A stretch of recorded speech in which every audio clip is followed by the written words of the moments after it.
Yeah, it was. I think you heard about it. Everybody heard about it. Yeah, so okay, now it works. See, perfectly when I was touching my eye. Nice.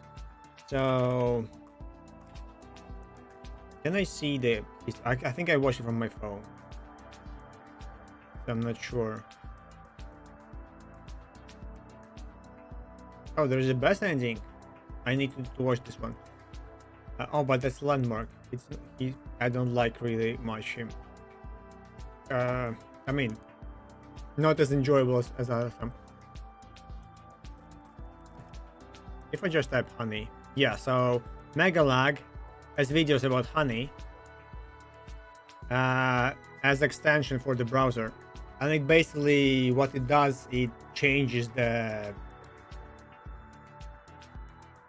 secretly changes. I forgot what was the word. Affiliate links. So he replaces them.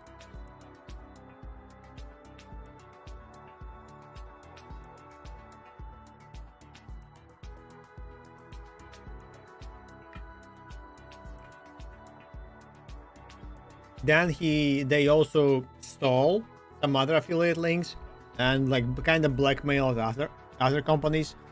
So for example, you have your store, you make a affiliate link for your friends that will like make like 50% discount. If some of your friends had honey installed on their browser somehow, maybe the kid or someone installed it, they would grab that code and would use it everywhere for all the other shops, for all the other people who has the same extension. So you technically, your code will be available everywhere and you instantly lose a lot of money because of that. And if you wish honey to stop and remove that code, you need to message them, and they don't remove it like as is. They kind of force you like, hey, but if you partner with us, you are allowed to configure that and click some buttons, and you will have control over it. And like what? So yeah, they kind of like blackmailing people to join and stuff. So yeah, that's what his video the part 2 was. And then there's a part 3 somewhere that is coming. Also, it's kind of, I'm shocked that they managed to buy ad from the Mr. Beast, because I know that his ads are one of the most expensive ads ever on the whole planet, I guess. Yeah, so that honey. I'm very sad about what the future holds for us with all the AI and stuff, that you can monetize everything and the company just using that.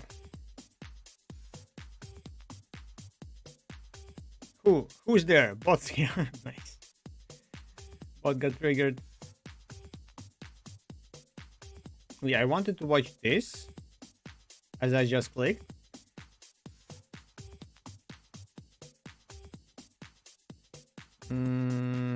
Yeah, also I feel that my RAM on my gaming PC is broken.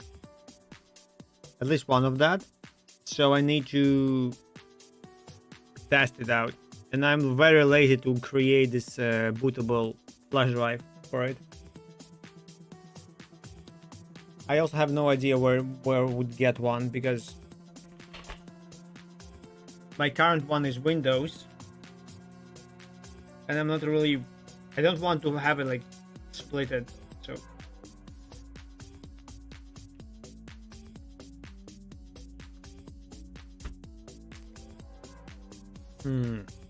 Okay, let's see what this guy says us.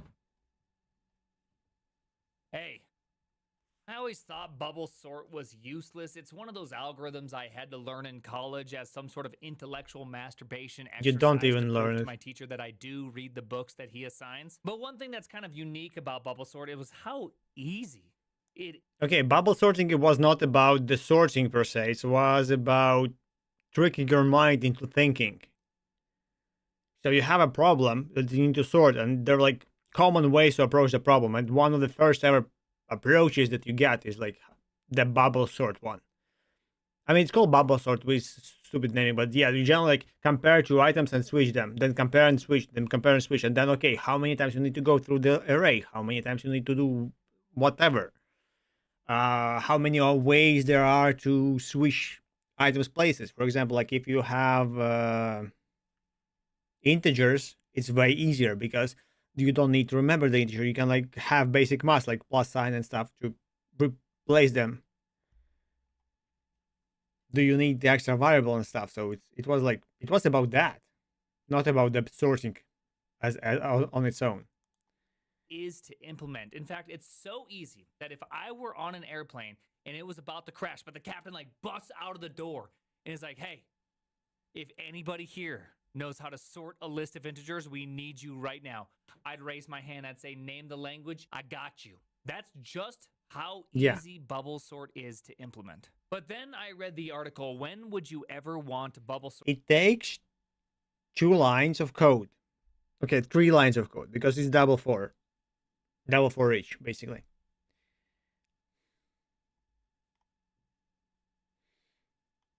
There's even 2 approaches. I saw this animation, and it made me realize there's actually a pretty cool property to bubble sort. But first, for those that don't have any idea what bubble sort is, let me help you out really quickly. He got a nice haircut? list of What? integers, and I would like it sorted. Wait, did Bubble sort is to implement. But then I read the article. Okay, it felt like he gets haircut while the transition happens. This animation, and it made me realize there's actually a pretty cool property to bubble sort. But first, for those that don't have any idea what bubble sort is, let me help you out really quickly. I have this nice list of integers, and I would like it sorted.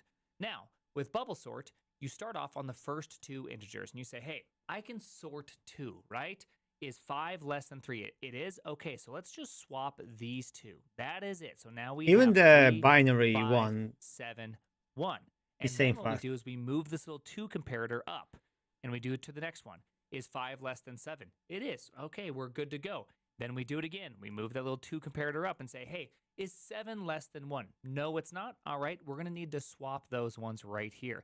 So now we have the following, which is going to be 3, 5, 1, 7. Now, the unique thing about this is that these 3 items right here are not sorted, but this 1 item is sorted.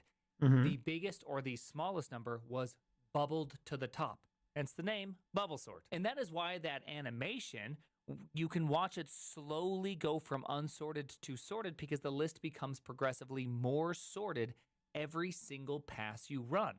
The article goes on to tell you about how you can also use bubble sort for rendering objects closest to the camera and then further out and determine which objects to hide, and that it's actually an optimization in a very busy scene. Look at that. This whole time I thought bubble sort was useless, but no, bubble sort is actually faster on smaller arrays. Game rendering. There is the actual. But this actually kind of got me thinking. This is in game rendering. Oh. Doesn't matter for pack objects. Most games do a Z pass. Yeah. As for translucency, this would look flickery.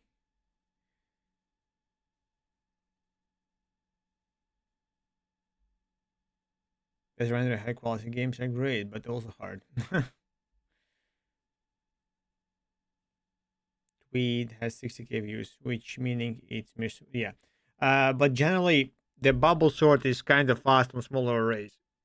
Because it doesn't matter if you go like full log4j and stuff, but generally just to open up the whole enclosures and stuff to have those scopes prepared in the memory might take more time than to actually sort whatever array you have. So having like double 4 can be way faster than to actually have the proper binary sortation, to have the proper structures and like place them and do whatever. But this actually kind of got me thinking, when would I ever use, oh my goodness, I don't have a headset on. Oh, I feel naked. All right. Much better. So that kind of Not got even me connected. thinking, why would you ever want a sort as you go algorithm? Obviously, bubble sort is n squared, so it's not efficient. So often you're going to fall back to something like quick sort or merge sort on any sizable list. And then the reality I is don't that even remember insertion what sort those mean. is faster, just like in a practical sense, Okay, I guess quicksort is the binary one. even though it's also n squared. So on smaller lists, you typically use insertion sort. So why in the world would I ever want to use bubble sort? So I started thinking about that because it's just kind of an interesting question. And I realized there was one point in my life in which bubble sort actually would have been super useful, and I was a complete idiot for using quicksort. It was in 2012, and I was competing in MIT's battle code, in which we tied for 13th. That's a pretty dang good place. And even funnier, that same year, I ended up going out to dinner with the infamous backdoor Wang of FTX. Yes, the backdoor Wang and SBF himself. Now, if you're not familiar with battle code, it's pretty straightforward. You're usually on some sort of map in which there's a set of resources or something in which you're competing against one other player in a domination for either resources or doing damage to their That's HQ. cool. Kind of like StarCrafty in a way. At least that was I would love playing those games like that. I only know the creep IO, but it uses JavaScript.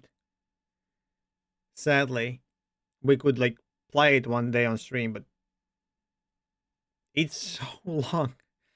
Also, there's like the incentive for you to just go to some GitHub and just getting the code ready from there. 2012. It was very StarCrafty. If you could comment a little bit on how you decide when to build an artillery.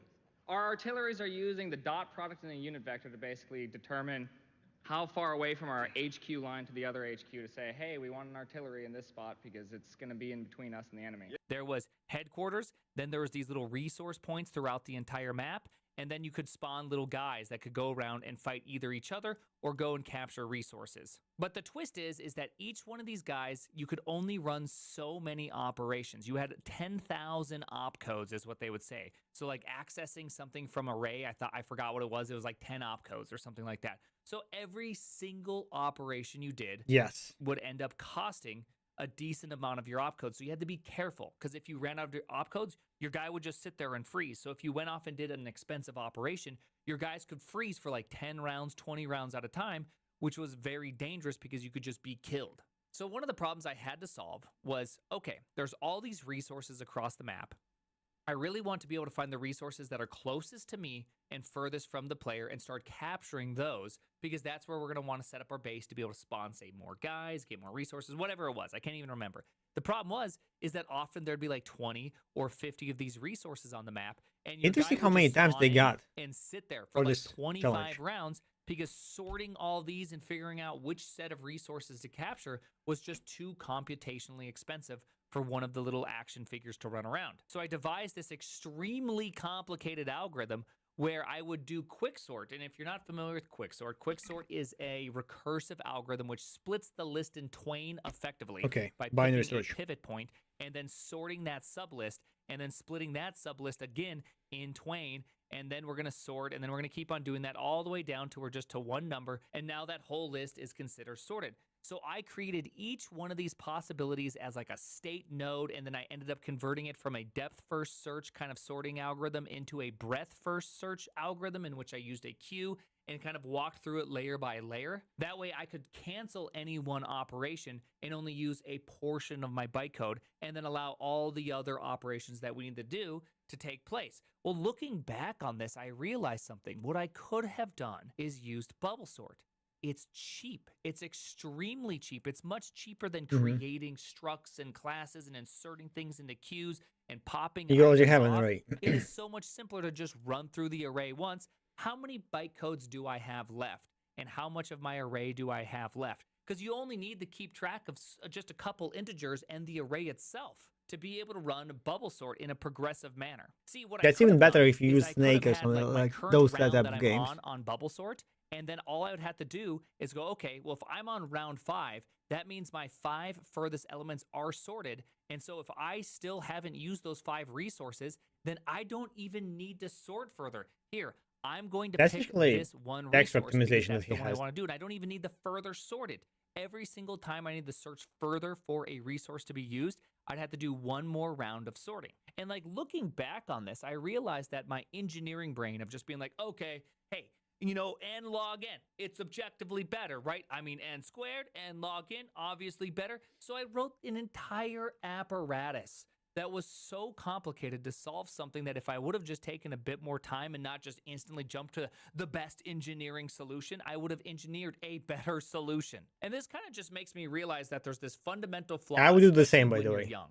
You see something that works, you see something that's considered the best in class, and then you just apply But it. I wouldn't remember Always. how to This make is the answer, the 'cause quick it's the sort best. And what instantly. you don't realize is sometimes being dumber is actually a better solution. Now, I continued to make a very similar version of this mistake throughout my career for a while, which was abstractions, right?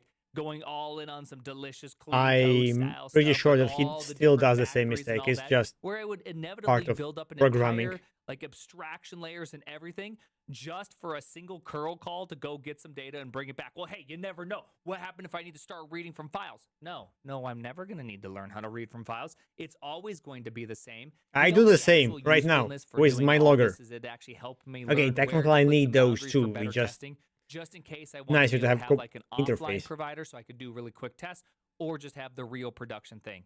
The rest of it, man, I built some complicated AF stuff over and over again until I learned sometimes it's the simple stuff that really makes great solutions. And looking back on this MIT problem, man, that bubble sort, that would have been one elegant solution. So it does turn out bubble Not sort elegant. is mostly useless. Yes, it's not used in rendering. It would actually be terrible to be used in rendering. And for the most part, it's never ever going to be useful. But if you ever find yourself in a situation where you only need to progressively sort a list, do I got an algorithm to sell you? The name. Thank Also, you for 1 million you subscribers. if he has Holy cow. Can you believe it? Can you believe this channel, this dork channel actually made it to 1 million? yeah, here's the like Thank you. Again, I know it's not easy to find developers to work with. Trust me, I hired Password, and they run React Miami, so they're super embedded in the JavaScript community. yeah. So no JavaScript. Sorry, you lost me there. Pesky JavaScript developer. Yeah, so I found out yesterday, or oh yeah, first of all, not about the brockies. If we go to Jam and we on the Jam type core mechanics, look, winter challenge is here. So it was like 2 days and it's already here. Unbelievable. I'm very happy that I guess we are out of the blacklist or whatever it was.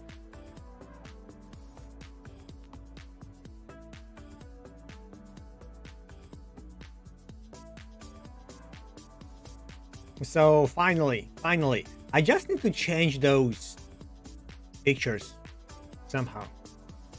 Make them better, like all the stuff. They're not approved. Yeah. But yeah, now it's indexed instantly.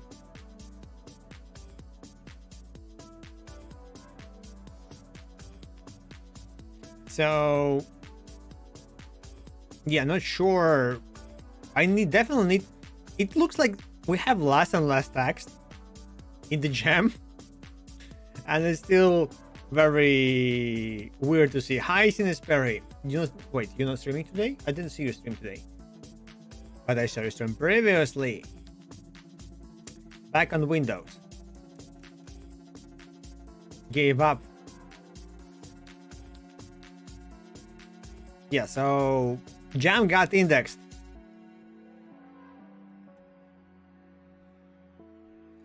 And I finally found out, I recently found out about this thing. That there's this editor debugger thing that allows you to communicate from your game to the debugger. I have a list of themes and I will create more. We will have, so 3 themes definitely is tic-tac-toe, dice, and I think, yeah, Scorched Earth. I can't pronounce it, sorry. And I think, yeah, Scorched Earth. Scorched Earth. Scorched Earth. Scorched Earth. Scorched Earth. Scorched Earth. Scorched Earth. Scorched Earth. Scorched Earth. Scorched Earth. Scorched Earth. Can't pronounce it, sorry. There was one, the tanks. Damn it, how it was called? City battles, Battle City.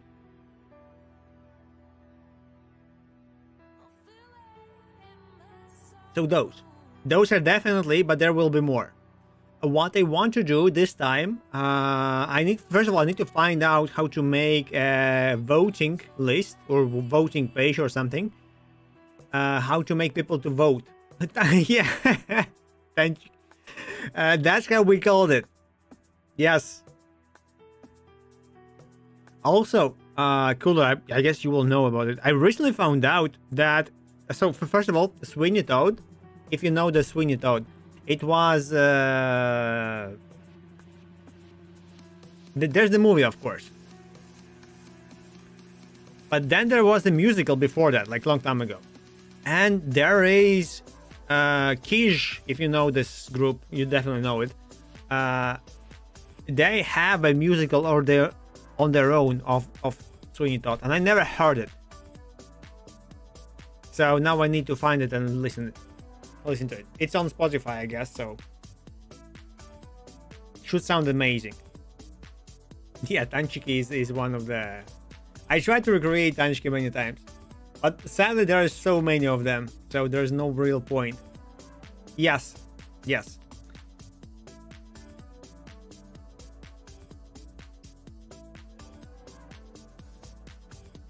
I love most of their songs. One about Rome is because I had a boss on my previous work. His name was Roman.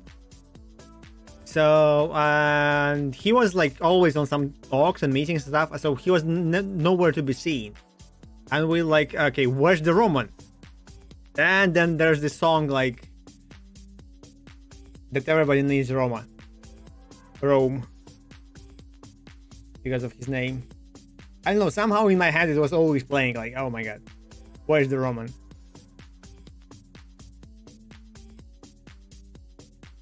People need Rome. So yeah, I'll what is it called? City battles? Battle City?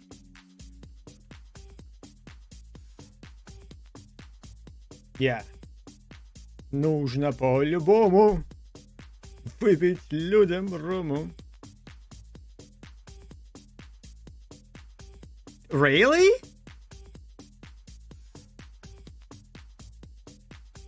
I don't believe that. I know that they were like in the pub and drinking, the rum ran out and they kind of destroyed it because of that. What is this? Look at that picture. What is this? Where's the zoom?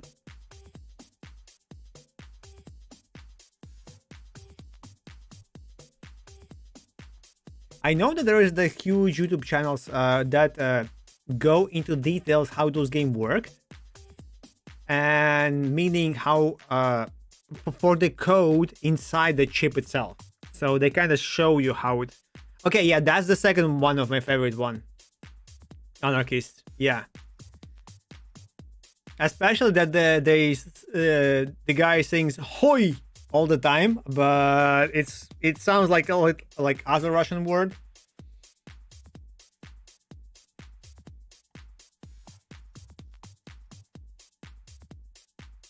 Co-op multiplayer, yeah, I love that game.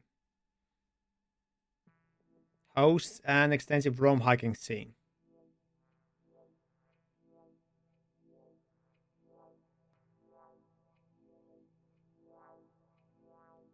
I like how easy it is actually as a game, but they had so many weird quirks to put inside this actual like ROM on itself, on the chip,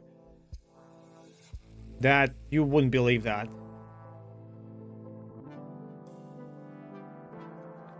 This is like Nintendo could be such a great company if only they wouldn't have like so shitty lawyers and general overhead. Yeah, sometimes I feel like, okay, willing to be a CTO would bring me down to their level, not up, and improve stuff. Contra, but the first person. It could be any shooter game like Half-Life and stuff, no?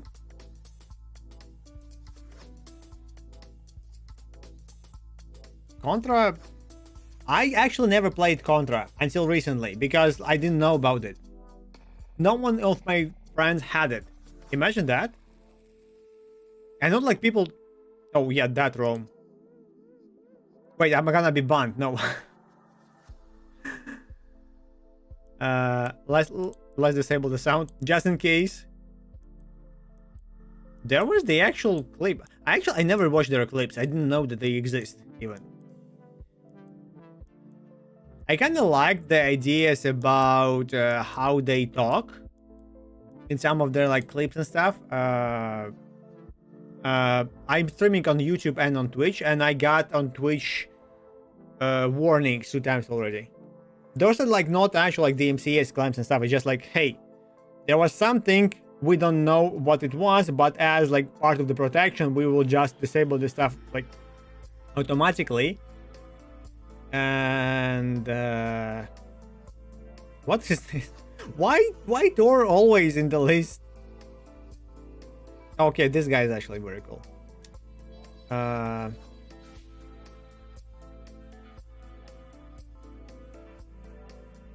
Yeah, so none of my friends had it. I had not Saga, we had like Gelatin, I'm sure how it was called. And I found out fast that you can open any cartridge. I mean, there were like cartridges and they had like those different shapes, so not every cartridge fit every other PC. But if you just open it up and take the chip inside, it would fit and it would work. At least on my Gelatin, so I was doing that all the time. Not sure where it is, but I love playing that. Never heard about. Okay, to be honest, that was the weirdest part to me, like that somehow someone said that he I mean, okay, I never thought that he would say that he never mentions it, because he always mentions it, so it was like extremely weird to me. But it's part of his general pitch that he like, hey, I'm like that and that and that, I work like, so he, you know, for the new people, newcomers, he kind of gives the whole speech all the time, and he kind of mentions that he was. I mean, I understand where it's coming from. You probably hear me saying a lot that I drive motorcycle, or that I drive motorcycle from Riga to Portugal, or something like that, because, you know, that's kind of my achievement. I'm kind of proud of that. So that will be a thing that I kind of might talk more than some other parts. So that's kind of, you know, yeah, the bragging, I guess. So I get that, but I think like I can also acknowledge that. So it was weird that he said that he didn't do that, which is, so if even he does, like, what was like, you didn't work for, but he did. He proud of that. Why not? We generally don't know how good he worked. We have only some like colleague stuff that told that he didn't work not like good enough, at least most of the time. I also didn't work good enough in some of my workplaces. At least I know that there were like moments where like kind of sleeping and doing nothing and trying to fake it, which, you know, I'm not proud of. It's just like the mental state, but you sometimes get into, and you don't know how to get out, and you cannot ask for help. Sometimes if you have a nice boss or a nice colleagues and stuff, they kind of see that and they know how to get you out of that, or how to help you, or how to switch and do stuff. For me, for example, I went to do some higher stuff because I know that I need to do calls, and it's relying on other people. So I know that people rely on me, and that's kind of, you know, even though I don't wanna, I know that I need to be prepared, not to like make other people feel bad. So it's kind of, that's kind of switch. Yeah, so this one will be one of the games too, one of the for the voting.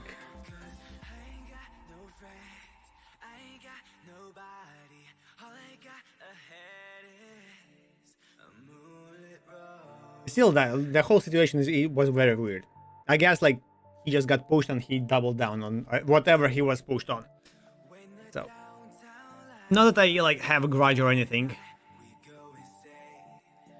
I still think that Thor himself like helped many people in general to try and do game dev and stuff, regardless of if he's the game dev or if he knows how to code or not. He kind of pushed people in the right direction. At least I see that. See it like that. Everything else I don't care. I also never thought that he is actually a good developer. Even seeing like the Prime Machine, for example, typing stuff, it shocked me, for example, that he didn't know anything about Linux. It was like, but you worked like, you know, in these companies and stuff, you probably worked on Linux, using Linux. There is no way that you worked on Windows and Macs and stuff. But no, he, as I found out that he didn't. That because he didn't actually like, knew intuitively how to set up stuff.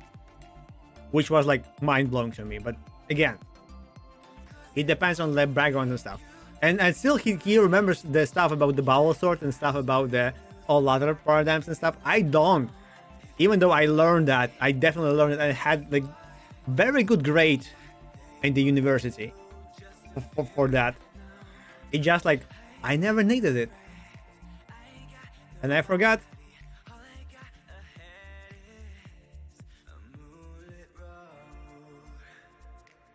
Yeah, that's actually also kind of nice point. My family kind of they live near here, like the parents, and we had this neighbor. He's actually I forgot the name. He works in the church basically. He's one of the like the father-in-law or whatever his name, like the father, the pastor. I'm not sure. Like, of course he goes, he talks about the God and stuff. Like he is his job basically, but he never pushed it. So it's nice to talk to him because he's a very intelligent guy. We also had the same. Maybe it was actually him. We had like in school sometimes those like the lesson was replaced randomly for the. I'm not sure how it's called, like the God lesson or whatever. So the guy comes in and talks about the religion stuff, some like, teaching the good ways. And because like there are different people in the class, different religions and stuff, so it was kind of not every parent agreed to that. I didn't care much, to be honest. I like, oh yeah, we will have a lesson. Yay, we will have this nice guy talking about some random stuff, nice stories. It was very nice just to listen. It was not like, oh no, you need to pray or you need to do stuff. It was like real stories, like kind of real stories that he talked very nicely, and he never like pushed anyone like, hey, is there a God or not. He was very intelligent about it. It was like so nice just to. Maybe that's how they get you, slowly. But like if you ask him, but what about the the sun, the explosion, the universe, Big Bang, and he didn't even like say that it didn't happen. He just like, but we don't know who did it. We don't know what's outside. Yes, we don't know. That's how the science works. We don't know, and probably will never know. So why not to assume that it might be God, it might be something else? Who cares? The whole principle that you shouldn't harm, you should like respect your parents, you should not steal and whatever. It says like. Okay, everything makes sense, all good. Still not going to church to do whatever they need to ask money and stuff, but general idea of what was kind of nice. So what I want to do right now, because I found out about this editor plugin in general, I want to try to have a new handler for the logger that handles the log to this plugin if it can.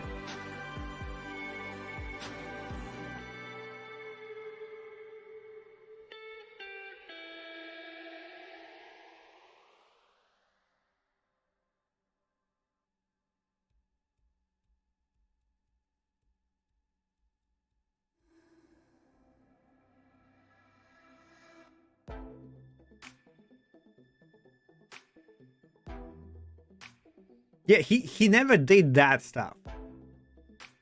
So it wasn't like, you know, the god like come and like send someone to punish you. As he never like talked like that. And even like if something like that happened and someone asked about it, he said like it's not gonna happen like that. So if you like punch him, he will be sad. Then something happens, and then he will be sad, and then he will punch sometimes back, or his friends will. So it was like so logical, you know. Don't be a shit to others, and others won't be shit to you. Like basically, it's all like rounded up like that. So still, he was like disliked by parents because he comes and you don't know what he's talking about all the time. Yeah, majority are. That's how you get this like pushback to religion, pushback to whatever, to mass media, to lawyers, to all this paparazzis and all those people. Not that they all are like that, but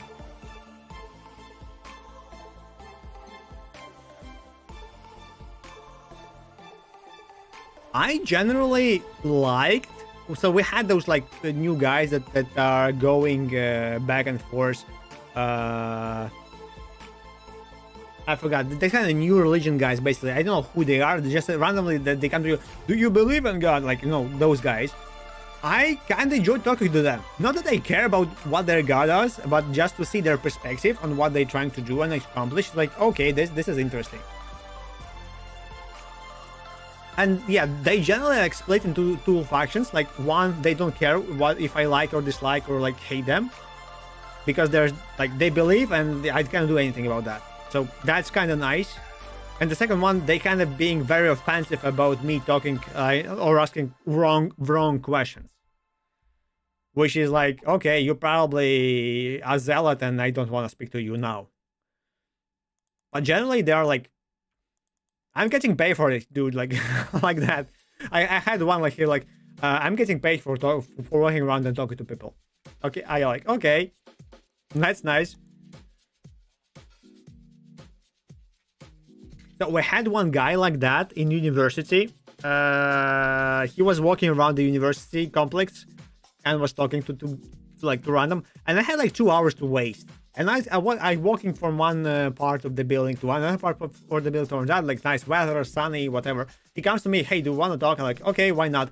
He starts talking to me like he's like, okay, he was an engineer, but he always felt empty. He was learning to do stuff, but then he found God. And I'm like, okay. I randomly started like throwing up questions about the Mars and about the other planets and stuff. He was like kind of nicely encapsulating those questions into his narrative about the god and stuff. Like okay, nice, interesting.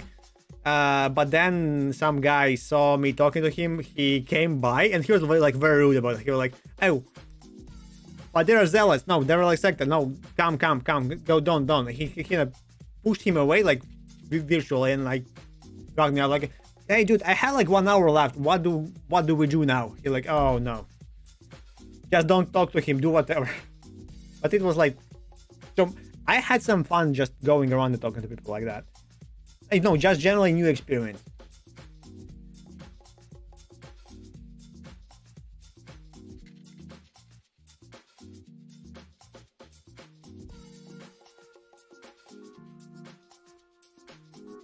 So just to know, like, I'm not pro religion or against. I just like do whatever, just be cool to other people. I'm not, sadly, so I need to learn. What is this? What is the start session, stop session? Oh, that's for the debugging session, if it starts and stops.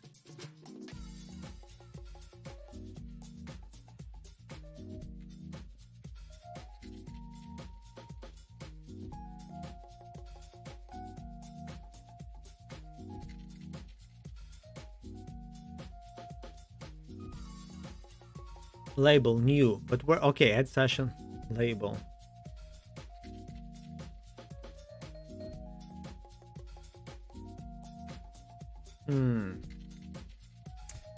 So I will have those D-log stuff.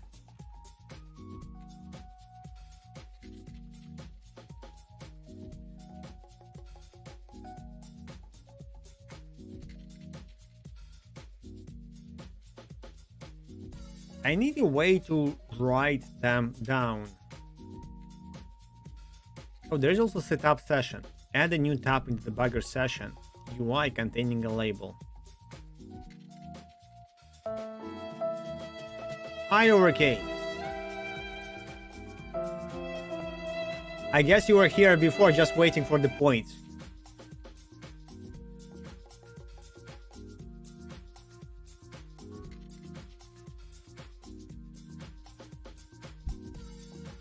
Nice. Oh, I think I might know what you're talking about. Here, when I was like starting to work first, I was working in the garbage refactoring, like build garbage refactoring thingy. So basically, you get the garbage from the roads, from the old buildings, from the all those, and they kind of refurbish it to something else, like whatever they had.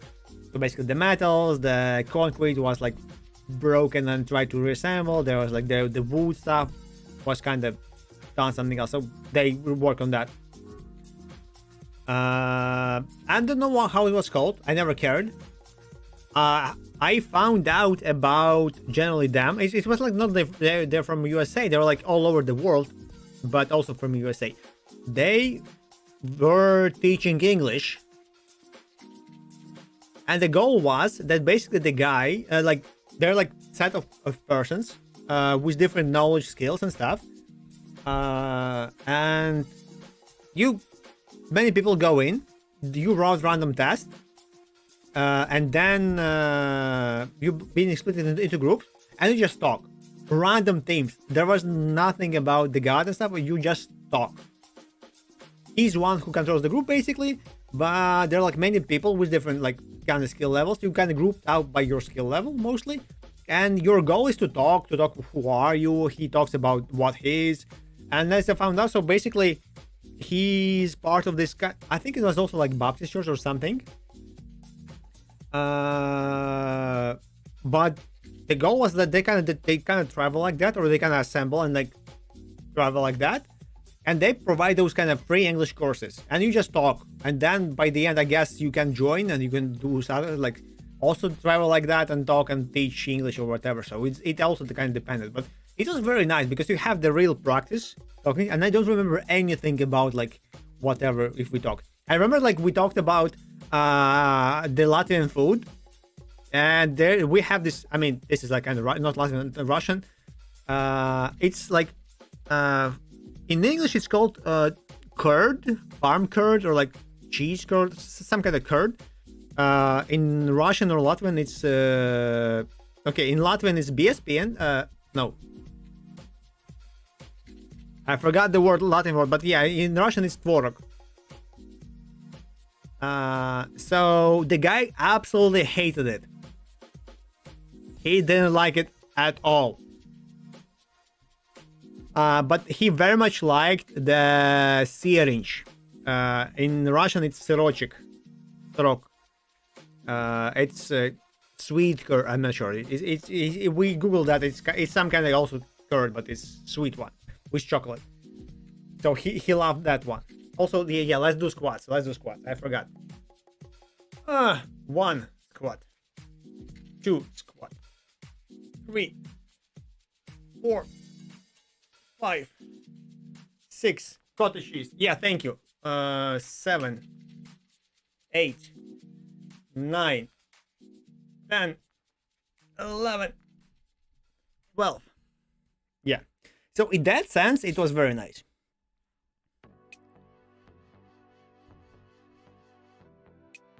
Maybe after they kind of pushed you to pay or whatever and to join their like cult and whatever, but initially I like the idea. Then I stopped walking because it was like I didn't have time. I was very tired after work. Because somehow my brain is eats farm fish. I know that cottage cheese is actually not always this.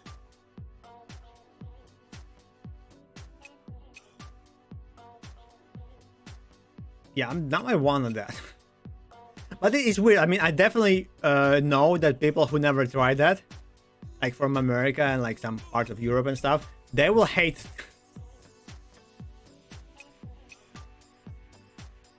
There's the salty ones. They're the nice ones.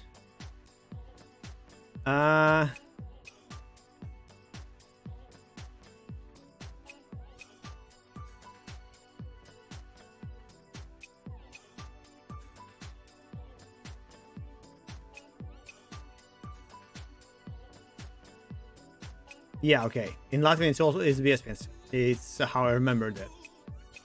Kautashi's Latvian eats.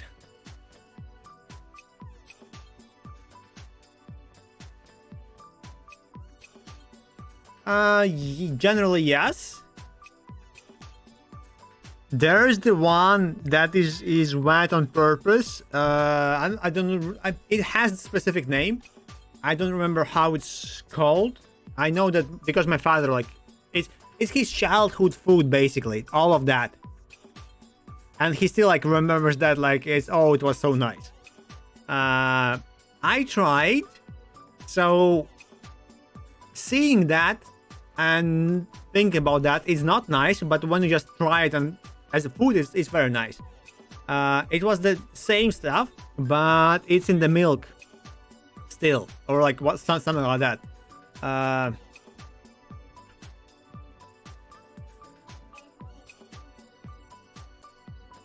No, it's I guess it's. I don't have Russian letters here, so I cannot Google that.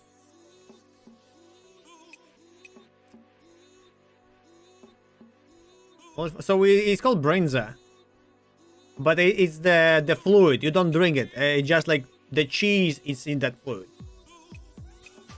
Yeah. Well, okay, no, I thought you were saying something about that. So okay, I think I tried that one. I didn't like it, but I don't like anything that's close to this or to how it's called. Okay, in Russian it's called kompot. In Latin also kompots. So I'm not fan of that. Is it? I thought it's like also some kind of alcoholic one. Okay, egg yolk, sugar, flavored things such. Okay, honey, coca or rum. Okay, so it might have rum. Okay, I thought it's a kind of alcohol plus. Egg. Okay, my sister is almost here. She will bring me water. So, be right back.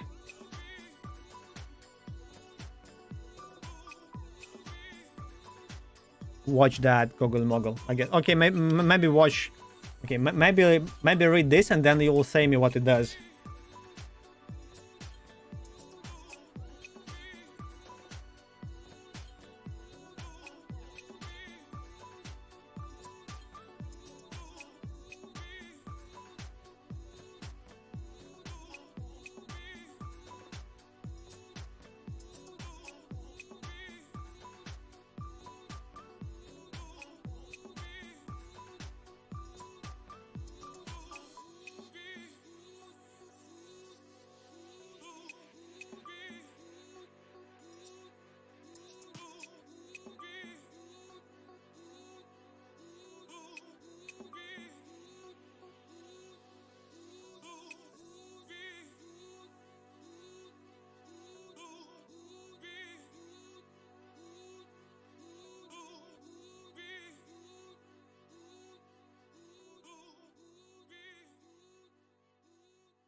Okay, finally.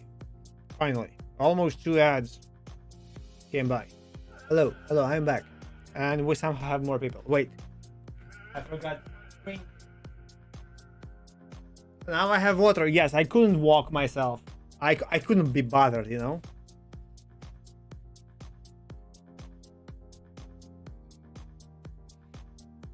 I didn't watch. I scrolled through it and I will... You know what? Actually, let's open up your link and watch it later. Pause. And I will watch it later. So have you learned what is this? This is ChatGPT. Fuck you, ChatGPT. Yeah. What is this thing? Because I have no idea.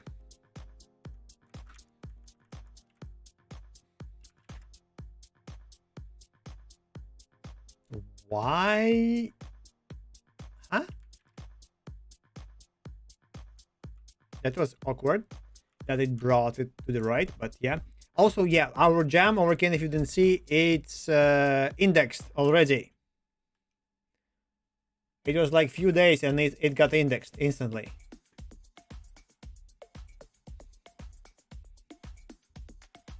There is weird mixer thing to shift songs in Spotify. Someone messaged me about that. Didn't know. Never used it. But yeah, so we are indexed. If we go to the jam already, and of course it's called core mechanics. Look, the winter is here. Starting the month. It never happened. I guess finally out of the blacklist. Or someone messaged it as I guess it should be in the calendar too if it's in this thing. Imagine we are like in the top spot also somewhere here, like... No. Okay, good. Yeah, if it got there, it would be like awesome. But I guess never. I forgot the date. I also shared it with some new friends of mine, so maybe we will see new people joining, hopefully. I don't know. So, okay, Pirate Softwares. And they want it by the end of January, so it should be somewhere here.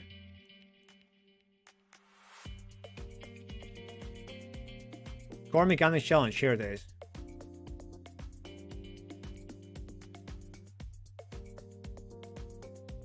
From 31 to the 8th. For joint. We are winning to the Mega Meets Mega Jam by one person. Somewhere here should be a Brekkie.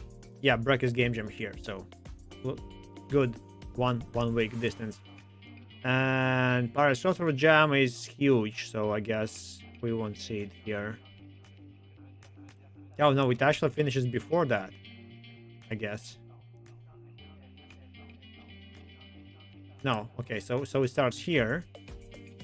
Game Jam 18. Okay, almost by the end. So kind of nice date, I guess. Oh, Global Game Jam also, by the way. Dev Game Hub. Chiang Mai. Okay, I don't know what it is.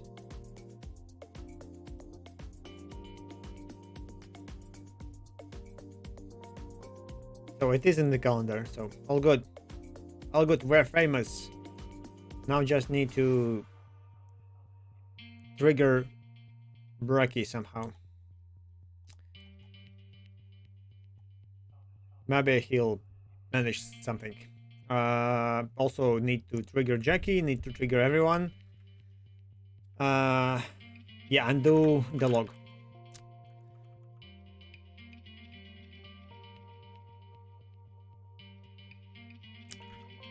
In the same time, I need to create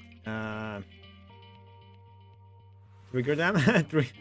Trigger them in the good way. So first of all, they might know about it. Also, I think of how the game jam is structured. When I will have better pictures and better like design, at least the design that explains what the game jam is about, it will be easier to promote it as a nice jam, in sense of like, you know, someone asks you, hey, how do I start, how do I do stuff? There's the jam. I mean, you can learn whatever, YouTube, whatever, my courses, or there is a jam. At least that's how I see that. And I know that I think Jackie actually mentioned my jam a few times like that, and like some other can do the same. At least I am mentioning it in the same way. Like, how do I start making games? Like, hey, you can like try your skills at least in this jam, like no strings attached, nothing, like just try it.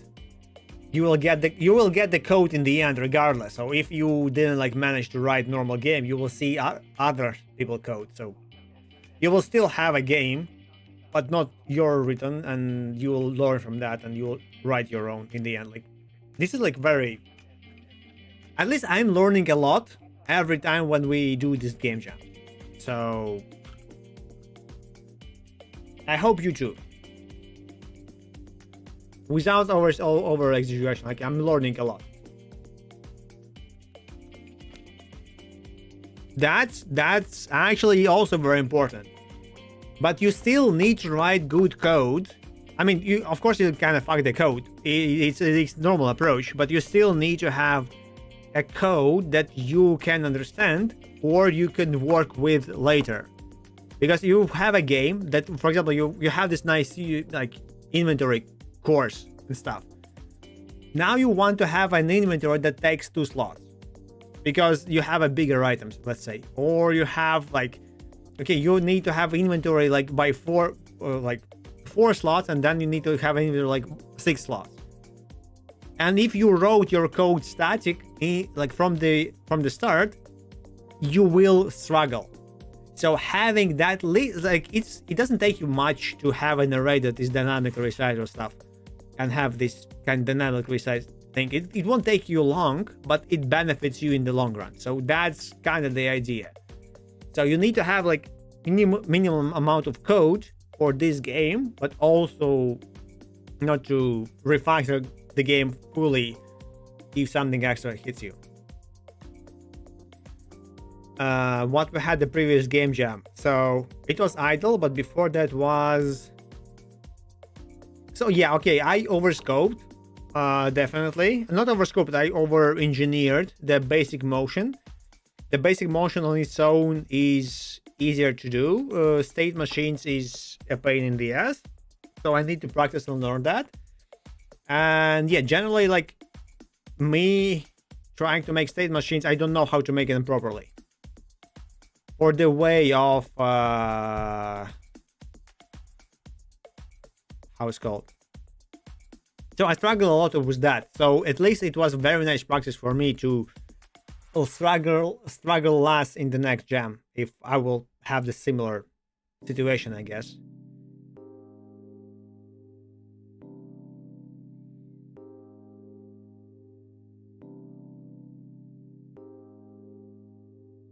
Yeah, the problem is that I guess your game design right now, what do you mean by game design, as I say, is the actual game ideas mostly of how you would design and interconnect stuff, which is like nice, but that's, at least to me, it's the easiest part, because it's like mostly it's close to the idea thing. And there's this actually the whole paper on, like, not paper, like blog post, or like the idea was shit. Generally, I think it's called like idea war shit or something, like your idea, I don't know, something along those lines. Basically explaining that idea is like 1% of 100% work. So it's basically will be 90% work and like trying to optimize and like money, finance, and everything like that. But the idea is just like nothing in general.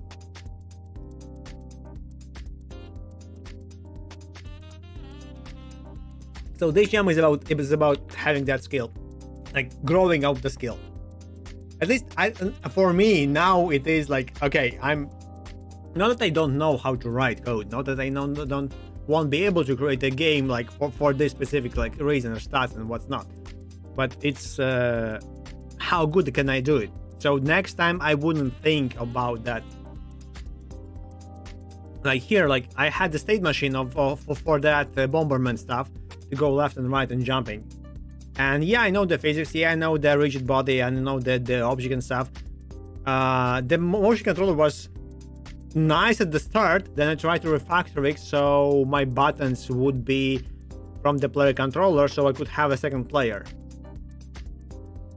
which was nice design, but because I never did it fully till the end, because I tried to achieve the same like multiple times in Unity also when I tried to make my multiplayer games, but I never like finished it, so I never like wrapped it up nicely.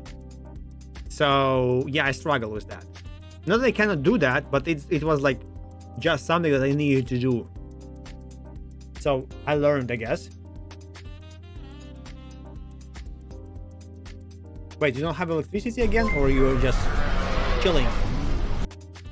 What was the site? Oh, the new follow. Thank you. Yay, new follow. So yeah, that's the point of the game jam. Also, do we have a game jam? Yes, jam. Let's maybe do jam and pin it up.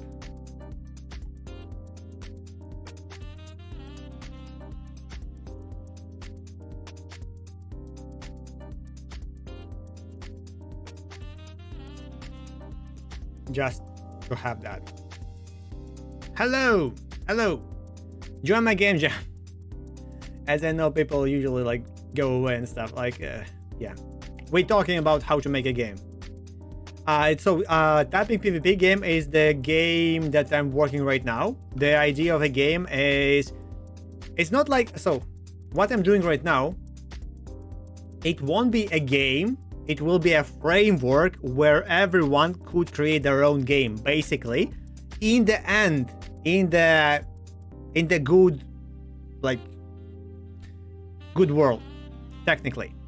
Right now, I will create a couple of modes. I'm calling them not modes. I'm calling them scenarios, but technically those are kind of game modes. So the first one is basically you type. You have your own kind of RTS style. Basically, you type to build, you type to attack, you type to defend, you type for everything, and that's gonna be the join my game. Yes, exactly. That's the first ever mode. I will practice with chat initially, so it won't be instantly PvP. It will be just, I don't know, chat gives me words and they will appear in the game. I have a basic of framework put into the game where like you don't see like, nothing, but basically I can type commands. Like here, you see the commands. If I click enter, it shows me the list of commands. It opens up the dynamic panel. Everything can be configured by one class called action. So now I can create more actions and they will fill the game fully. So technically anyone can write their own actions to have the game bigger. That's the goal, the end goal for the game. So you could write your own DLCs and you could combine what actions you want to have in the game, and you'll have many different ones. So they're blinking this ugly just as per se that I can make them blink. So meaning that this is BB code and you can have your own formatting and style and stuff. So this is just experiment. So they're blinking just to be nauseating for me, so I could know, okay, the blinking works. I can make it normal after that. Yeah, if I type, it kind of shows me what command I'm kind of close to. If I type, for example, pause, it pauses. As you can see, the background screen changed, but it mostly because close all. Pause, yes, because the pause screen is empty. Technically it should show that there's the exit button. If I close it and if I open again commands, it has a list of commands possible. Yeah, commands will, some of them have constant words, keywords, some of them will have random words. For example, for help, it calls spirit this time. If I restart the game, it will be some other word. random word, and it again appeared below. To build a house, now it's word curse, and those words are random. So yeah, okay, I broke it, but technically when you start building a house, it will spawn the blueprint for a house, and then slowly you will need to type words to build house slowly. And if we type all the words or all the whatever it needs to be done, you will have a house built. Then it will give you workers that will type for you, and that's kind of the strategy element of it. So if you type slow, you can go and have workers that will type for you.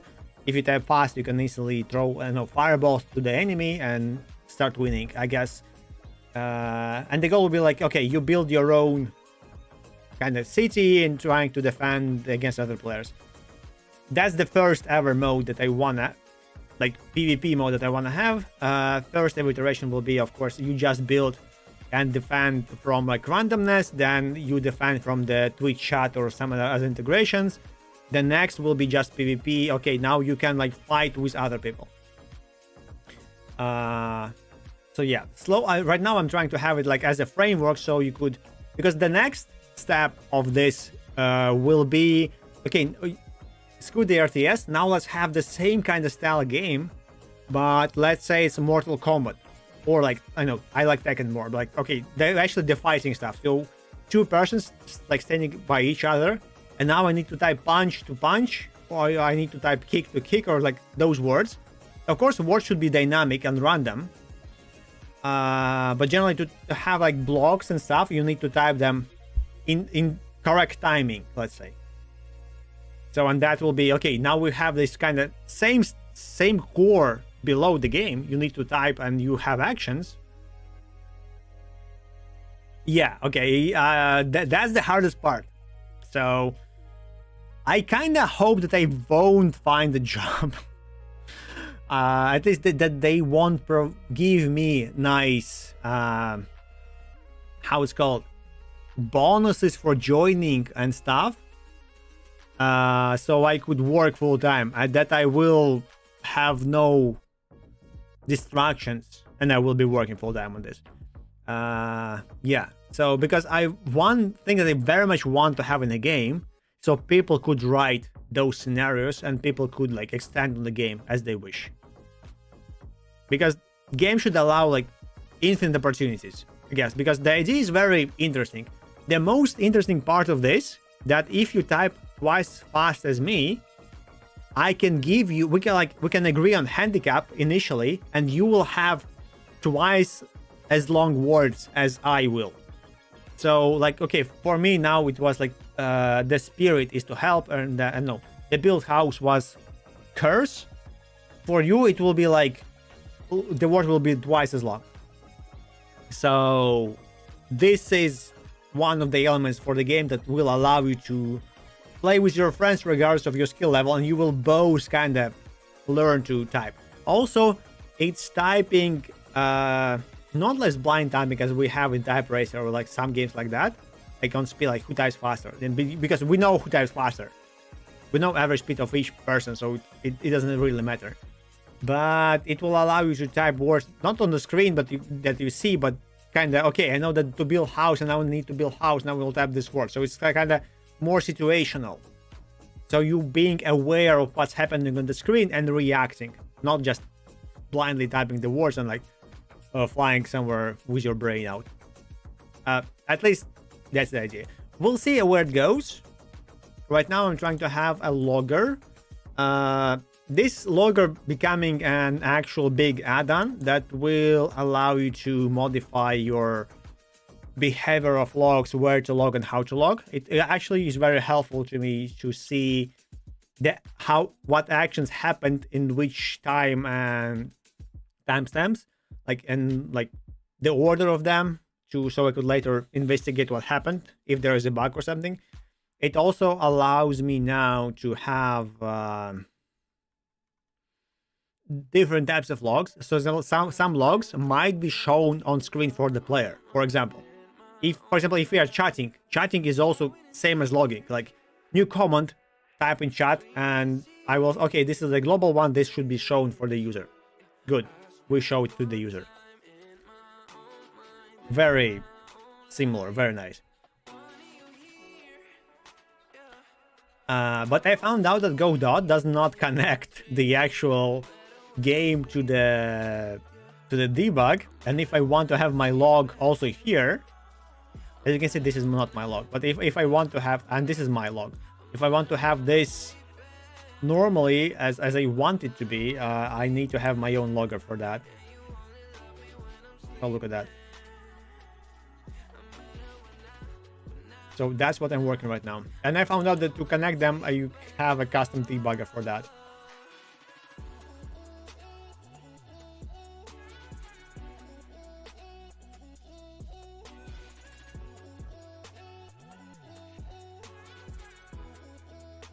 I actually have no idea how to make a panel.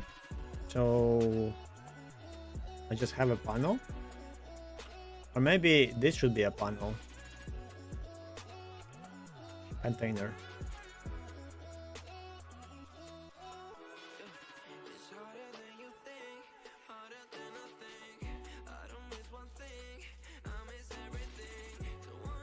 No, it won't update. And I hope I also will be alive to to have the PvP mode. So I could win over Kane finally. In typing game. We still need to play Blood Typers one day. Or something. Cooler has Blood Typers. We need to play at least once. Because Blood Typers was nice. Have you played it actually? Have you like unlocked something? Yeah, I died. Yeah, I think I played it on stream and I died on the almost in the end. Stupidly enough, because I tried to be fancy about bulls and stuff. I think. Oh, or was there a timer or something like that? So I died because of that. Oh, nice. So is it normal playable like in the group actually?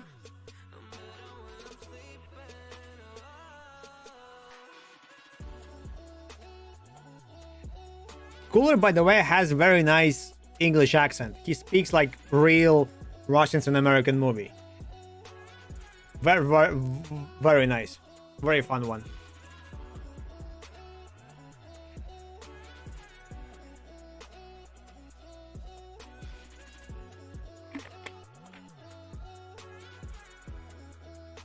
But yeah, so...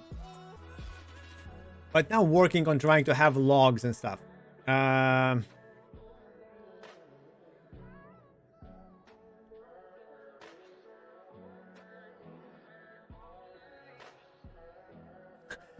Can you type well in group?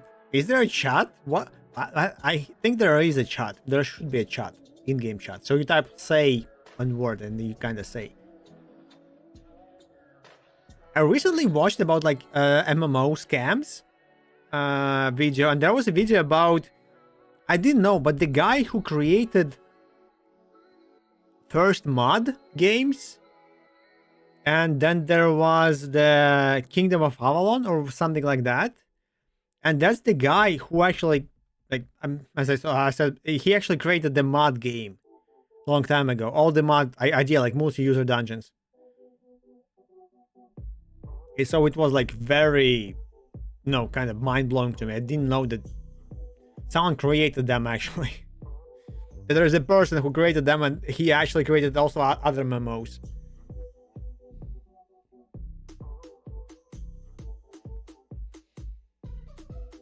I wanted to play Ultima Online recently, so I want to play some MMO recently, because I watched Josh Strafe video and he played, how it was called,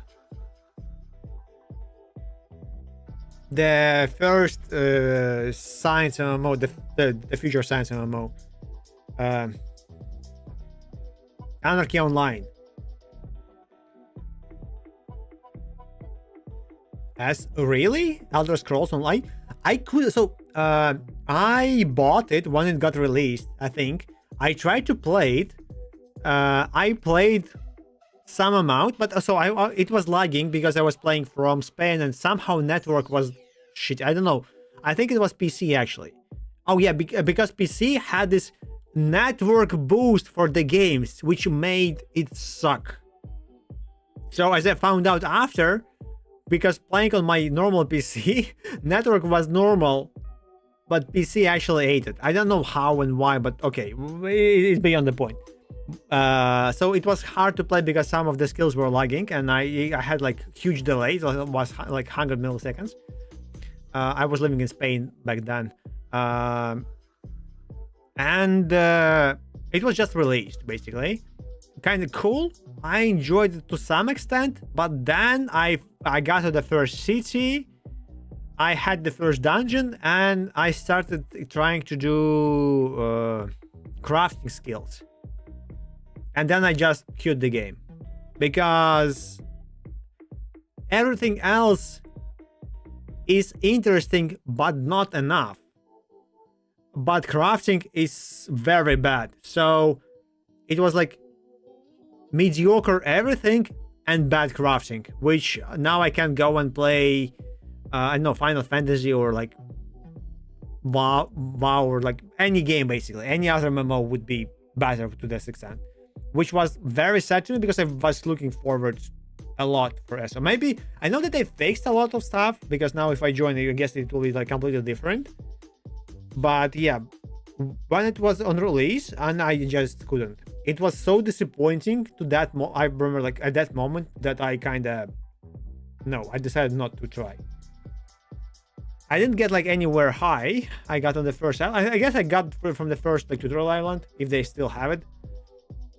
I remember there was a nice cave where like a lot of people were running around that you try to do and attack and stuff. I tried to level up some skills and things. I think I got them leveled up almost instantly, so which was very weird. So it was more like, I guess, yeah, this is the thing that I never thought before about the games, MMOs, that the social aspect very much matters. Because if I usually like games with crafting and where I can play solo, and then I kind of get slowly eased into the social aspect.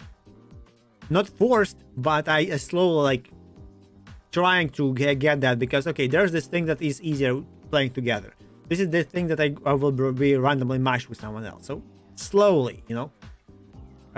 Yeah, and also I felt like okay, I need to play with friend instantly or the game will be very bad, and I was very sad.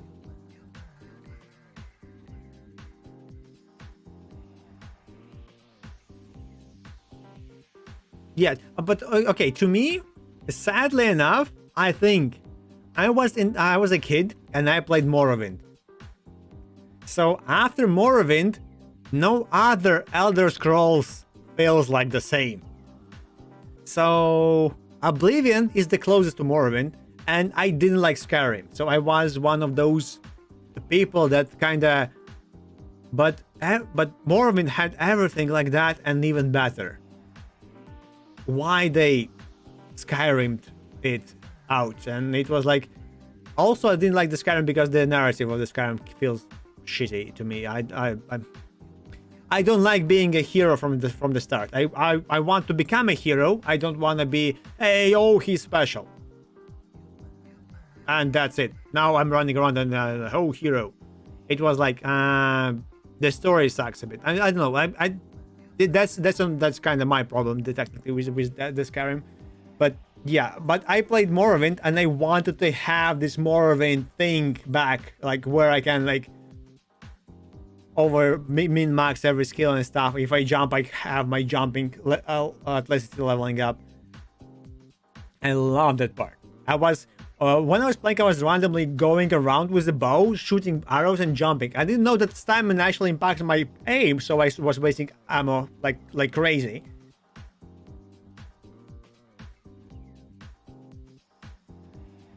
Yes, that was I loved about Morrowind initially. Like, hey, you were a prisoner, now you're free. You tell who you are, go explore. Here you are starting stuff. Here you are starting your gear. You're free.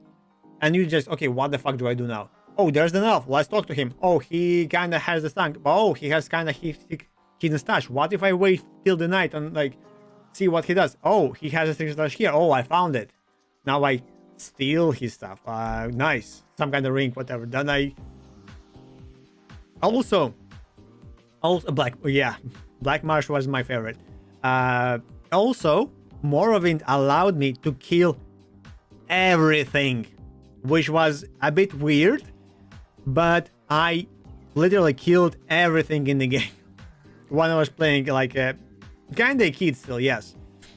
So I didn't know how to level up the bow skill, and it was not leveling up fast. So I on accident killed everyone in the first city, including guards. I mean, you technically cannot kill them easily, but I cheesed them out. So I got in some spots where they cannot get me, so I shoot him in the head like 100 arrows, and I had all of that figured out. I figured out some bugs where I can like land swiftly without damaging myself if you're still near the wall, because you somehow can like stick into the wall and like it kind of reduces your damage fall and all of that. Very cool. So, and I think I killed like, if not, but almost everything in the game. I know that you cannot kill few things in the game. It's not allowed. They're like impenetrable, basically. You don't do any damage to them, however you try. Not magical, not arrow damage, nothing. So, yeah, that was the thing. Also, that's why I couldn't beat Morrowind, because there are, as I found out, there are some key NPCs. If you kill them, you just lock yourself out of the end game. But I love that game. So the idea that, okay, if I have a shield in my hand and I block with a shield, my shield skill levels up. Why no one ever did it except Ultima Online? I was like, okay, why no one does that? Old World of Warcraft did it also. Why they don't do it now? It was so cool. I love that. Also, there was Rising Force Online. Also, that MMO did similar thing. And it kind of forced you to level up many skills, because in the future you will suck in one or another way, and you won't have real way of leveling up that skill. But it was like kind of a glitch. So you need to level up everything, or you will be over leveled to get any XP for trying leveling up something else. The mate is flying. I also can click. Oh, click too fast. Yeah. So let's try and get the log. I'm talking too much. I need to actually create a... I need to create actually a handler. Wait, is it go to output handler? Okay, that one is... yeah, that one is go to output handler, and now I need to have the one that will output in my personal log. Let's go with like just dlog handler.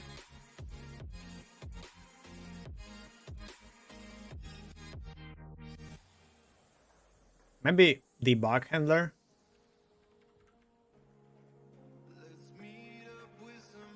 Nah, okay, that's kind of nice name.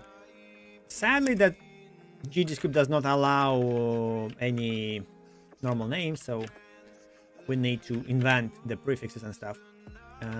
Wait, is it debug?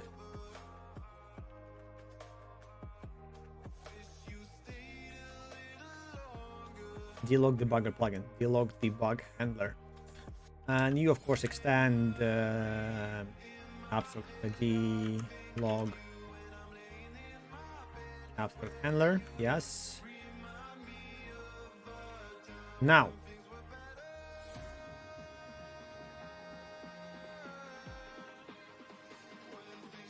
I still need to play Oblivion. Oblivion, by the way, I also liked a lot. I liked it more than Skyrim. Mostly because you also... Okay, you are kind of special, but your specialness is being okay. You were like in the right place in the right time. You weren't special per se. You became special because you did well while being by the king and stuff. I don't know this one, but I didn't play Morrowind that much. I played also the general one. So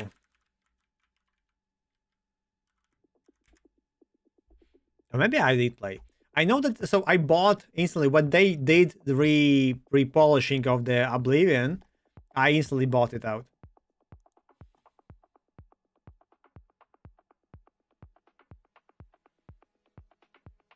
And I played it on stream a little bit. Yeah, okay. One thing that I didn't like in New Oblivion, was that Argonians look like dogs, or a horse, or like I don't know. The faces are so weird. Somehow in my mind, they were way, I know, lizardy. Okay, yeah, that's the last Argonian is one of the best. I think every game has them. No, even Skyrim has the last Argonian books. I knew only about one of 3 books. I didn't know that there are all 3. Because the first book I think you find in Morrowind quite instantly. But also being a kid, I didn't read. I also never understood how the leveling up works. So I know that you need to have like 2 or 3 skills for 5 points before going to sleep to level up, to have maximum amount leveling.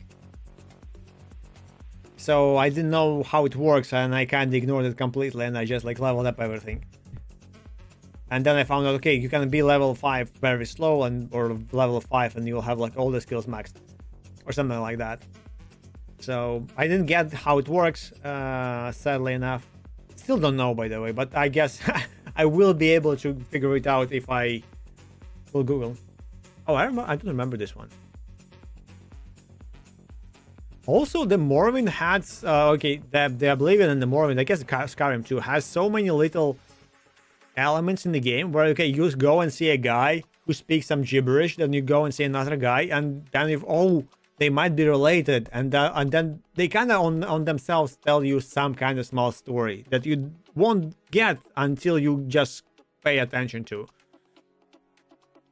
For example, like someone showed that there is in Oblivion there is a guy, and there's a spell that propels you up in the sky, like high, very high, and you die from fall damage. But generally, you see the guy that, like first time you see the guy, he murmurs about something like about the fly spell and stuff like that. And then in some time in the future, you find the dead body somewhere randomly. And then you can, oh, that was the dead guy. He actually had the spell. He used the spell, he flew up, and he died from the fall damage. And now you found his body.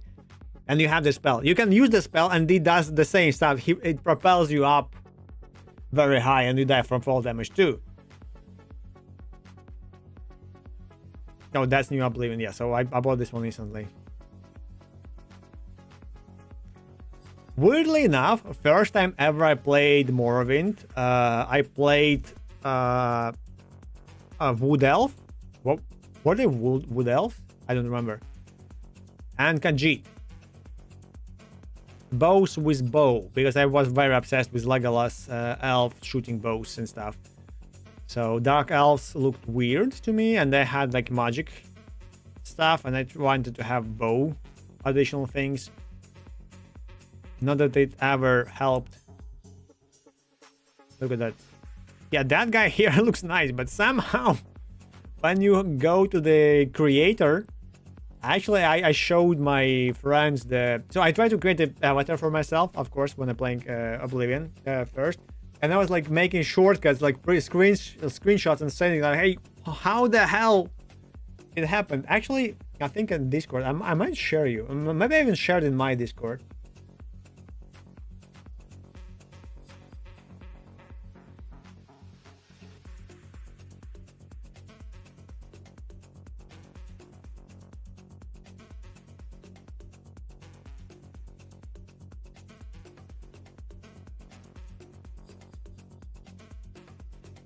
Oh, the guy was in my channel. Okay.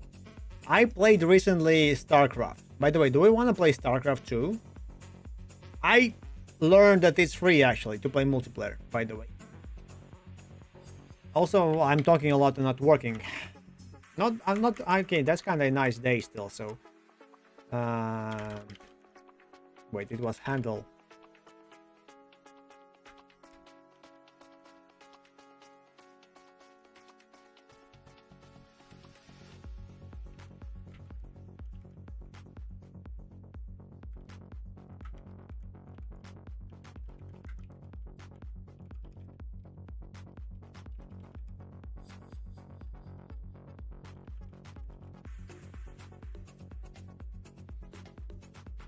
So I'm not so okay. In short, I don't like StarCraft.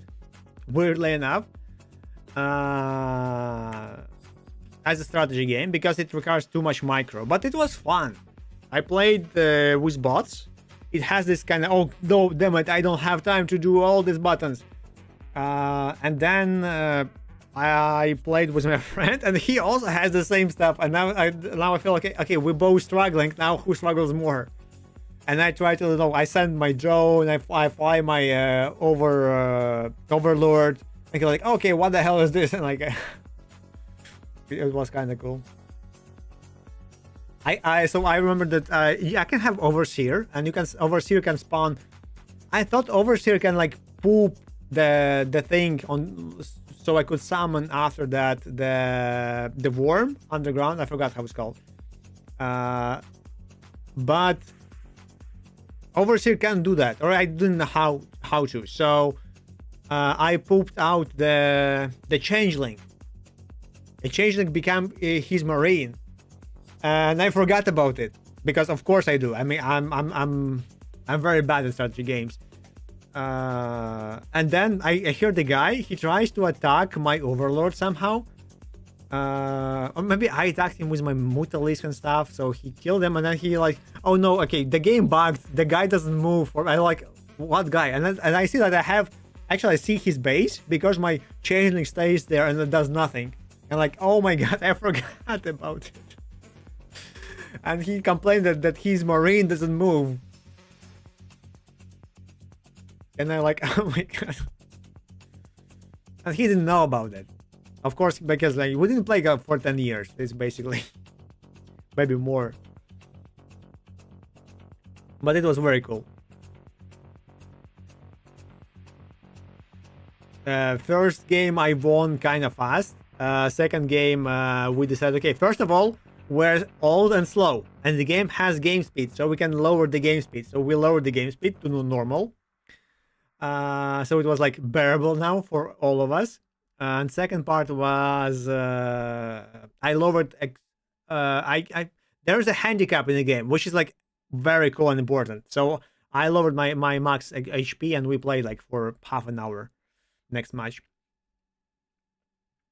I couldn't figure out why my Mutalisks do nothing to their marines, even though I have like tons of them. And then I found out that there's actually a handicap. I forgot about it, that they die so fast because they have low like less HP. Even though I did some, like a lot of upgrades and stuff for them, I couldn't figure out how to do it, what to do about them.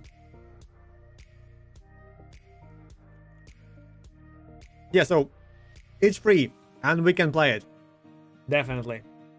At least I'll stream a few times. Like, I enjoyed that. I mean, I hate the controls. I found out that you can change controls to grid layout, and grid layout is weird. It's awkward. So usually grid layout goes from the top bottom, like Q will be the first element, W will be the second. Here, all your actions initially are ZXC, and then you click Q and whatever. So the first triggering is the lower buttons and then the top buttons.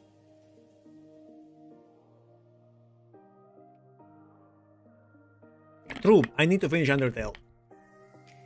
But that should be finished on stream so I could piss off everybody who likes the game. because I feel like I'm complaining too much all at the simple game. But to be honest, I think my complaints mostly are valid. Okay, not half of them at least are valid, because like there's no after this amount of time and this amount of people buying your game, you should have a key binding and stuff. Okay, to be honest, I complain a lot. Yes, I'm holding grumpy. Sorry, I'm trying to improve.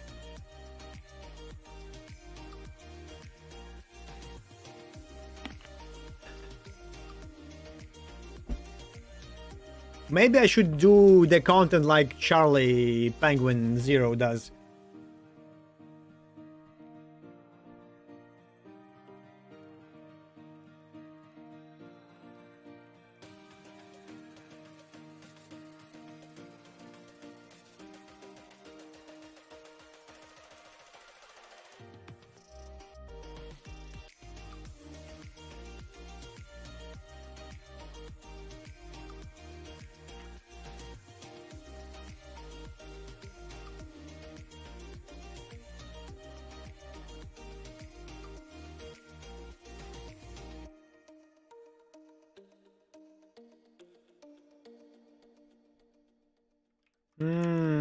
Can I do like this?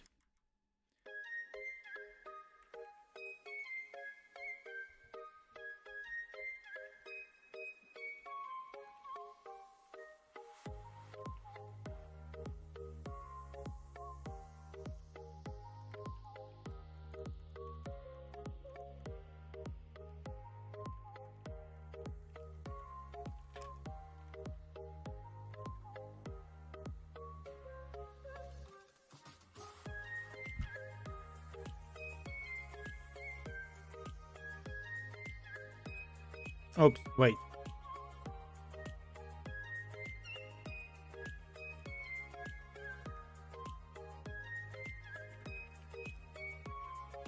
Yeah, okay, it should work.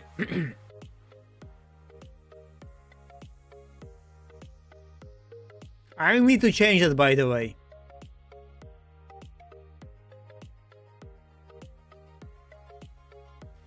Because not all the games are bad. But okay, so how I usually write the bad comment. It's very dumb. I shouldn't do that, but generally that's how I feel mostly. So I play the game. Game is good, but there's one level that is very bad. For example, it will piss me off, and I will like not recommend the game because of that. Which is like, I mean, generally the game is good, but there's the one level. Someone pooped in the bucket, basically. I don't know. And I don't know how to be with that. I generally need to go through all my reviews, and I need to improve them. At least to review them. Maybe they're legit, I don't know. Depends. For example, Forever Winter is a great game, generally. But it's unplayable. It's like they spending resources on the end game and all on the game elements that people who used to play in the game will be able to. Not the people so I cannot recommend the game for a new person, because if he will play solo, he will hate the game. He will struggle a lot, not because the game is hard, because the game is unplayable mostly, and this is sad. Just optimize the game. Okay, they optimize the game a lot. Just make that, you know, the movement, the motion, the looting, the UI screens. So just work on that a little bit. But it's still same as it was before. Everything small, unreadable, half a screen is covered, like many elements. So fix that, and it will be more attractive to most people instantly. So I can recommend it now, because you will like it for 15 minutes. Then you will find other bugs.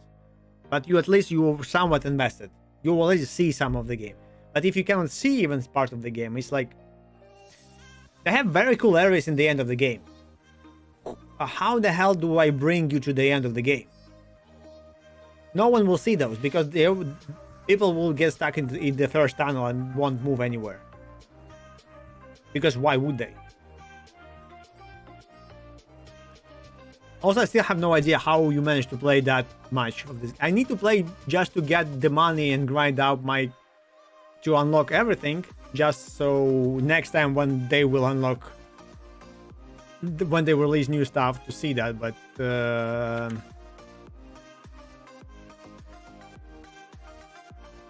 I don't know. Also...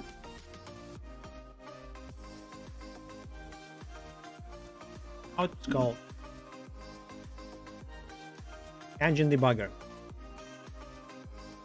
Also, just noticed that yeah, it should have this one.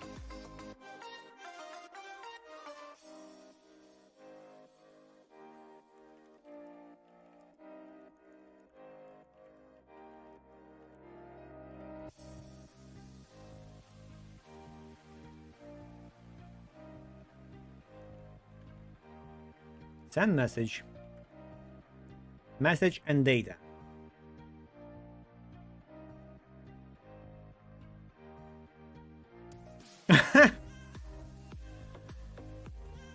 But yeah, to be honest, I cannot understand how you play any other character besides her, because every other character is so slow.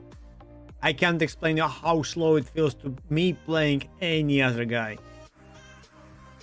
Initially, I played Scav Girl and the Bagman, but now my Scav Girl is like level 10 or more, like maybe 20, whatever, like high kind of level.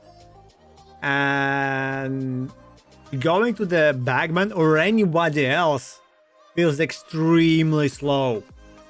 I feel like I'm just wasting time. Of course, like if I go to the normal map, like outside of the tunnels, I will... everybody gets faster. That's the point, but still the difference of the speeds is drastic. Also, I kind of hate their vaulting system now. It's like, it was like annoying at start, now I hate it completely. Because, okay, there are some elements in, so I get these tunnels, and like last time I got the tunnel, so you need to climb to the wires and just walk on them. But I can't climb them because it over climbs them. It kind of climbs, but too far, so I can fall. Sometimes I can fall and fall down and die from the fall damage.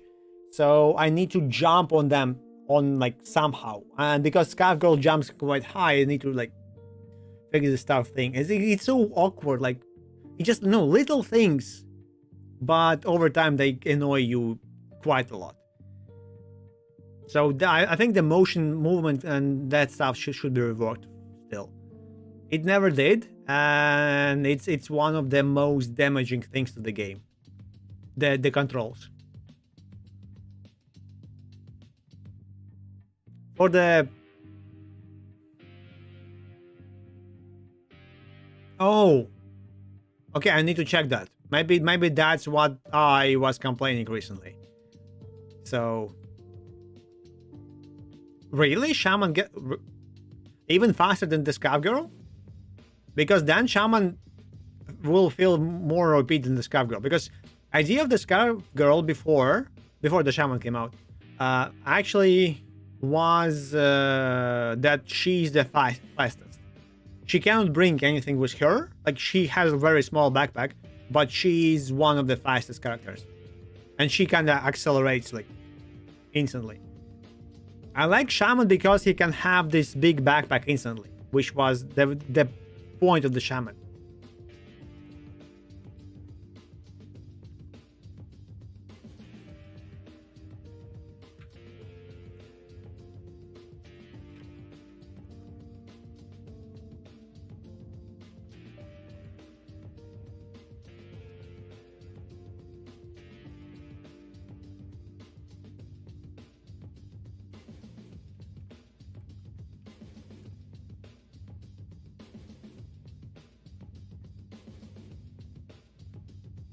Oh yeah, medium guns.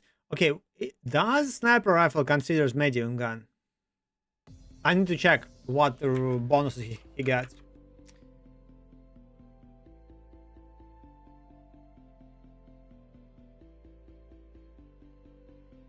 I always thought that Scav Girl loots faster. I didn't notice that, but it feels like that the Scarf Girl loots faster than other characters. But I didn't like. Okay, maybe that was also Shaman, because I didn't notice that some characters has faster looting speeds.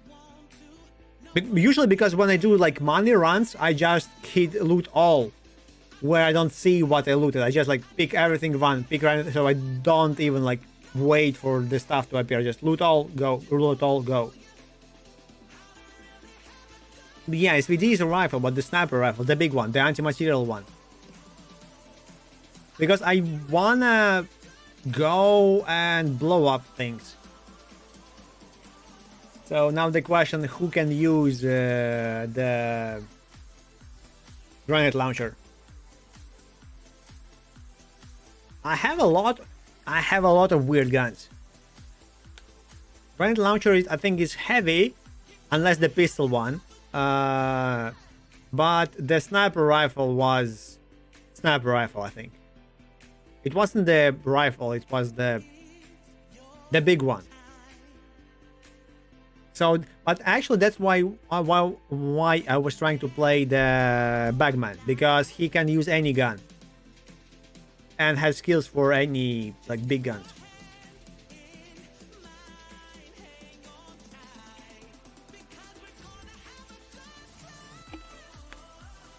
Yeah. I think there are like 2 big rifles. Okay, heavy rifle. Okay. Down a bit. What's happening with the bot? I need to check his prompt and stuff, why he does that sometimes.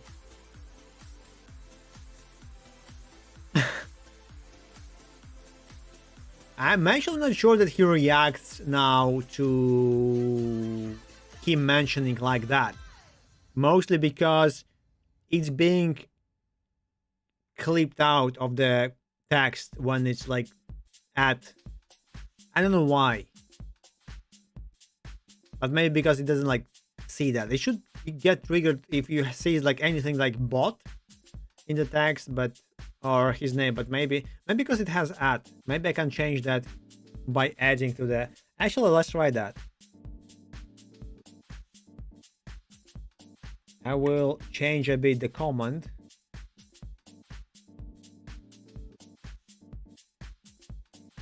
Or was it an action? No, it was a command.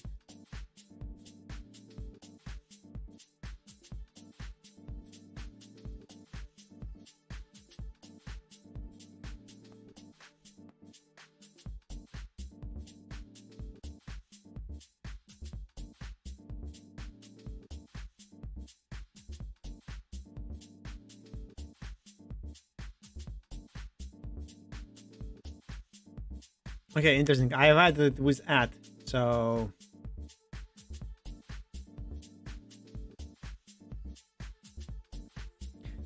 Yeah, but railgun, you need to set it up. I actually want to try it one day. Oh, yeah, okay, I saw that one. Sad that you cannot, like, make them or something. So you can make the railgun, you can do these rifles. You need to specific quests. So you'll basically be rolling the quest.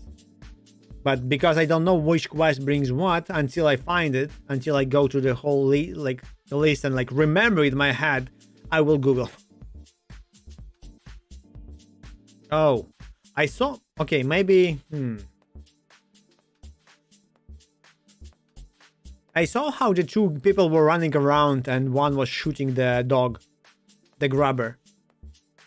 Okay, I still think that the grubber is the worst ever enemy in the game.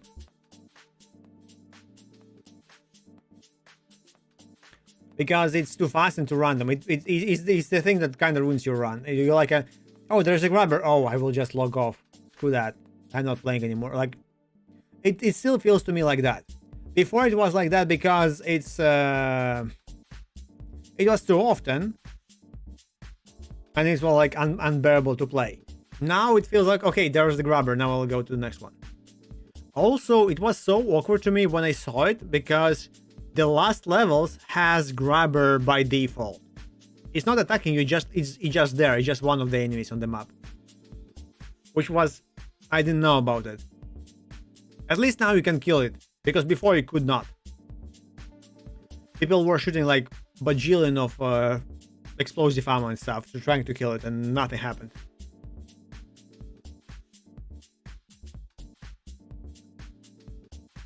Oh, okay. If if it's actually like, yeah, assemblable, assemblable, new word.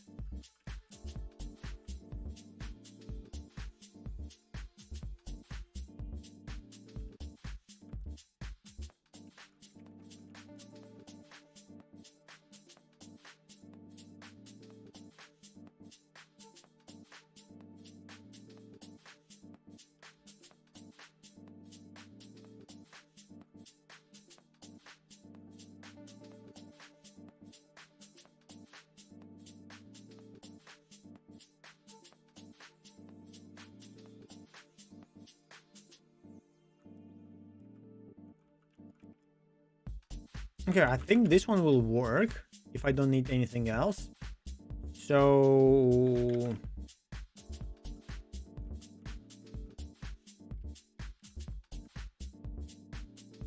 no, it's debug GD. I need plugin GD. Yes.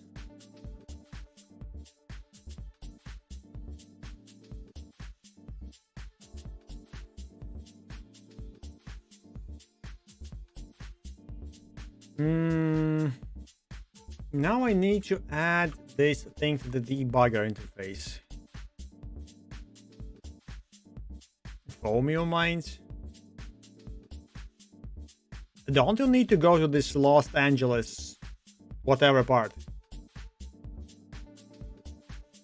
I thought it's Los Angeles stuff.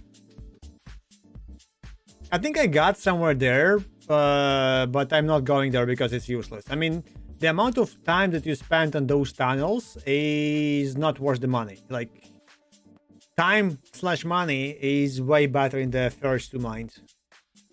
Two tunnels, not mines. So I'm usually go there. Oh, okay, and okay. I thought you need to get all of the things there.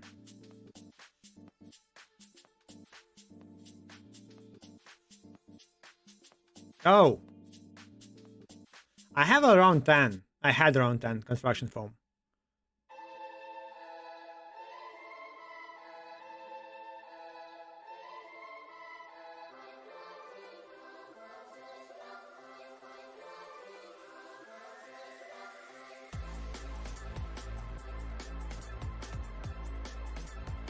Okay, so add debugger plugin.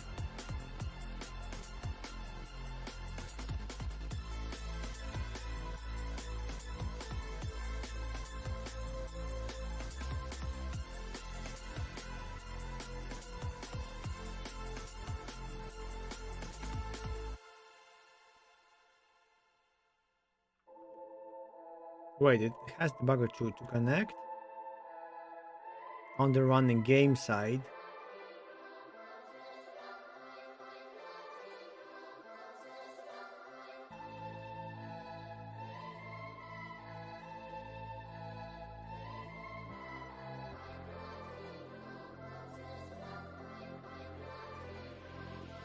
Oh, that's good, because previously the prices didn't make sense.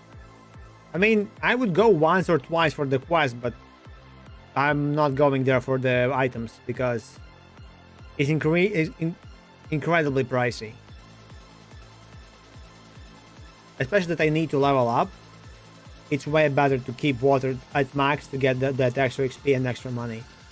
So, yeah, one run is like 100k for like 3-5 minutes. If you have max water, so you just chill on the max water and have like 3 water bottles plus whatever items, that ends up like 100k plus every run.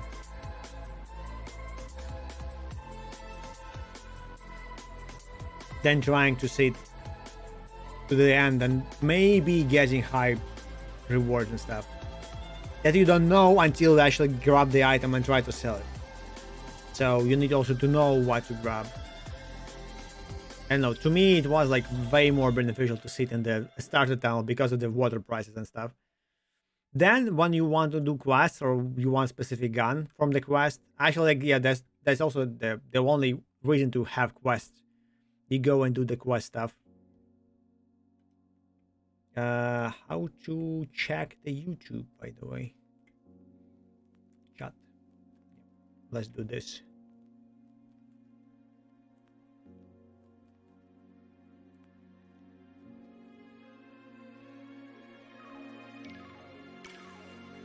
Oh, the chat is not updated.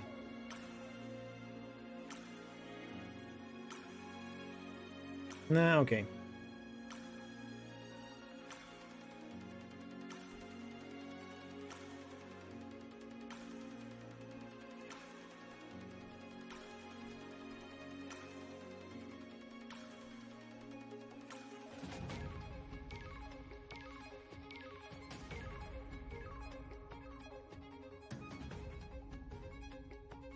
To the editor side of the debugger. Instance.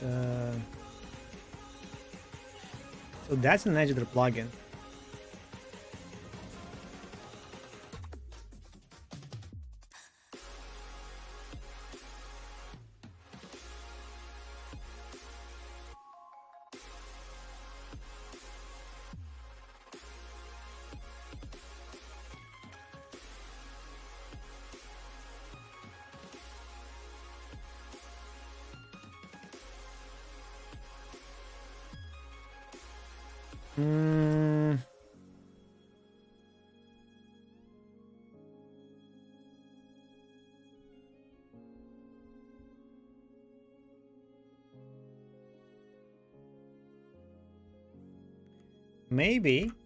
Maybe.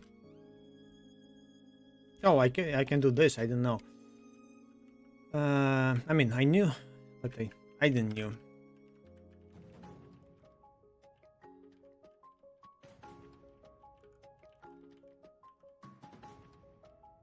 Dlog debugger plugin got new.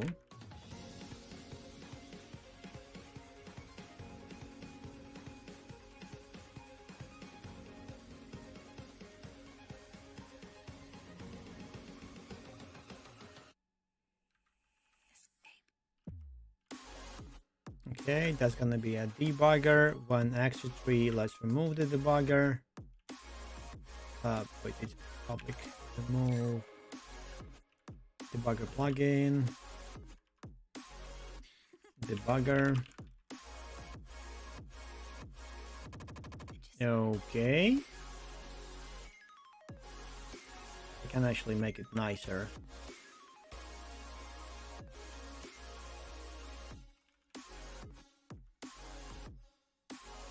Okay.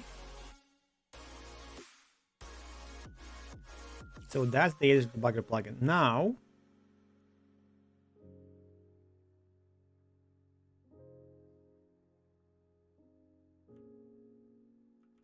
can I have function ready here? Because that's a tool. It will still work.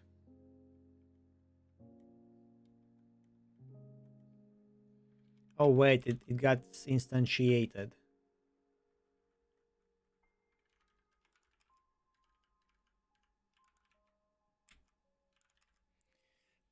I need somehow to grab the happening.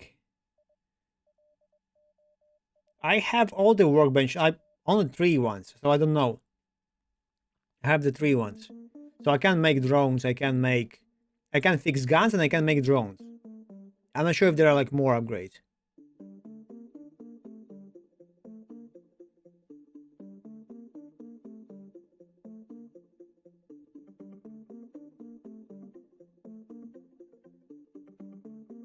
And to fix the guns, you need the level like tier 3 chips, which I cannot do. Also, one thing that I want to try to do later on, fix the... I forgot the guy. The guy who smokes a lot in your base. He asks for tons and tons of cigarettes, and then he starts asking for the parts for himself to fix himself.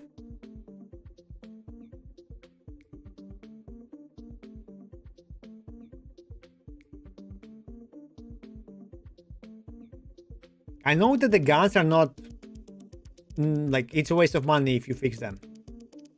It's way better to sell elements and the guns themselves, not to fix them. Unless it's like the kind of big gun that you're gonna use, maybe it's easier for you to fix it, but it's still like, if you can buy a gun, it buys cheaper than you sell it.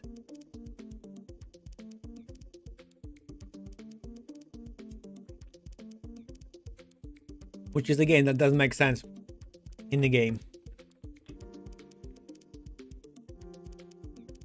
Construction drone sells 60, and it was motor and stuff, so it's like 15k around. So it's way better to actually create the drones and sell them. I'm not selling those stuff for the construction of drones and things. I created like 10 drones for myself for the building. I spent some of them, so I have like not that many left. But yeah, at least for construction drones, you can't get tons of materials in tunnels. I thought it would be 12k, but okay, yeah, you're probably right. Still, it's like, yeah, it makes sense to then craft them and sell them, if you wish, of course. It's like, it's still easier to get all the other components and stuff if you're going anywhere.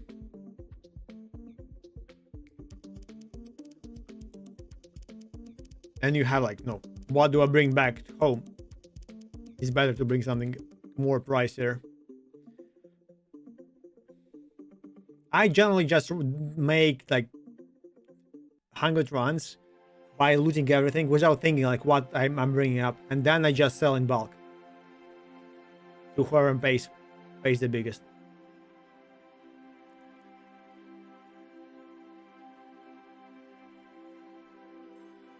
Also, I want to find a game similar to the Outer Wilds, or to make one of my friends to play it somehow over. Like, yeah, I still like time to time like go and find some random streamer or like random YouTuber who plays over Outer Wilds and see his playthrough. Like if it's like probably polished and shortened out and stuff. That game is amazing. The only negative was that and in the DLC, when you get to the stranger, it's too dark. It should be like, maybe not lighter, but you should see move further away a little bit, just not to convert the game to horror.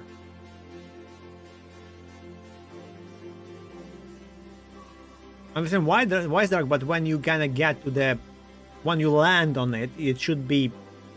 I couldn't see anything. That was my problem. It felt like my light goes into nothing. I had the flashlight, and I guess it might be a bug or something, but it felt very awkward. Dynamic lighting, I guess, broke.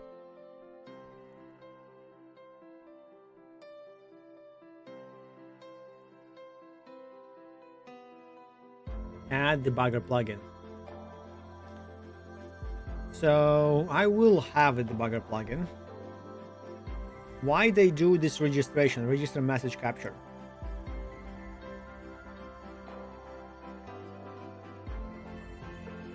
Oh, the my plugin prefix is not used here.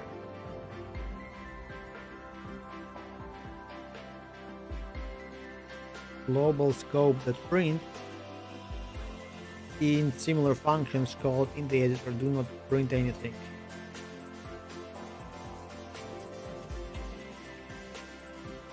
Print only game messages. To connect on the running game side, use engine debugger singleton. That's if I wish to capture, but doesn't this thing captures it?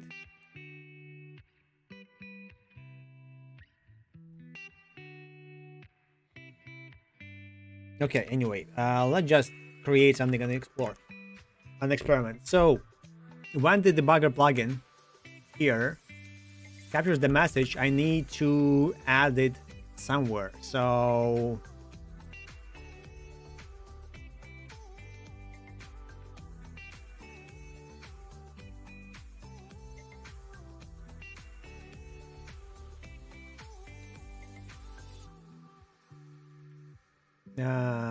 I don't know.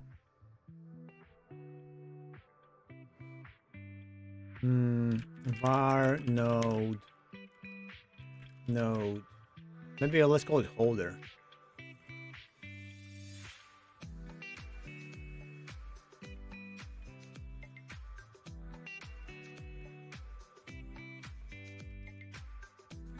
Label dot new.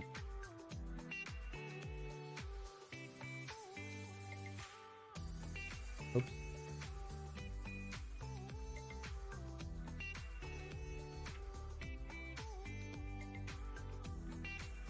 Dot text equals message.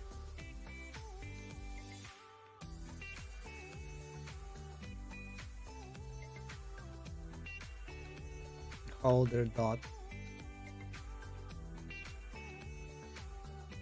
add child label. Okay, so this one will bring to the holder. Now, how do I set the holder?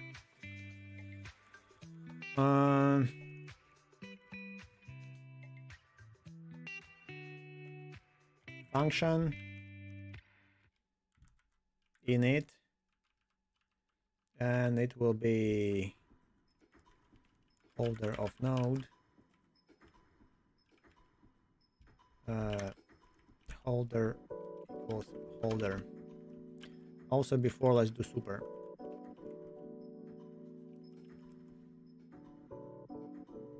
No?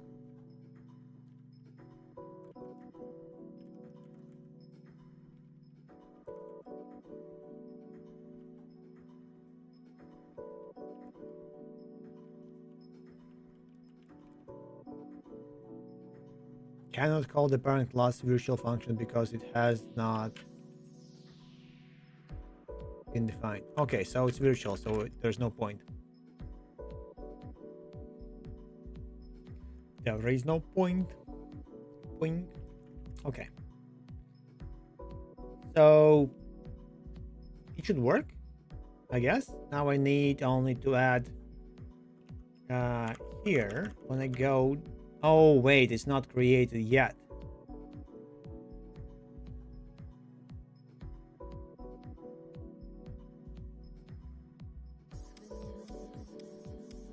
So this one can be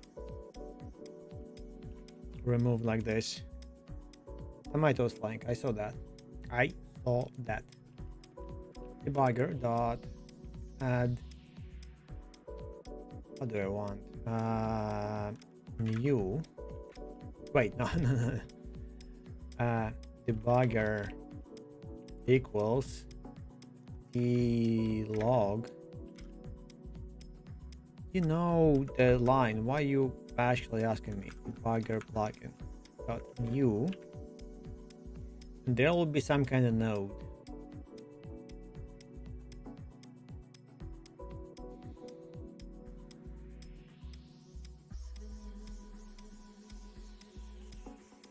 Log control dot get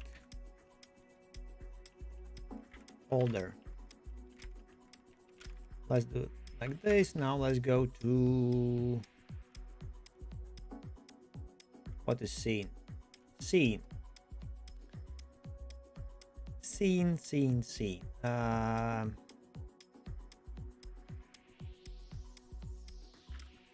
It was dynolog.gd. Yes. Log container. And I will call you function get holder node. It should be control based, not node.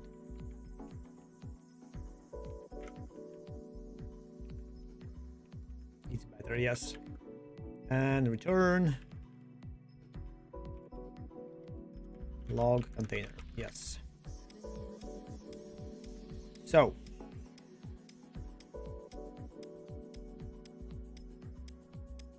imagine it works instantly.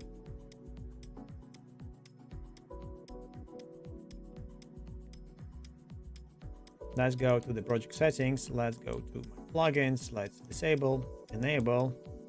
Oh, hi, Dan. Hello, pretty. Oh, I'm scared of you now.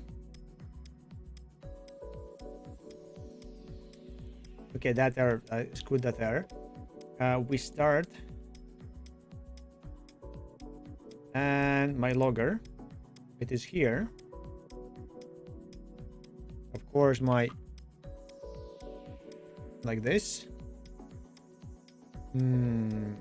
Test shadow. It doesn't work.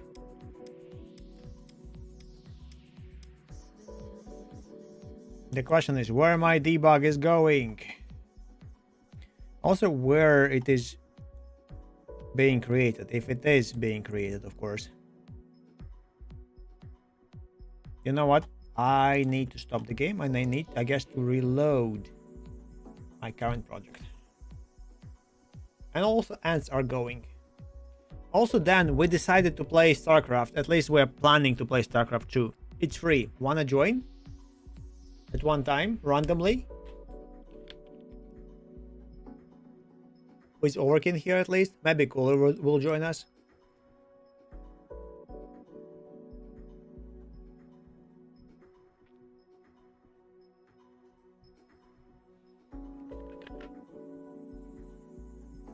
And to be honest, I don't like StarCraft. And many don't like, but it's just for funsies. Because, you know, all times.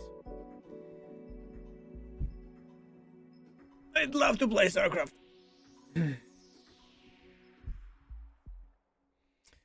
Also, my friend today will be singing, but I'm not sure where and I forgot. So I'm gonna stream. And tomorrow he will be singing again. So I don't know about the stream, but I might go and watch him sing. If I, of course, remember where and how. I think I googled and recorded like where, but I still forgot. Oh, also I need to remember I need to pay him money. I forgot about that part too. Okay. It restarted the project settings, globals, plugins. It is enabled. There's my logger, and there's also my debugger profile, and there's also this weird thing calling get holder in base panel dialog, attempt call on placeholder instance. Check if the script is in tool mode. Okay, so this also needs to be a tool, I guess.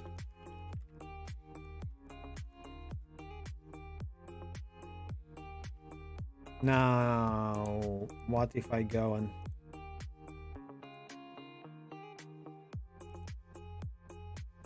debugger plugin is null, but now it should be recreated. So example plugin, look at that,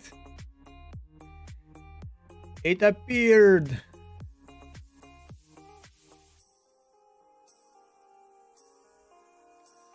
Now if I start, technically all of that should appear here, which it did not.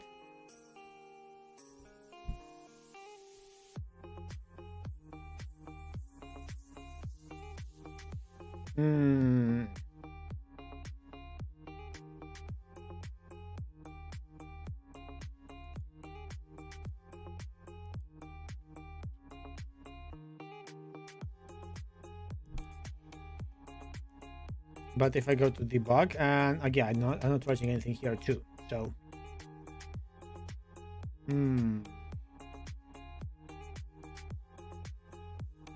okay, stop it.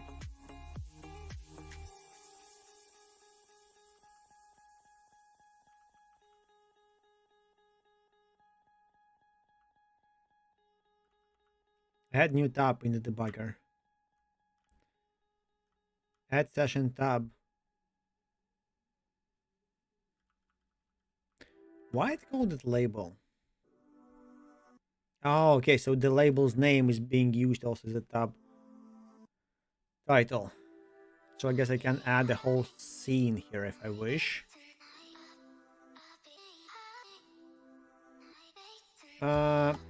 Let's...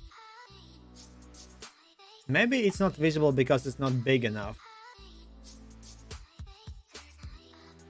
But it should be expanded. So let's add label.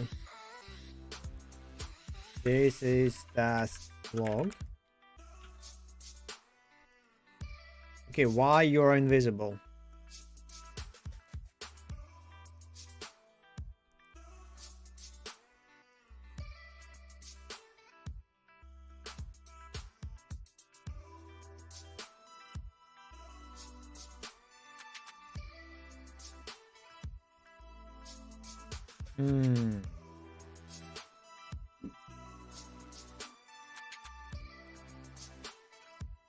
Okay, scroll. Maybe you are to blame. Nope.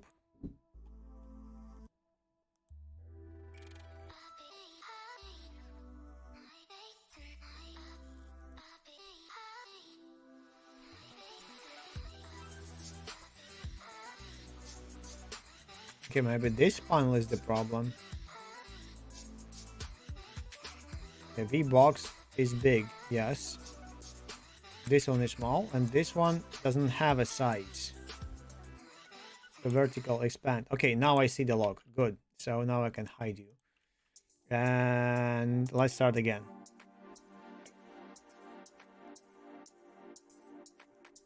And there's nothing. Gamion, hello.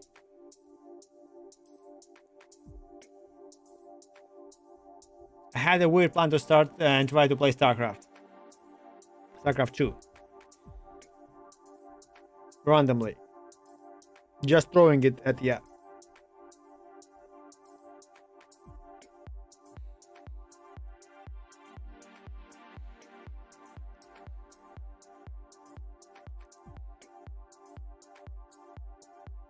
Okay, why do I don't see anything here?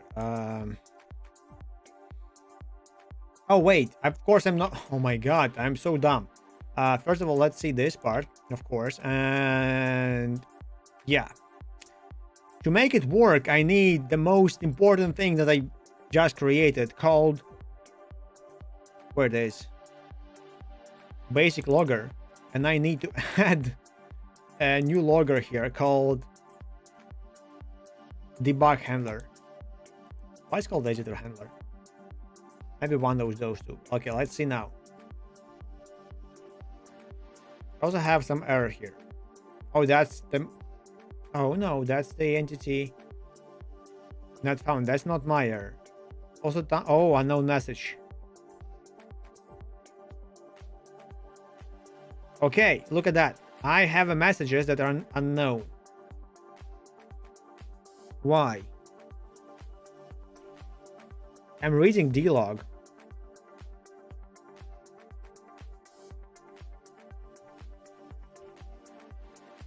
And the debugger actually eats it up when it outputs the message.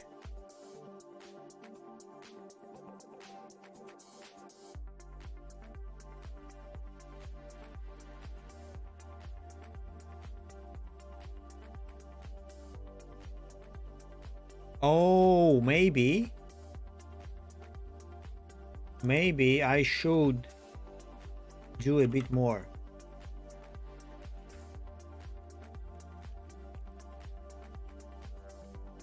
Like this. Maybe this is how it should be. Now I didn't see anything yellow, but I still don't see my log. At least all the messages were consumed. Okay. And the bugger is there. Okay. Where the hell is that debugger?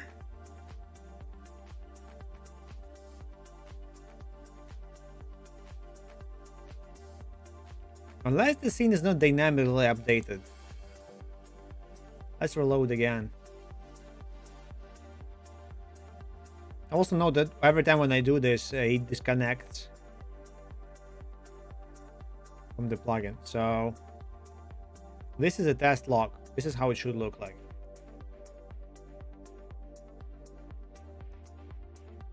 Oh, now it works. Look at that.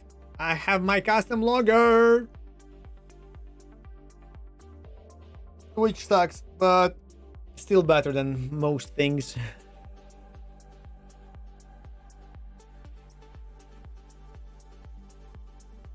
Also, G-log is there still. Damn it. Can you...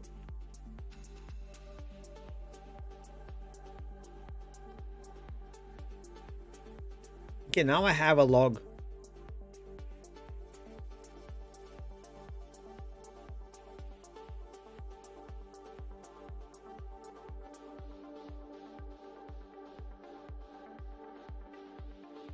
I guess I should commit.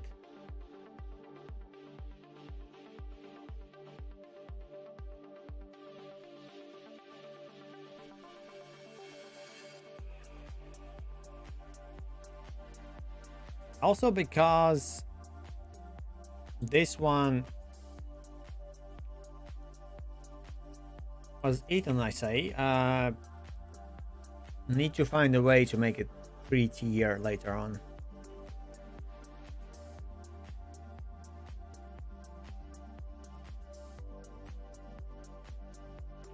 But it works.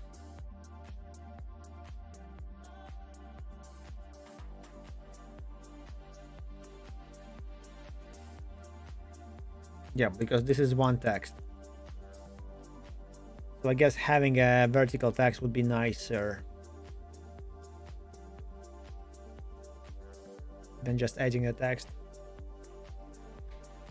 But it worked. So now I can just try not to have a holder, but maybe have an event and grab the event and write it there.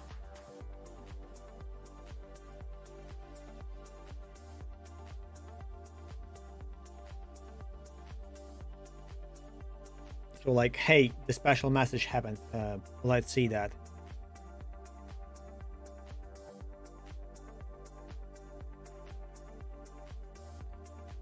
Because with this logger, I technically can also grab the normal logs and they wouldn't loop. Because right now I'm writing the normal logs here, but I also can grab them and write in through my own stuff, and my own stuff also to write to the normal log. So it would loop around, which is bad. So with this, I can not write to the normal, I can write only to my own. I can drag and drop it. Yeah. Okay, so this thing works. This is if I wish to have my own capturing part.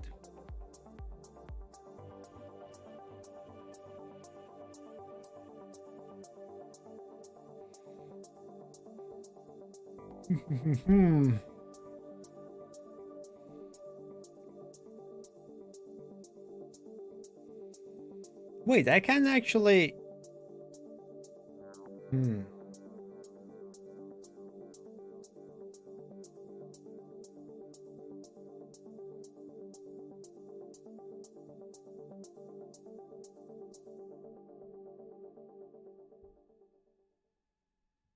Yeah, I can have this whole thing not as a class. I didn't think about it. Here is done as a nice class. But I can use this instead in the plugin stuff. When it starts, I just like, hey, this is the capture stuff. But I guess it's better in the future, in the long run. Okay, so what do I want here?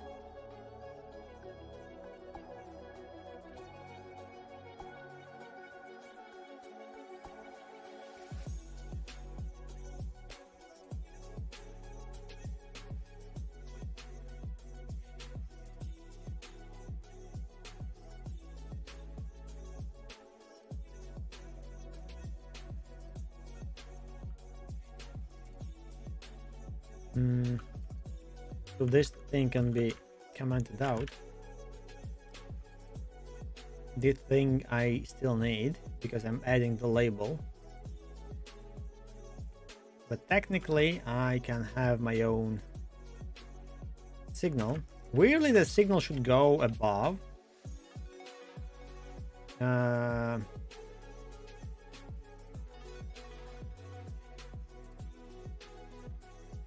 Message captured, and it's going to be message, and then there's going to be type string, and there's going to be array data. It's array.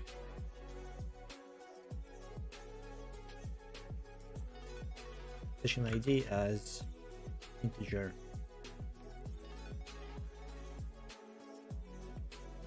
So also here, message capture. Why it doesn't help me? Capture dot emit message data.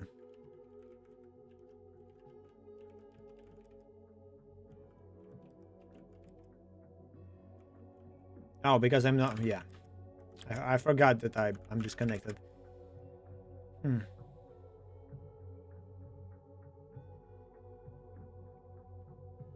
If only I knew how to write my own Lua. I can read it.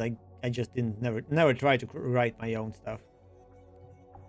Especially that I have. It's always a hassle to understand how it works. Everything is a map, kind of the table. And then you kind of have this global documentation that tells you, okay, if the map stuff name like this, then I assume that that's for this configuration stuff.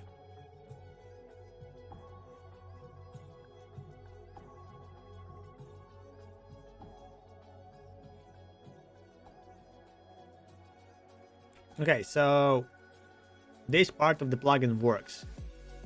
Now, let's try to do something fancy and have it as a Git project. Was it Dynabit? I think. Games. Type commander game, yes. Yep. And now let's go to add-ons and let's go to Dynalog. Git status. No.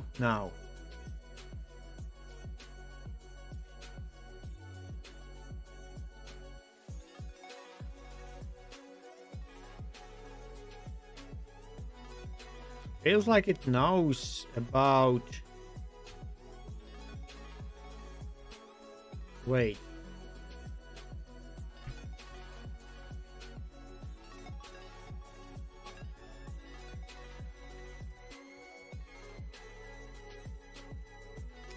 Okay. Awkward. Capture. Go to session. As captured.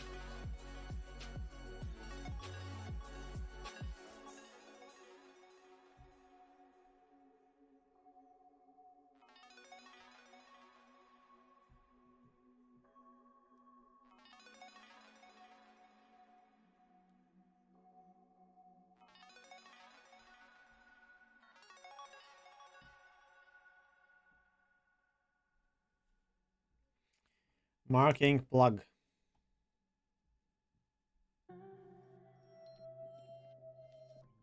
I'm making plugin. Okay, I don't need this one anymore. RFC, what it was about. Oh, it's about the log and syslog. I have it somewhere. Monologue. I think I copied enough for now. So I can close it. Okay, now go to demo. What was that one? Hydrate. Posture check. I don't wanna. Oh my god, my back. Okay.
What was this logger for?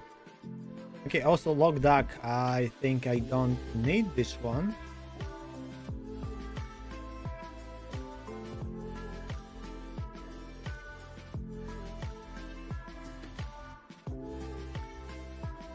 Okay, I guess. Okay, but I can find this one if I need to. So let's have a star and start in my go dot. Is it add-ons? Yep. Okay, good enough. Now about custom logger UI.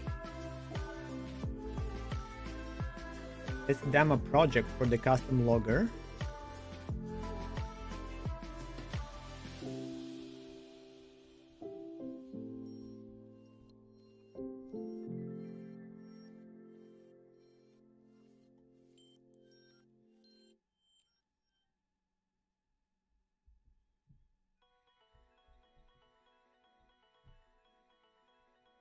Which I will use, but not now.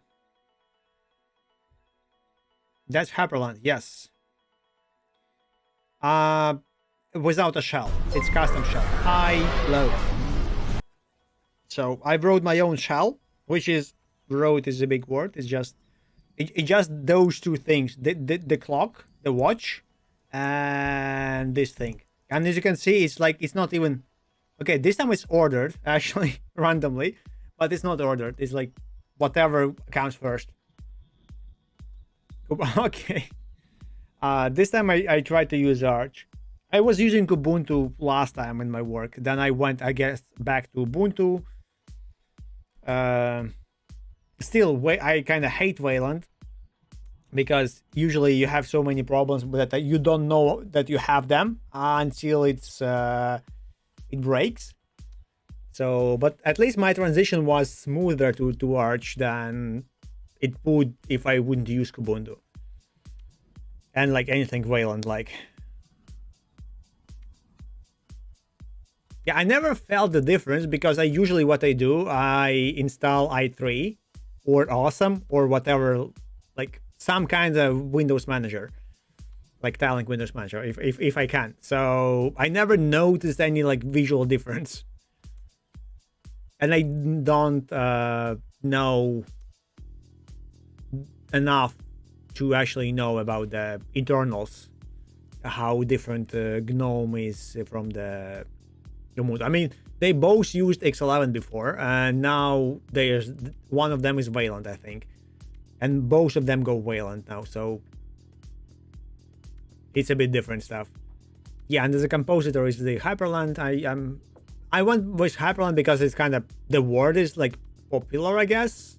So why not try what people use nowadays? And I found out, okay, the Hyperland is basically just in compositor and then you need to have the custom shell on top. And I didn't want to randomly install someone else's shell. I did initially, then I figured out that I don't know enough what the hell is installed to me. So I would go and do it one by one. So now I have my custom shell. I used Vala language for it.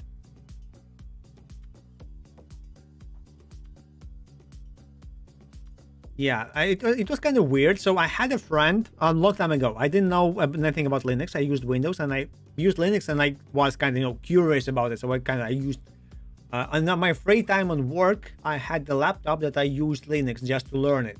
It was like, forever thankful for my boss about that he actually gave me the time and stuff so I could like learn it.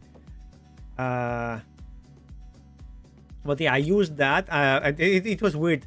And then the first Linux this was Ubuntu, but I asked a friend what Linux he uses, and he said Mint. And to me, like, Mint was the most Windows-like Linux, which didn't make sense because if you go to Linux, you're trying to get away from Windows. And he used the most Windows-like system, which was like, he didn't like use anything. He was using that as a window. So it was like, I was very weirded out by that. So and kind of that's the idea why I didn't like instantly Mint, because it was, what's the point of Mint if I'm going away from Windows? Like, why than Mint? Like, let's go something like more Linux-like. Arch wasn't a thing back then, so I went to that.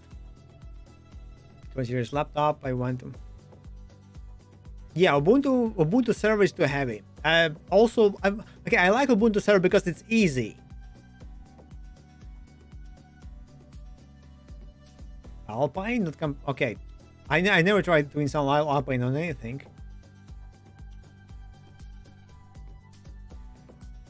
Yeah, Arch is nice. Okay, when I first time tried Arch, there was no like Arch install thing. So you actually went and compiled every bit as you wish, as you need it. It was the point of the Arch. So now it feels a bit weird that you have the selection, that you just select what you want and it does it for you. I mean, it's obvious that it should go to that way, but it had this weird thing to me. Like, okay, that's... You do it once, now you learn how Linux works, and you never do it again. And that's why I never used Arch before. Now everybody used Arch, like, okay, maybe something changed. I found that there's like this Arch install command and it does everything for you. Like, okay, nice, let's do it. But Hyperland, yeah, Wayland, I hate you, Wayland. Default terminal? Oh. Yeah, I use Alpine only in my Docker containers.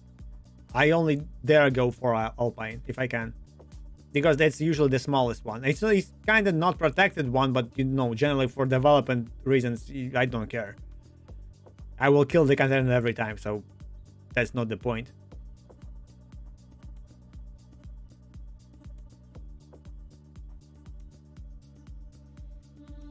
Yeah, I prefer... I just use it for learning. Also, I like Linux mostly because I can work... It's kind of faster and easier to work because you know which stuff is where. Weirdly, with Arch is different than Ubuntu, so I didn't like Arch instantly. First of all, I don't like this thing where like the Pacman on itself. It's too confusing. There's no like normal explanation of what the hell how it works. So if you go like Pacman help or like what is this? It doesn't help me at all.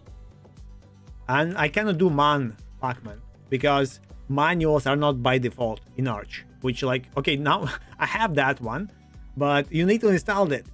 And I didn't know about it. So, okay, now I need to go in there. Like, it's nice that you have the option. It's sad that it doesn't like warn me about the stuff.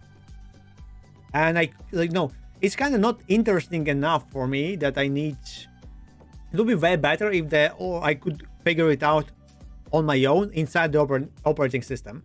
But I just like, okay, I don't have manual. What do I do? Okay, let's do Pacman search, whatever. Like, I figured it out by reading docs. Like Pacman search man. I have 20 different packages. Okay, which one is manual? Let's go Google it. It's just faster and easier. So, yeah, it wasn't that good. Would be way better if I would have some kind of inbuilt way of knowing stuff. So I guess minimal manual stuff for the Pacman is necessary. Yeah. I think I did sudo pacman sync search man, and then I got this thing, and I'm like, okay, no idea what it is. Let's scroll. Okay, xorg xman Unix manual page viewer. Okay, maybe this is the thing. I don't know. Maybe something else. Let's Google. So this is negative part of the Pacman in general and the Arch that I got, because I have no idea which one. And they're like library, pipe, like, yeah. And before that, I was not Googling, but I asked, basically, good thing that I could do this Pacman, basically sync, and then help. And, okay, not, also, the Pacman without K, which breaks me every time. And then now I have this. Now I read this one. I understand this one. Now I go read next one, and it was like,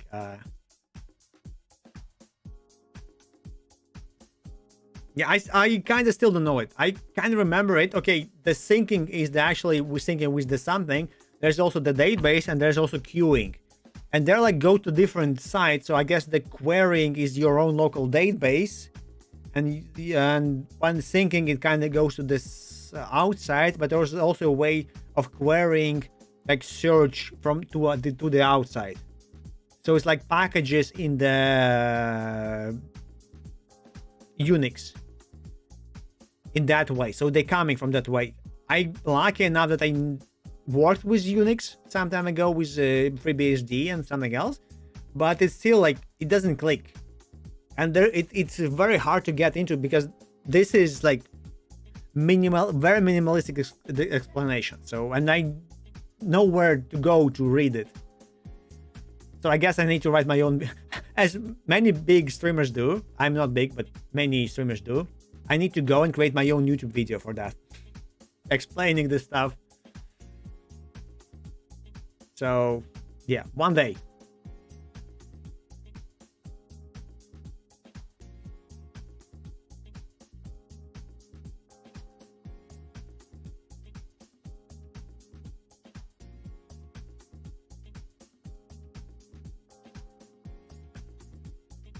This is a nice example. I need to remember about that.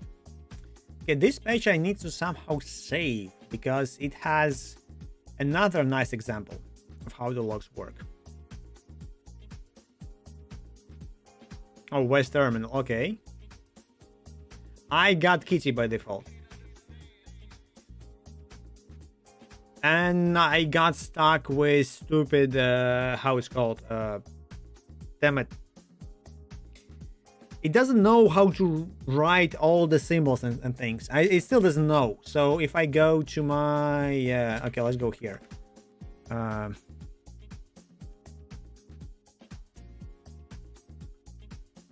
Neovim. Oh, wait.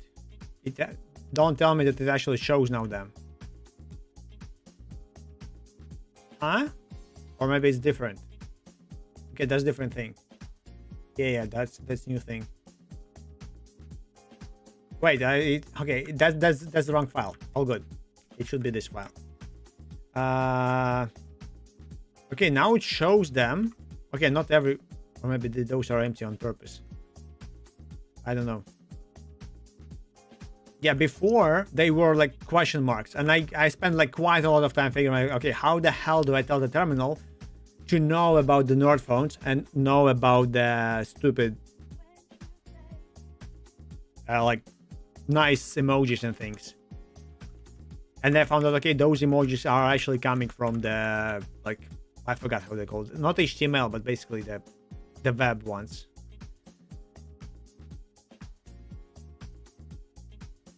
Yeah, I don't generally care about the terminal config. I care more about the Neovim config. So, and I just wanted to have nice pictures. Okay, one thing why I very much liked Kitty when I found it instead of the Vestterm on like any other terminal, because Kitty has nice error sound.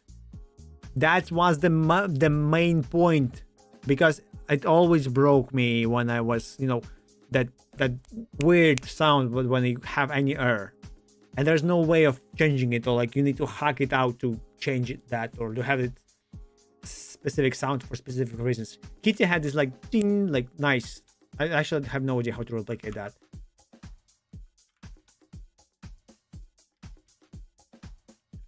Yeah, I have no idea how to have it, but yeah, I like the Kitty because of that sound. And that's it. That's the only thing. Also, know that there's this kitty something. There's kitten and kitty. Kitten ask. What is it called? Kitten ask. Okay, no. Choose fonts, I guess. Yeah. So there's this thing where I can change my font. And I can do whatever I like here, like with the other things, and see the examples and stuff. So this was very nice when I found out it. But it was after I started using Kitty. I mean, you can use all the terminals instantly. You can just install all of them. That's not a problem.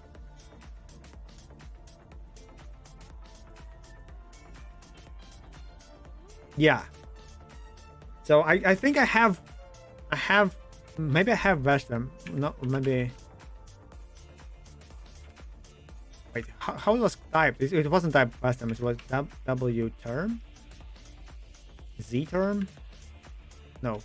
Okay, I don't have one. Okay, less fonts. Yeah, maybe that's how I, because I was searching for stuff.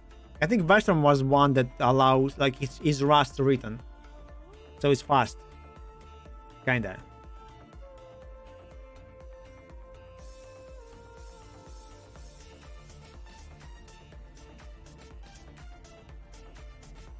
Yeah, so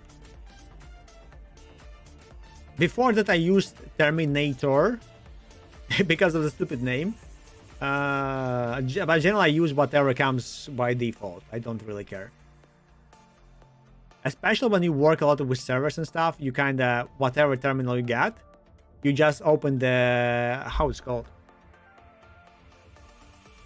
The terminals inside terminals, basically. The session terminals thingy. Oh yeah, console. Okay, yes, I use that. I mean that goes by default. Yes. That what.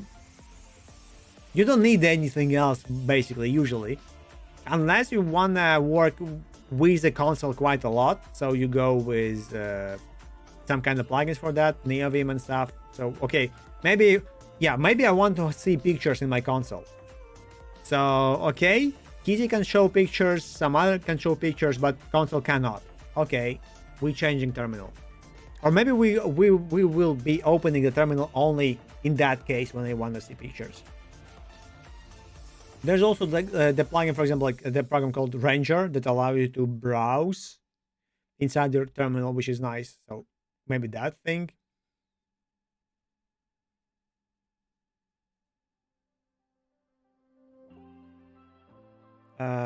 Okay, you know what? I will forget about this one, so I will not gonna save it. And for terminal,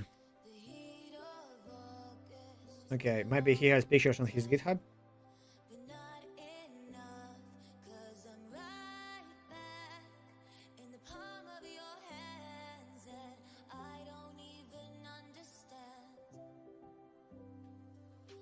Common widgets, Windows power, AI, Weeb power, of course. No one actually shares their terminal.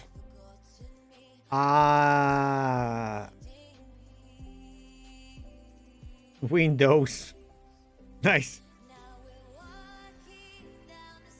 Look at that. Scary enough. So I wanted to install one of those, but then I thought, you know what, I gotta create my own. Because they usually install like a bunch of stuff that I don't understand. Some of them doesn't work on my laptop. Yeah, I'm streaming, like, so this is laptop. I'm streaming from Windows, but this is the capture card capturing the thing. Yeah, I don't see terminals here, just... Yeah, somehow there's AI built in. People use that one, which I... Just why? I guess someone likes it? I don't know. I like this left side. I need somehow to create my own like that. So what I would do, I would actually go and copy the parts of the code.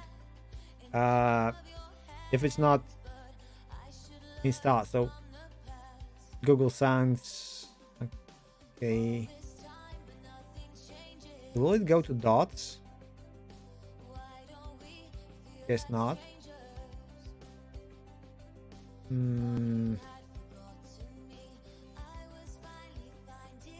Okay, those are shells. Illogical impulse. Hyperland.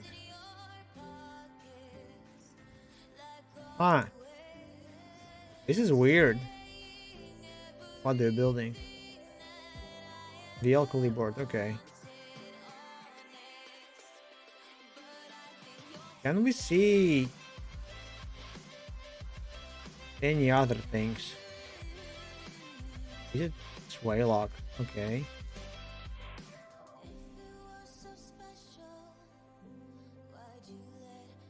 I thought that I will be able to grab the plugin list. I guess he grabs it somewhere separately.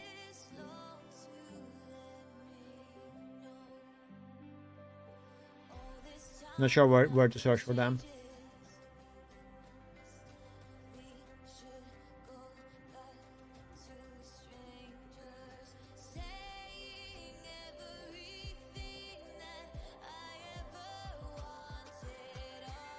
Oh wait, that's different. Link. Set up. I guess we can go through it, but yeah, I'm too lazy. Okay, check second 55. Okay, so you actually went to the video and found it like that. Come on, work.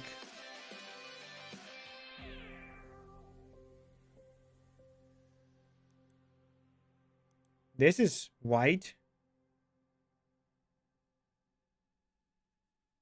But this is like default terminal, no? It doesn't look like any vast terminal or something. It very much looks like...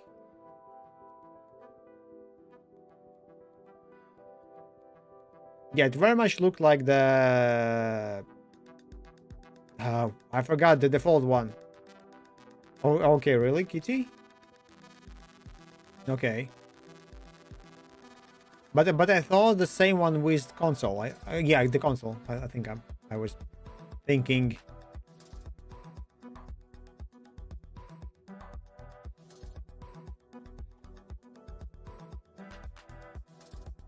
Yeah, I don't like the white screen usually because, you know, bringing it up and down, it kind of breaks a lot.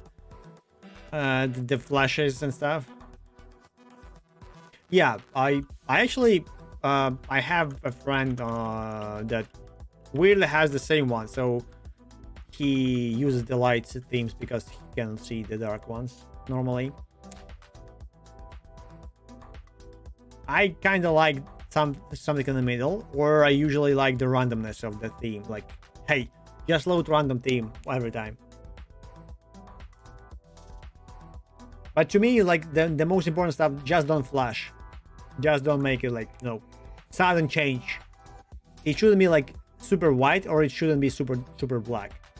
Even though I kind of would enjoy super black to some extent, but yeah, it should. Yeah, don't do that. I guess make it nice. Connection taken, disconnected. Okay, so because I good. Connected. Wait, it got disconnected again. What? Ah. Oops. No cut. No cut. Whatever. I count on cut.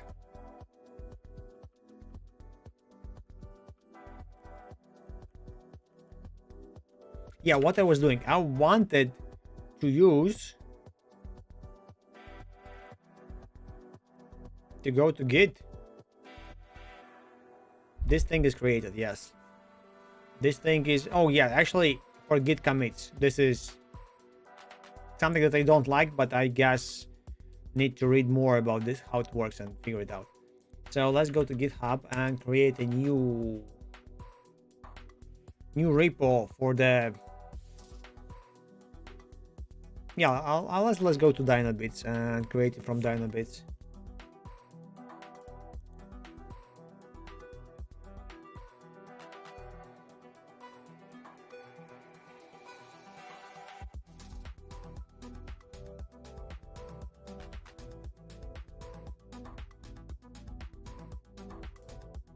This is new view. Create new repository. Owner. Before it wasn't like that. Before you couldn't select it. You kind of go to the like user and then select. Okay, repository name. Go dot dlogger.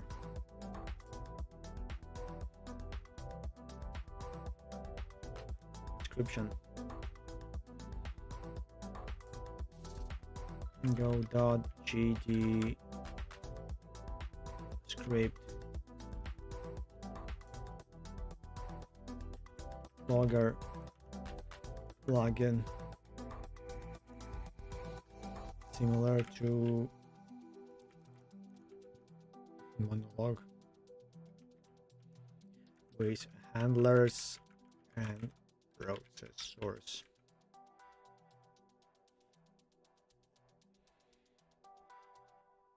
Configuration. Yeah, let's make it public. License. I actually have no idea which should be, so... And sadly enough, they don't... Oh, wait.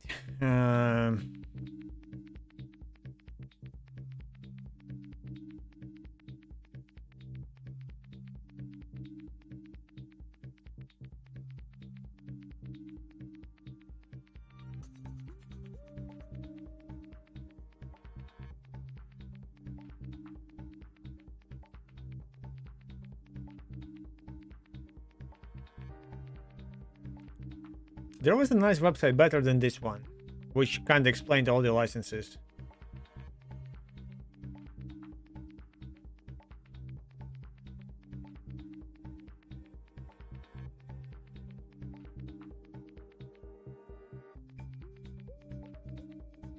So it should be GPL3, I guess.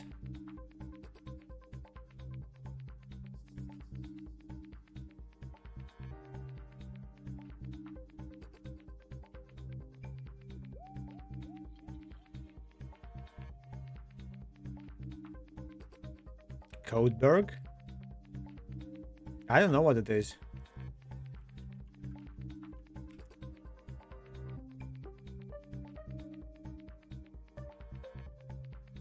Oh, yeah, okay. I want to have a self-hosted Git. So that's gonna be I kind of use it, but I need to a little bit maybe automate the stuff. So GitHub is only for because it's like way to go. It's like many people go there like automatically. So yeah, GitLab if you want to have this internal like automation stuff, GitHub if you want to have this public link so people could use it and share with others, like kind of portfolios. I don't know. Yeah, that's it. No others. I'm not gonna use the IntelliJ one or Atlassian or whatever. Like fuck all of that. So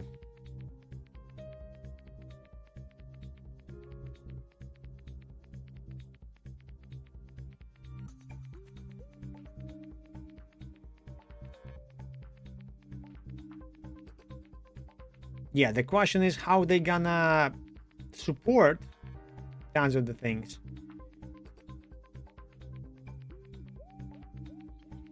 But I guess I need to create an account here if I, yeah, because if it says what it says, it might be very good. However, I don't know if who pays them.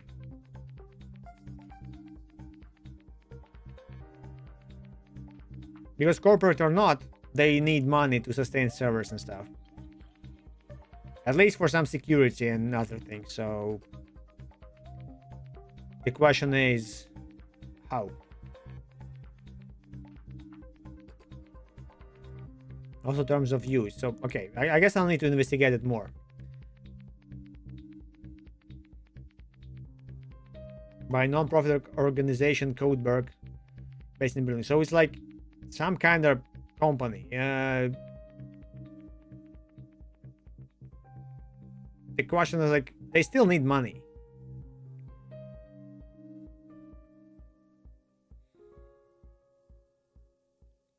Because what stops me, for example, like sharing all my stuff here, like storing whatever I have as a basically as a database for storing stuff.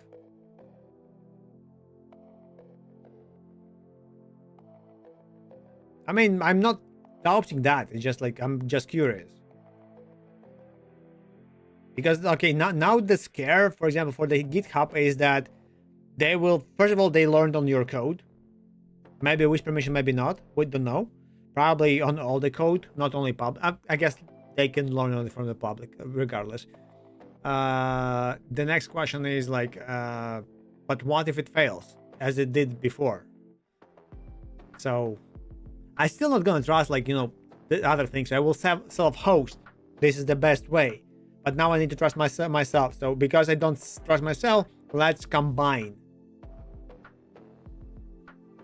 Probably yes. Probably. I just like questioning it because they really don't need to learn from all the code. They need to learn from, even if they learn from the public one, it's a lot of code. I think even learning from the public one is better because the private one can be more garbage than the public one. Public big projects are like generally better written than I guess the internal private ones. And many people do the internal private ones, small ones.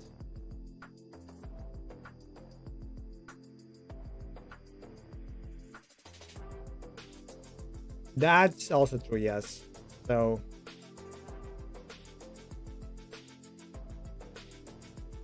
but yeah, my general like thinking is that there's no need to do that.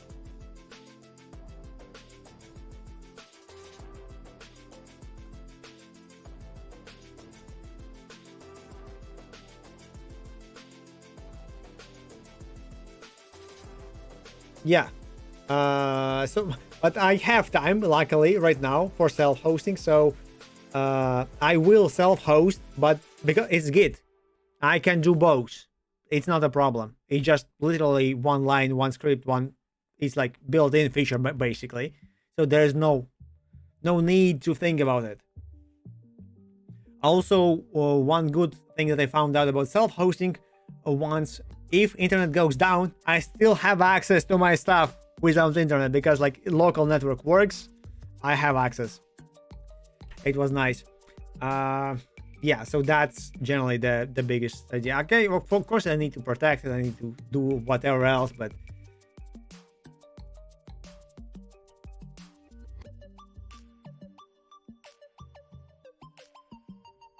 okay, people said that maybe tomorrow we're gonna play StarCraft.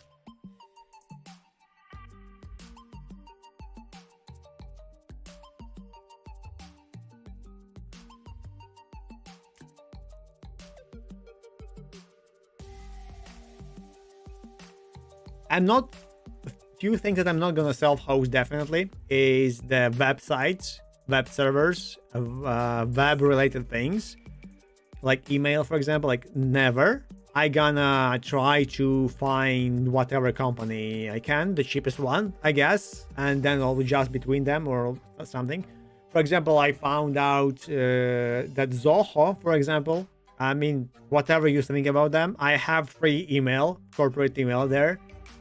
Of my own website, so yeah, I don't need to pay anything. So okay, that's the only reason why I'm using it. I don't care if they read it or if there's like anything good or bad. I don't care. It's free and they host me for free. Good. If I will need to use their like other tools, or maybe that's kind of the entrance, like maybe if my company starts earning any money, I will use that. Before that, I don't care. I just need the cheapest thing ever. Websites, because if I go and do simple dig, and I will go do dig.dynabits.com, I see too much information, especially the IP, which I can now DDoS. Of course, you can do something like the caching, the Cloudflare, whatever, but it's still better to just go and like, you know what?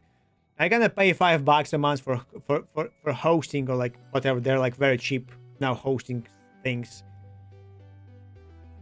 I just don't want to have my IP, even though I'm in Latvia from Riga, so we have dynamic IPs. But still, it's something that would, you know, might dox me, might do something else. It's easier to hack, but yeah. So also, if I have many different services on one device, I can just buy tons of different services from someone else, and they will have different IPs, and they will be different, not connected to each other, kinda. So, okay, for example, using Amazon, if you go AWS, you can use. They will be in kind of private network. You can organize and whatever, configure it if you wish, but it's like, do I need it?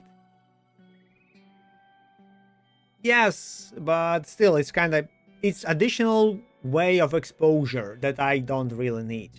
Of course, it's gonna be cheaper, but this is not. This cheapness comes with the security issue, kinda.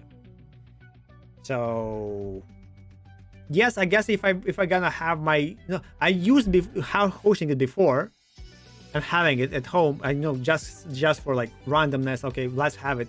Let's have a nice domain name so I could go to my servers from somewhere from outside the world. Nice, but now I think, okay, this is technically, if I would have a website and 100 users on the website, first of all, they all know my IP. Secondly, a hacker will know now my 100 users and my IP, and because it's local, like my home network, he probably can get into my home local network and have my all other things technically. So, but having it like somewhere else, it means, okay, he will get some stuff, but not all the stuff, because he will need to now jump outside and like hack another, like some other way. So yeah.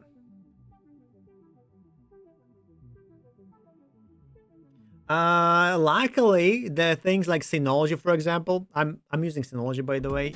Not that I wanted to, it's just like I didn't want a hassle. So I went and they have this feature that allows you to connect. Now I'm not sure how they connect. I hope they connect me using their own internal VPN or like a proxy or something like that to obfuscate my IP. Even though I can connect, I think I can connect from my phone. Of course, I also can build my own VPN if I wish.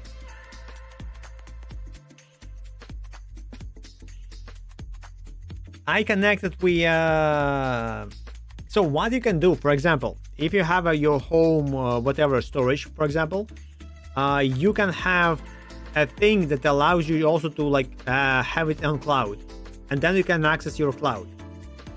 So you'll have a proxy like Google Drive, own whatever, the Microsoft SkyDrive, whatever it's called now, OneDrive, whatever, like whatever you like in between, which technically means that, okay, your files are your own without own drive. You just like sync them to outside, and you can access them from outside via your phone. So I think it's like a bit of a harsher design, but it's more secure.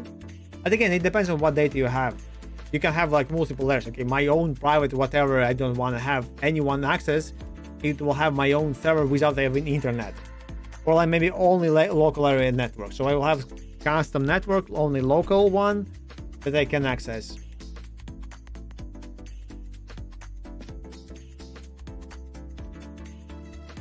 Not sure about that one. Cloudflare, I don't know. I think they are very good, even though like they failed twice recently.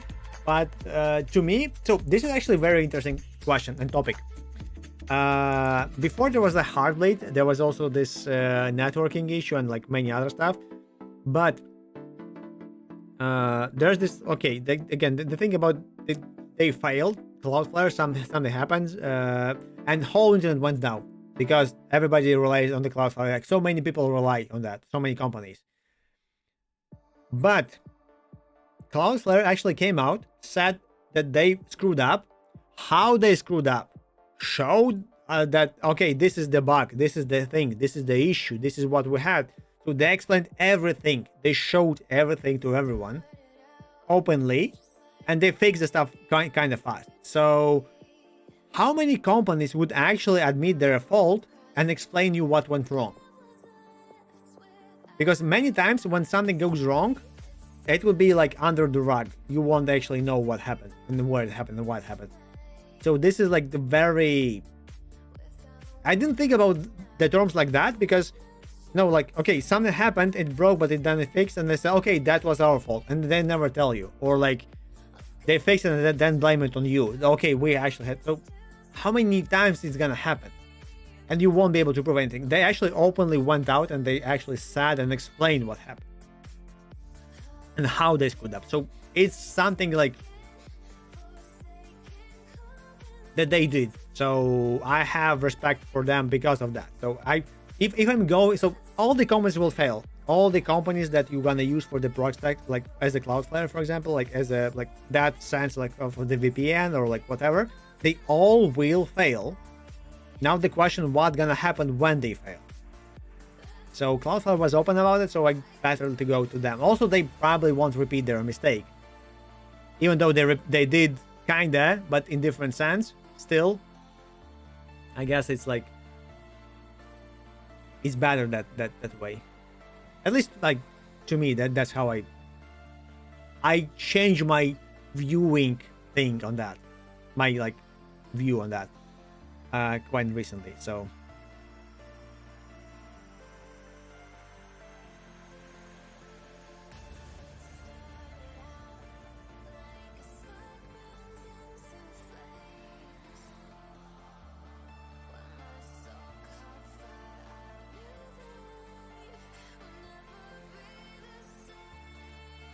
yeah. I kind of was interested about the thing that Cloudflare instantly had this AI protection. Because, okay, how the AI got all the data and thing? Basically by swarming and grabbing data from all over the internet. So having the prevention of that is very nice, and Cloudflare kind of started doing tools because they only ones can, not many companies can do that. So having them and have this kind of built-in feature, even with the extra pay, I mean, they probably actually provided it for free because it's easier for them. Still, like, very cool.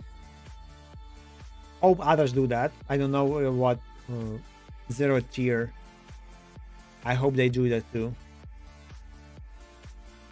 What I hate, like the biggest thing that I kind of, when I started doing server stuff, like some time ago, like I absolutely hated it. So I buy a server, which is like I rent a server, like whatever. I have a server, have an IP, It may be like even like virtual private server. Like never mind. It's like I have an IP.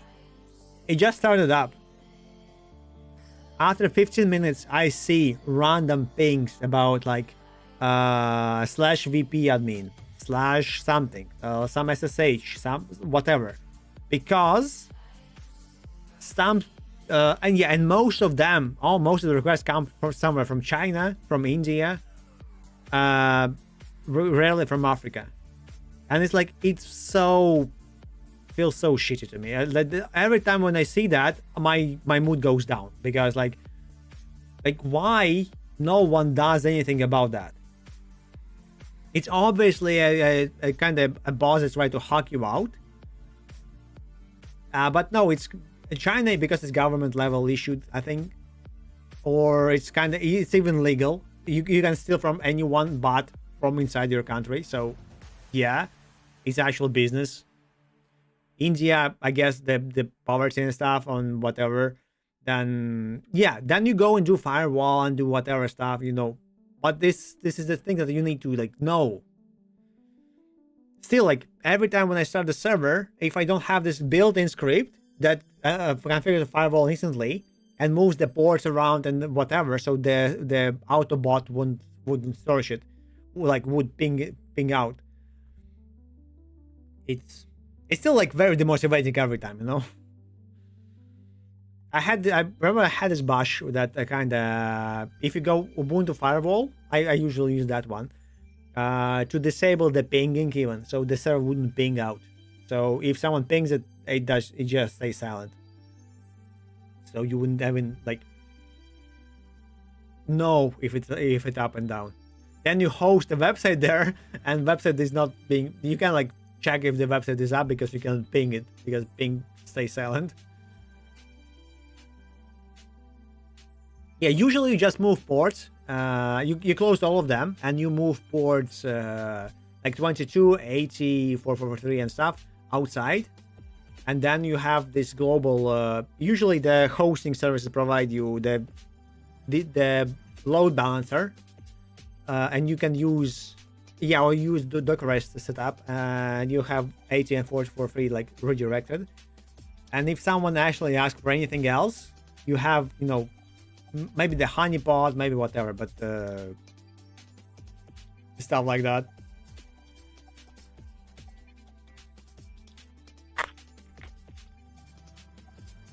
Still, it's so the pure amount of the random pings to your server is very awkward, especially that different IPs with the same request. So it's not like that they ask you for it.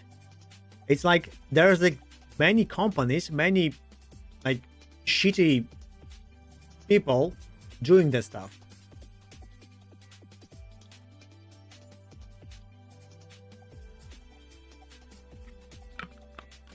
And I have zero respect to those. I remember there was there's a YouTuber that talks about the scammers that have a phone calls and stuff, and he had a nice video about the. I think it's nice. So some scammer calls went to Dubai and have the operation there, and then there was the Dubai thinks that they need to be prestige and nicely viewed in the public, so they kind of care about that stuff. And when the rumors came, okay, now Dubai is also the phone call center about the scamming stuff, they don't like it. And the government, in one day, went and arrested all of them. So they went to all the scam call centers, they arrested all of them, and, that's Dubai. They drove them out. That's it. Somewhere in the desert, and they and then you do drive whatever. Go by the bus, whatever, we wouldn't care. They just arrested everyone and drew outside. And then there were some people actually telling the YouTuber, but think about me, but no one cares. You are scamming old people from their money that could go for their medicine, like whatever stuff. No respect to you. You knew what you were doing.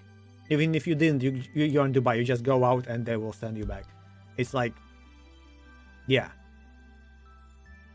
So yeah, to me, I have the same feeling about the hackers and all those who randomly try to I understand like sometimes kids do that, the hack kiddies, they kind of practice, they learn, oh, what's this? But first of all, he will never do the big damage. If he managed to do tons of damage, it's probably kind of your fault also, because the basic security stuff should be there, and he won't be able to prevent that. And even though he doesn't, it can be one request, and yeah, not big. He won't try to build a botnet and stuff like that, and he probably will be like caught quite fast and like stop doing that because he's gonna be bored.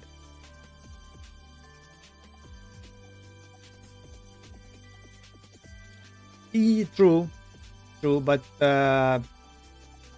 so my talk is basically that the government should enforce that stuff, and it should be like not strictly monitored, but it shouldn't be publicly allowed and okay.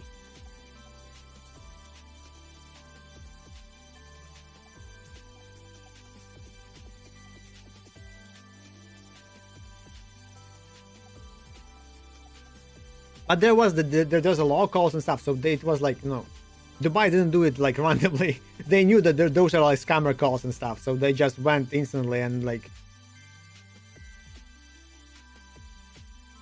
grabbed them all and go out. It was like 1,000 people, like 1,000, 2,000 people. So they definitely planned that stuff before to not just randomly went and arrested like random people. It was all. Okay, what do I want? Jumpstart your project with Copilot? No. Who cares about that? How about automatic garbanzo? What? Okay, let's create a repository.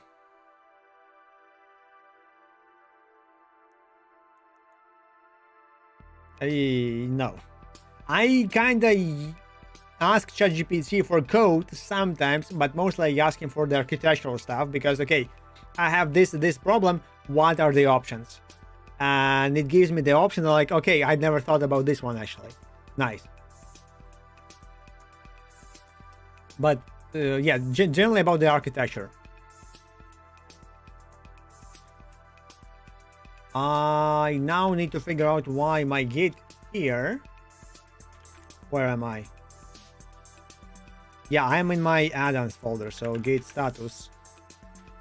How can I convert it git init? Okay. Okay, now git. Actually, oh no. Oh no, what have I done? Code. Copy. Git remote add. What was this IP? Yeah, this IP was of my server. Dynabits, which probably already like 20 times hacked. Why didn't it copy the code? Copy. It says copied, but it lies to me. Okay, now it's copied. Good. Yeah. I think something like CSS and HTML things, it will be pretty common. However, I still don't like. Okay, generally I don't like the web development in general. Like many people hate it. My negative part to this is, so I kind of was when HTML was becoming HTML, not at the start, but you know, at the moment where I knew why it's like that. So seeing that HTML, like it was like the way of format documents and send them back and forth. So seeing that people now use like empty divs and empty like tags and stuff just for sake of moving blocks around, like, you know, when old times you would have like the Word, Microsoft Word, and you hit spaces and enters to center stuff, and now you use the CSS with divs like that. It feels wrong to me. I cannot. When I use tons and tons of different tags just to make nice CSS and looks, I hate it. To me, I should write a nice text that I want to see on the page. Then I wrap it around in like blocks and properties, and then I attach the CSS to make it nicer and position it nicer. So if people uses it without CSS, it still should be readable and nicely like optimized. But it went out. It's not even like used anymore. Oh, not remove, remote. Remote. I'm not sure. I think I used Vimium once.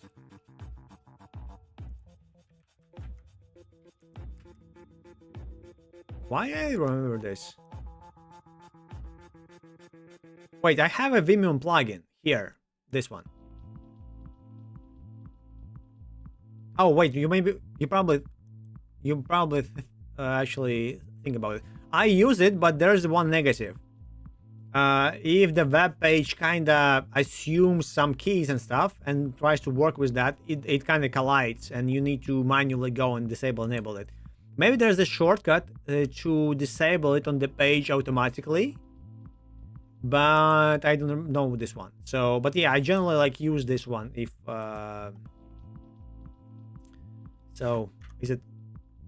I actually forgot. So what I usually use is up and down keys, like the scrolling stuff. So scrolling is, wait, okay, I disabled it here. Yeah, I disable it at most, but so yeah, I can scroll with what is this, HK? I have no idea.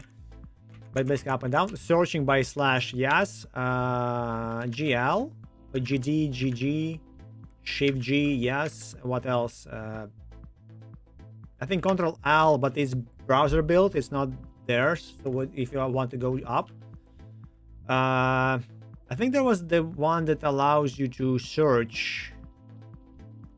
Okay, okay, yeah, the one to go back and forward. Okay, yeah, D. Okay, up and down. Yes, so down, up. Yeah, okay, F to for the links. There's more to F. There's like F.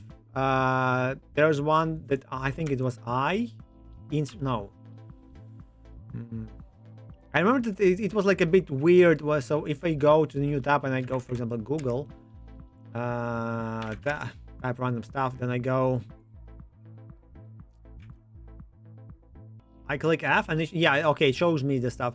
So there's different comments that sometimes don't highlight the inputs, or maybe highlight only the inputs. So I could go like GA, and now I can type more stuff. By Tony what? What is this? Appears to be a nonsensical placeholder name used in various online random typing. F disables it. Oh no, I is input. Insert mode. Oh, you mean I can use insert mode and now all the clicking actually goes to the... I didn't think about that. That I can use... Yeah. That I... Because usually my problem was, okay, I go to the game jam, for example. By the way, my own game jam. You can join that. Very cool. Very nice. Important part that we judge code, and the code is public, and you can see other people's code by the end. So we all write one game. I mean, each of us writes. We have the game as a team, and by the end the code is judged. So if I play the game, can we click any? Yeah, let's go to the previous game, like autumn submissions, and we get, where's my game? Yeah, my stupid game, for example. Yeah, if you play this one,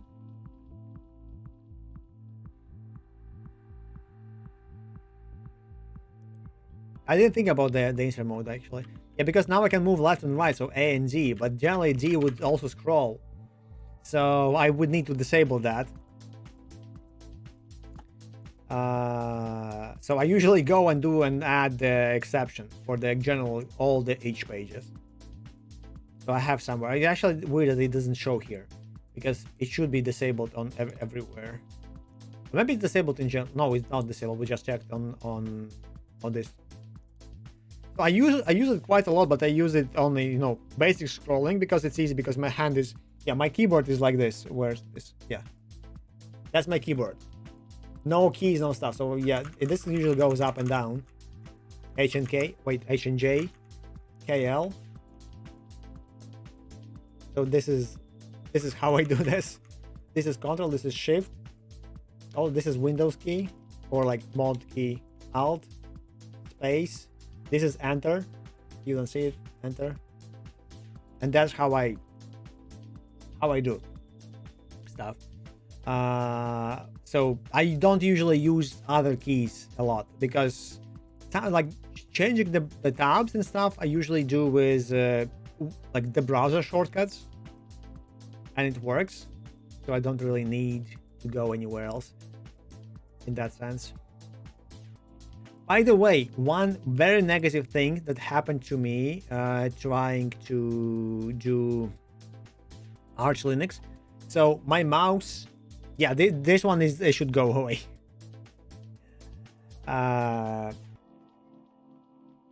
This is my mouse for the Linux machine. This is something like GX Trust. Arch does not have drivers completely for this one, and no built-in like whatever nice adaptive thing. Doesn't know how to work with this. I didn't know how to write my own. So my buttons, like those back and forward buttons, do not work by default. So they don't work. So what I ended up, after like few weeks of struggling, I actually went and wrote my own script with help of ChatGPT, of course, that allowed me, basically it monitors the input from the mouse, from the device, and translates it to the virtual device, like normal event, like back and forward. So now they work. So I can go back and I can go forward. Oh, so sorry for the flash. So that's generally the idea behind it. Yeah, scrolling didn't work on, but it's because of the browser. So scroll wheel did not. So I can scroll, but I also like doing clicking the button and it opens the wheel. So now I move my mouse down or up and it scrolls like this thingy. But it didn't work. But I found out that you need to enable it specifically in the browser, because by default, for some reason, in Firefox is disabled. Yeah, also Firefox, which is kind of negative nowadays, because Firefox does shady stuff now. I guess because of the AI, they want to use AI for their future shadiness. Don't know. I finished most of it, so now I'm trying to add it to the Git.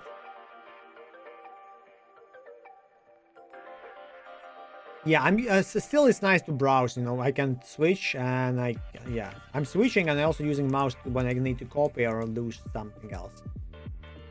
This page, by the way, Cooler recommended me to watch. Vimium really helps, yes.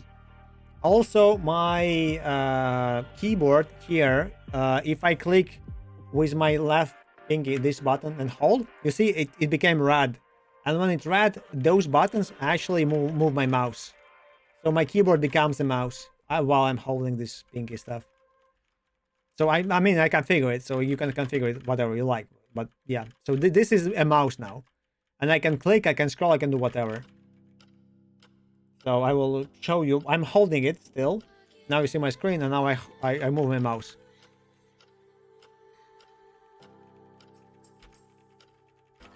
Like that. I can like shift it out, I can like whatever. So kind of nice.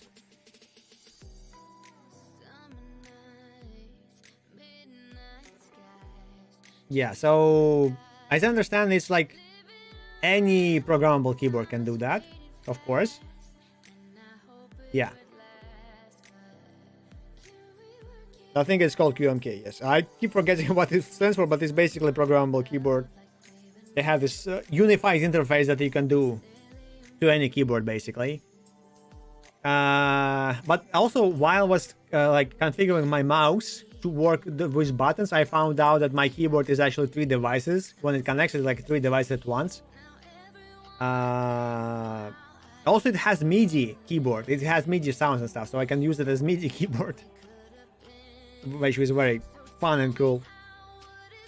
Oh, yeah, that's. I mean, I have the laptop keyboard, of course, because it's laptop, but the laptop is closed. Oh, wait, did I actually? I'm talking a lot about I didn't do this. Git remote add. Use Git remote add. Yes. Options and the name. Oh, I need to have a name. I forgot. Origin.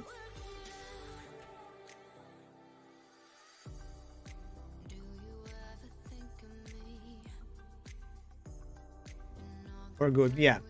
So there's the thing which it's hard to understand. So I just starting to get it just now. But it's probably will come later to me. Now I think of it. So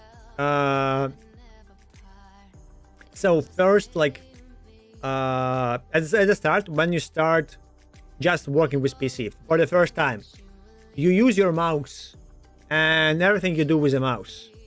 You try to click, you do whatever, and slowly start getting used to keyboard while playing games, whatever. Then there's a moment when you start programming and use bows, which is very nice. Then you kind of go to the way, okay, mouse is like very not needed, it's slow, whatever. I will try to go only keyboard, and you go to keyboard. But then there's the thing where you would go only to mouse again, back in the day, like so the end level. But there's the moment where it kind of jokes around. Okay, you would need 2 keyboards now because to work faster than, because 2 keyboards are faster than 1. But then you go to 2 mouse because 2 mouse will be faster than 1, something like that. So now I'm getting back to, okay, maybe having a mouse is nice. And not because I cannot, I can fully work without the mouse, most of the time. But it's still nice to have it because I have the browser, I need to games and whatever. So it's like,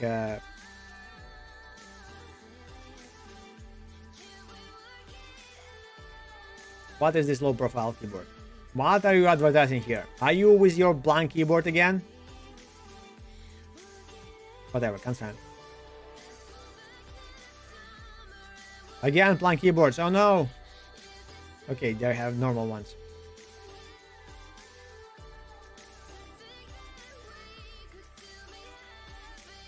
Why is it called low profile?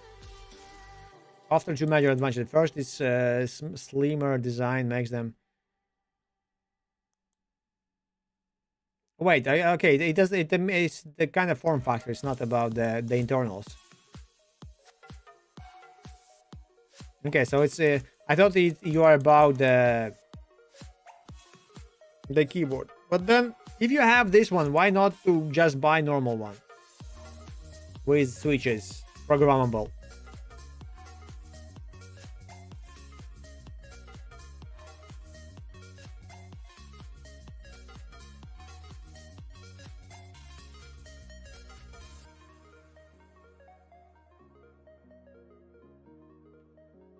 To be honest, okay, my broke, yeah, mine is broken. I actually ate it. Where it is? Look at that. Yeah, I did this, and now I have 2 keyboards instead of 1.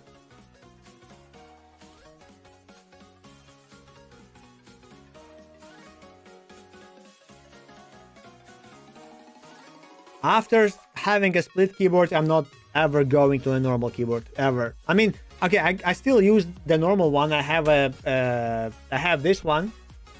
See, it's even a blank one, kinda, but it's for the, for the streaming setup. I'm not using that as much. It's just like, okay, I sometimes need to click buttons on the streamer setup, so why not to have this one?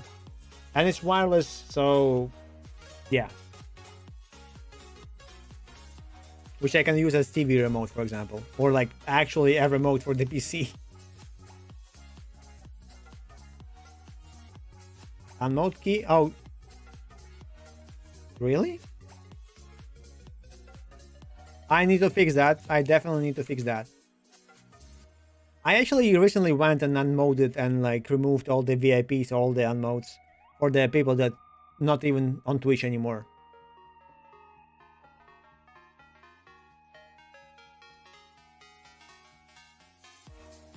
Yeah, so I enjoyed extremely silent ones. Now my keyboard is loud. I don't like it, but I broke my previous one. I have the same one. So this is like Moonlander, by the way. This one is called Moonlander. But I used my old one for so long that when I was making a lizard game, by the way, I have a lizard game if you wanna check it out. Do I have a link for that actually? I think I had a link for that. Whatever, I don't remember the link. Is it dashboard? Yeah, this one. Lizard, yes. Almost back. Actually, yeah, there should be a link for that. Maybe it's disabled. Maybe I forgot to bring it out to the new PC. Okay, there's mages versus goblins, but there's no lizard. Yeah, I need to make it this one. Maybe later.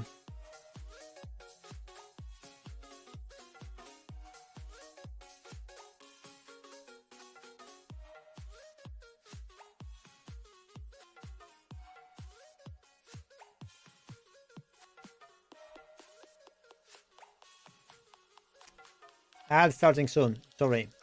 Yeah, That's not that I can. Wait, Ricky Lady reached what? Wait, I don't see this notification, by the way. How the hell? Or maybe it's just general.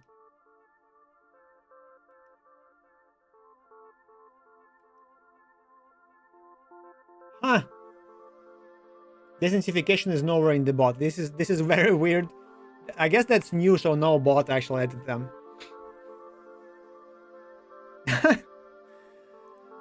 I talk today, let's play StarCraft 2. Randomly. Yeah, we have the gaming streams by the end of the day, but it depends. It depends. Yeah, StarCraft 2. It's I recently found out that it's free.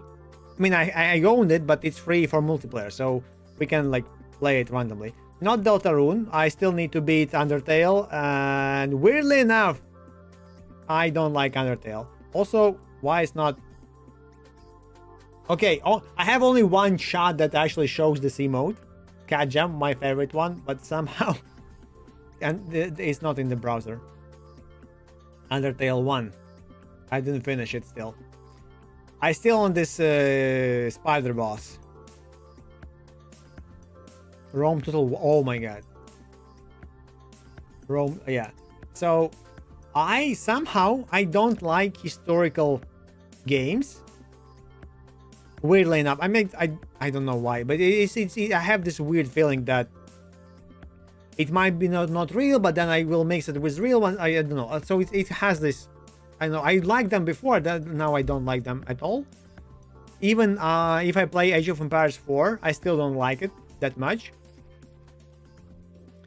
So I kind of went away. Warhammer maybe, even though it has this weird feeling, but I wanted to play that. I have the third one, but negative of Warhammer is that there are like so many of them nowadays. Like the Warhammer like 1, 2, 3. I mean, they have like 3 of them with tons and bajillions of add-ons. They're like, is it actually EA? EA Games. Maybe that's why they have bajillion of add-ons.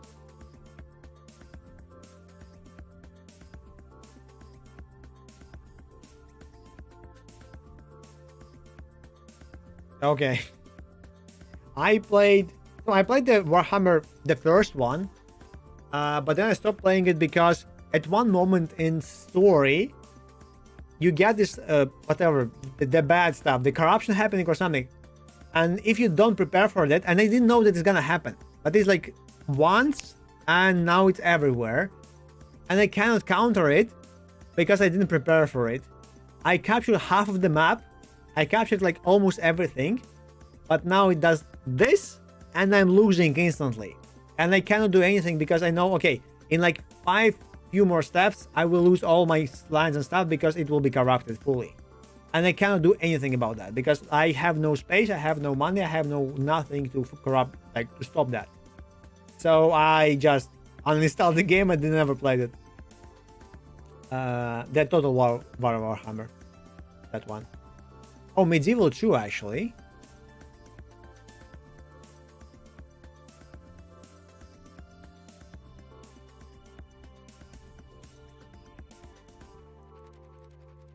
Also, one thing that I don't really like about some historical games, because as I found out, like the historical battles that take place, like the big ones that I knew about at least in the school, I thought, okay, there's gonna like huge amount of people fight a huge amount of people. No, generally they just stand for 2-3 days on like in front of each other.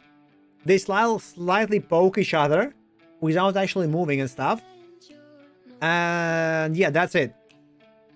And they're not like thousands and thousands, like hundreds of thousands of people. No, it's like the biggest one is like 10,000 people. So that was very, very weird.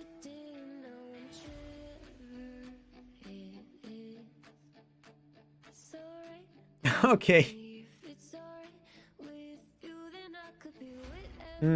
Maybe I'm over exaggerating stuff, but it was that majority of like the fights like that, they were like, especially without before the crossbows and stuff, It was like the idea and the casualty actually went up heavily because because of those actual tactics, because now you shoot without seeing your enemy.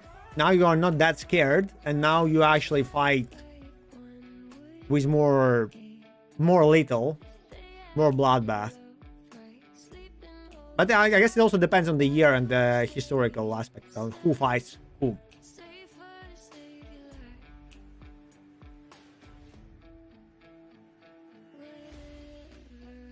Yeah, so it just kind of it never occurred to me. So because it was like the blades, the spears, and the shields, you actually stand here. In front of you is the same like ugly, smelly dude. You're sweaty because it's sun and something, and like you stand there and he stands there, and you kind of poke, but it's kind of scary because if you poke him, he will poke you. Like, you know, it's kind of the thing. Okay, yeah, spear, I guess. Mostly spears, probably. The idea behind the spear also because he's farther away. There won't be, you know, the fancy whatever you will see in the Total War or the superheroes, you know, running in the battle and slashing everything else. No. So it's mostly about practice. So the farther he is, the less I'm afraid of him, the easier it is for me to poke him. It's kind of, it never occurred to me, but yeah, you being there is very scary. So fighting someone else is also very scary. So the whole battle is basically just standing there, trying to protect your legs and what's not. Okay, I didn't play that much, but I usually play archers and like to go heavy archer stuff.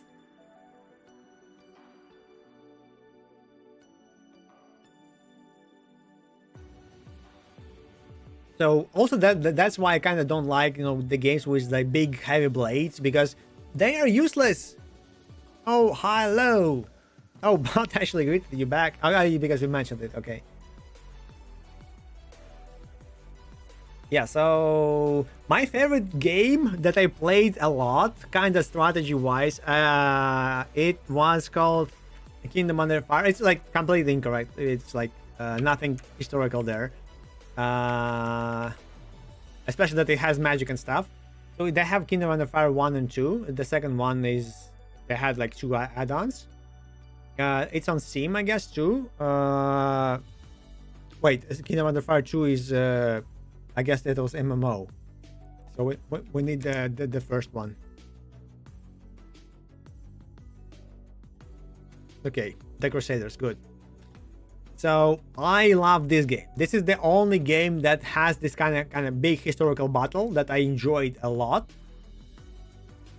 But mostly, so first of all, some of the troops that you command, if you have a kind of general, whatever, the troop leader, you can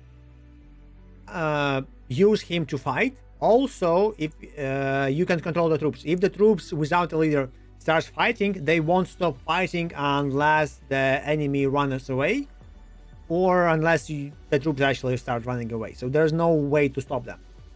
It's kind of, you know, the battle starts unless you command them to retreat. If there's no one to command, they will fight until they run away or something.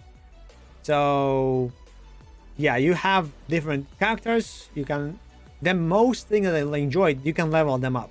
You can level them up, you can change their gear, and when you level them up to some extent, you can replace their gear, or you can buy them a horse, and now they are a horse unit, and now they all run horse, like whatever, like cavalry. So I very much enjoyed that in the game. So I can level them up, I can level myself up. The big guys have skills. I can have one extra fancy fighting unit, like full upgraded, or I can have many but slower one. I very much enjoyed that part. I never seen that thing in other games, sadly, because I actually would like to play this game on stream again one day. Okay, okay, you speak about Mountain Blade. I played the old Mountain Blade. People actually say that the last one is fantastic. I played only the first two, I think. But of course, I mostly cheesed it out. So what you do? You have a horse. You have a guy. You decrease the amount of units that can spawn in battle because that's useless. Then you run only one. You don't hire anyone because they just break the formation and stuff. They are useless. And you just drive around, shoot the guys until you run out of arrows or munition, whatever you have, and then you go and try to run from them away while also trying to slice them up, just running by them slowly. So, and you kill like infinite amount of troops like that because you will never get damaged and you constantly shoot them, like kill them non-stop. That's how I played Bannerlord and stuff.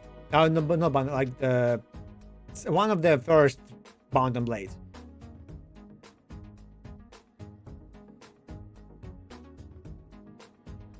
So that's how I play that stuff.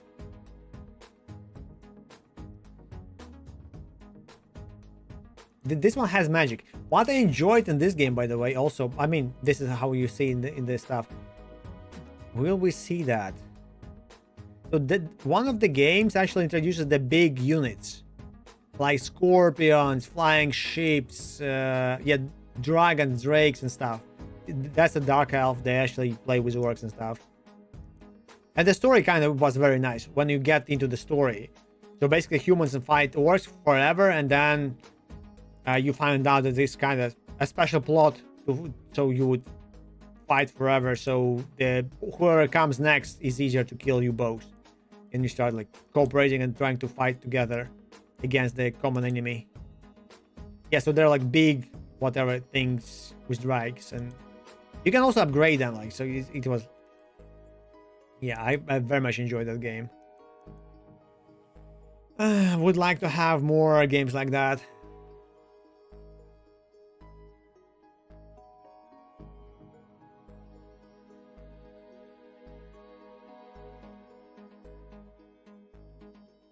I think I have one of that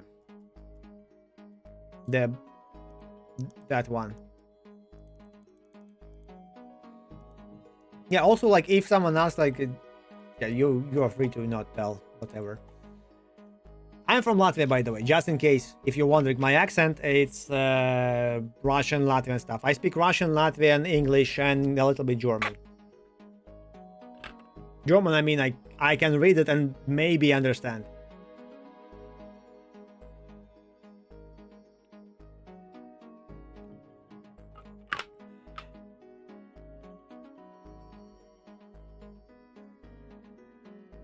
No. I refuse. But no, I try, I mean, knowing that it's kind of very similar to, even in reverse, like Russian similar to Ukrainian, I guess. If we talk from a historical aspect. But yeah, it depends. But then you can say, okay, maybe you speak a little bit of Belarusian, maybe a little because like Lithuanian or whatever countries they are close and have the Slavic accent. Like any Slavic country can be there in this list.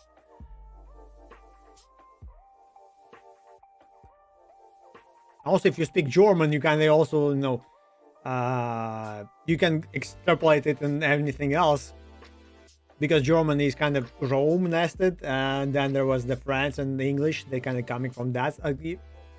Yeah, it's so weird that languages changed so much, coming from one origin, basically. You know, few origins, but kind of, you understand me, I guess.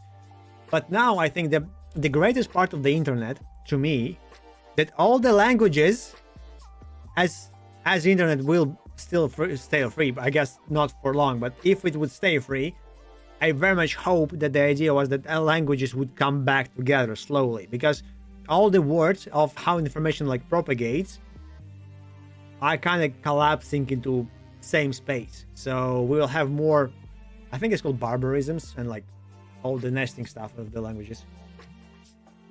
Yeah, thank you for staying with us and talking to us. Thank you. Have a nice day, rest of your day. And I will try to share my logger because I talked too much and I didn't do any work today. So I guess I will work tomorrow still. Not sure on stream or not. Also, I guess I will play. Okay, the guys actually said that we can play StarCraft tomorrow. Nice. I still don't like StarCraft. I still did not install the Beyond All Reasons, by the way, so I need to play that one. By the way, Beyond All Reasons, one of the best strategies ever. Even though I don't like that robot stuff, but it's the best strategy. Strategic gameplay is the best. All the quality of life features. Yeah. No game like that in the market. The next one is, I guess, Age of Empires, and the next one is some kind of StarCraft.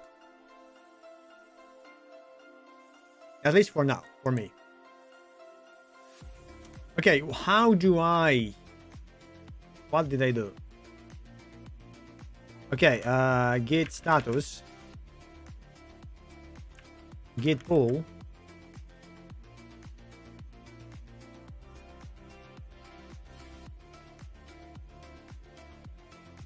Was there a shortcut to set upstream? Was it W?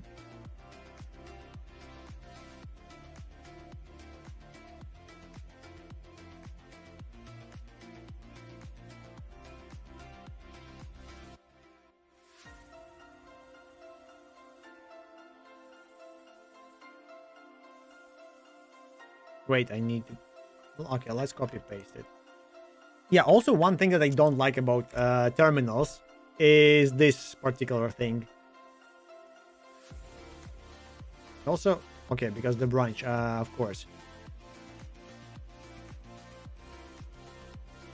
No commit on branch main yet.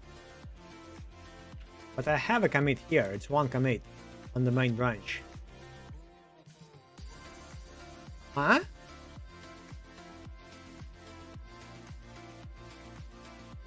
Oh, because I don't have a branch main.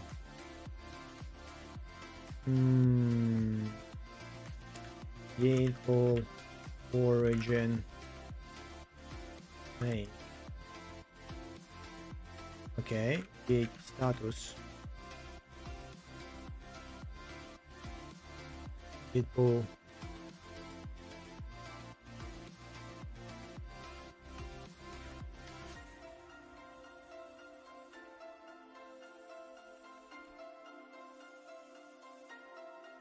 On branch main.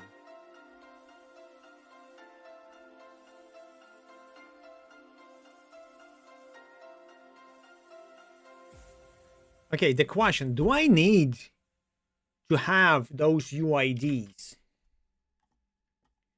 And they closed all the you know what, let's go to asset library and let's minimize web build. Okay, I wanted to have logger. Let's go logger.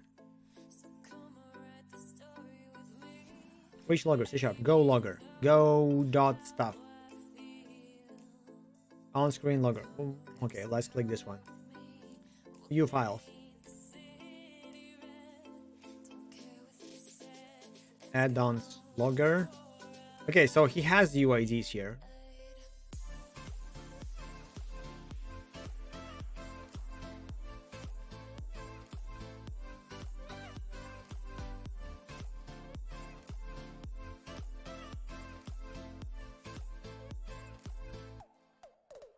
Okay, close.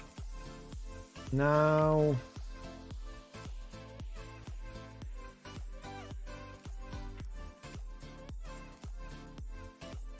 git commit -m add base code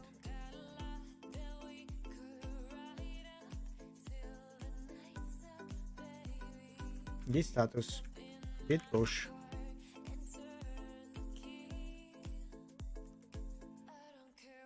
set up. Yeah, I need to fix also this double tab clicking, so it would help me. Actually, let's maybe try to make it in a moment there.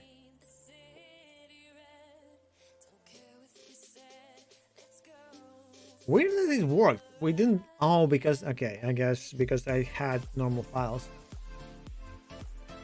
Okay, my logger is here. You can try it out if you wish. Or clone and modify. I guess one day I'll try to work with that and do something. Also, Ctrl Shift G. Yes. What license do you use? MIT. Permission granted free of charge to any person obtaining a copy of the software. Can I change to MIT actually?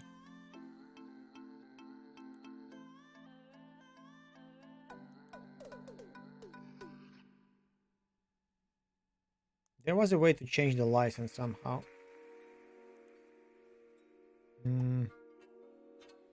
Oh, he could show me this initially.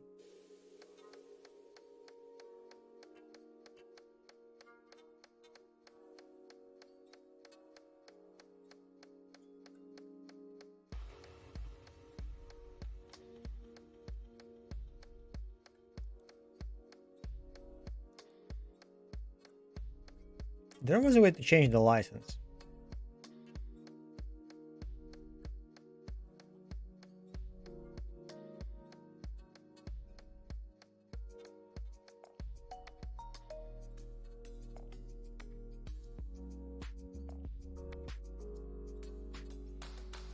And I don't remember how.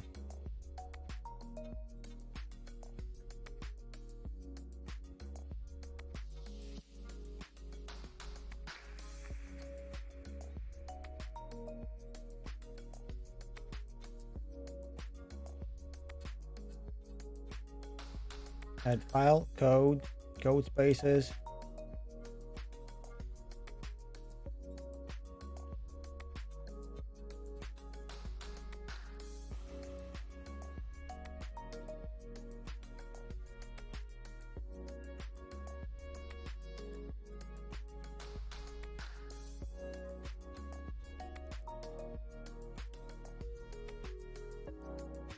Yeah, let's change it to MIT.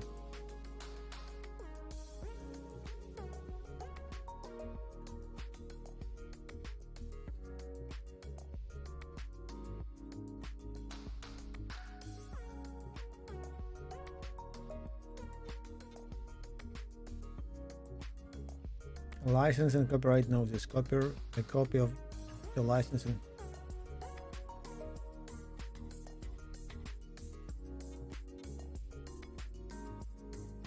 disclosure source. No.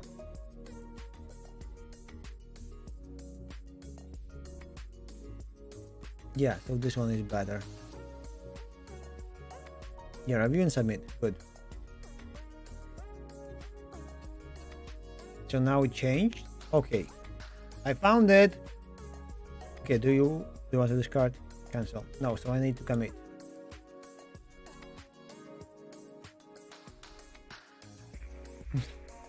I like that it's on its own changed the license. Like, I mean, the text, but it's add license. I guess it kind of sees how I do it, and now it changed it. Also, why I'm dinosaur, not dinosaurs, but okay.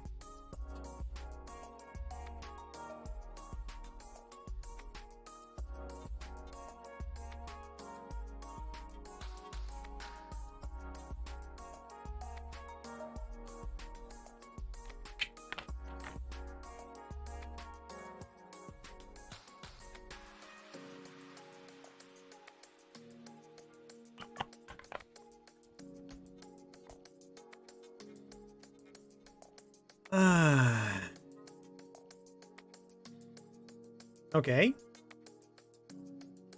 What they wanted to do next. Oh yeah, I need now to figure out what to do with git sub 3. Git sub 3.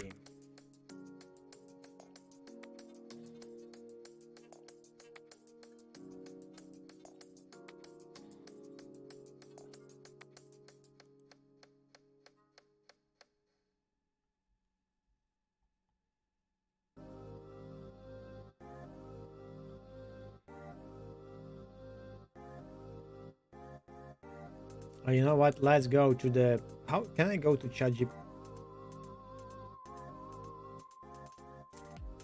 You know what? Let's do normally. Let's go to ChatGPT normal and ask.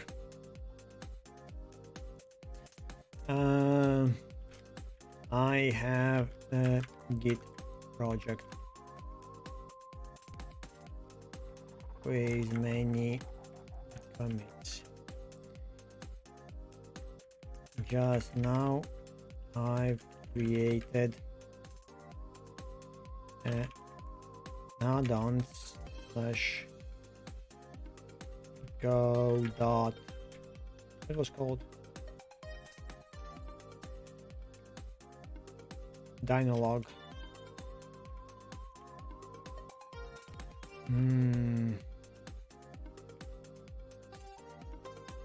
Folder, and it is its own Git repository. How do I do with the top project? I hope you will understand what I mean. A special case, and you have 3 sane options, which one depends on intent. I'll go from recommended and dangerous, usually wrong. Make a Git submodule. This is exactly what submodules are for. This folder is its own repo, tracked by the parent repo as a dependency. What the top project should do,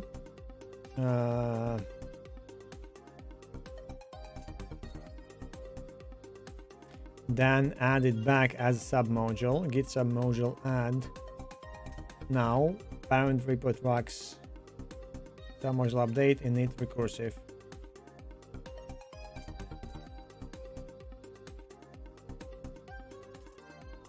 Okay, updating Dynolog.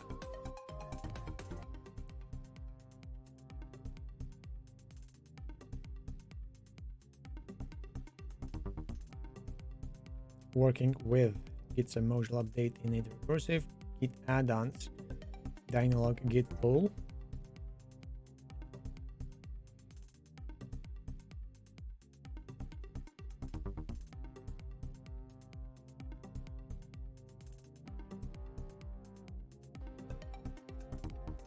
Git add-ons Dynolog Git commit -m update Dynolog submodule.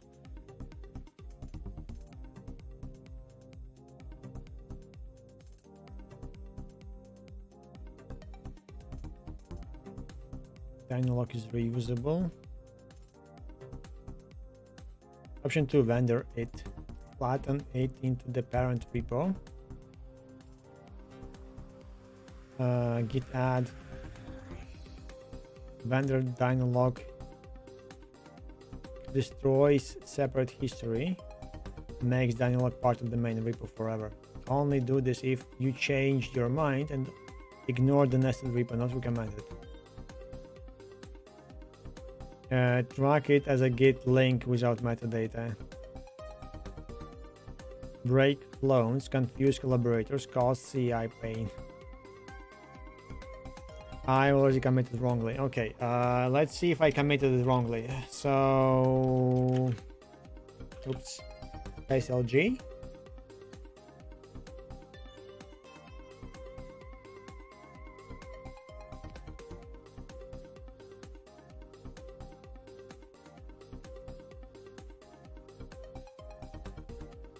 Yeah, okay, so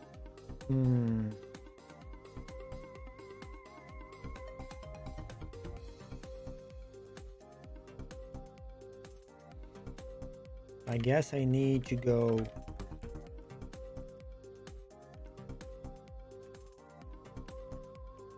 Git status. Okay.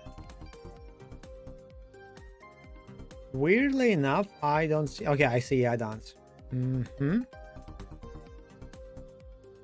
So it's sad that I need to remove recursive. That it's not even in the list, so it doesn't see that. Now git sub module. This one.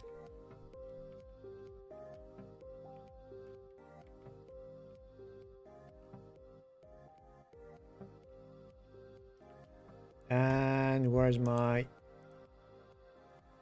code? Where do they need to add it?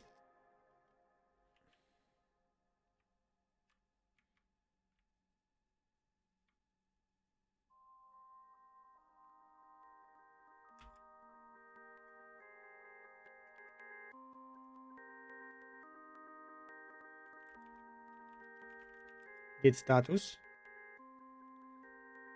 And now for it to work, I need to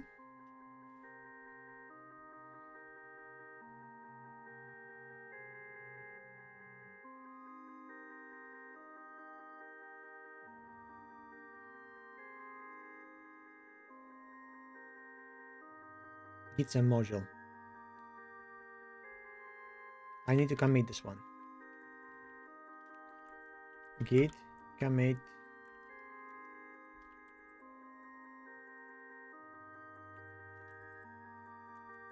-m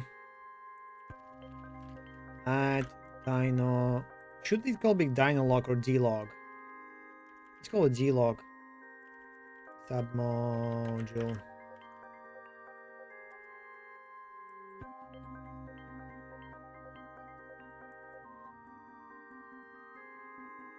Answer gun.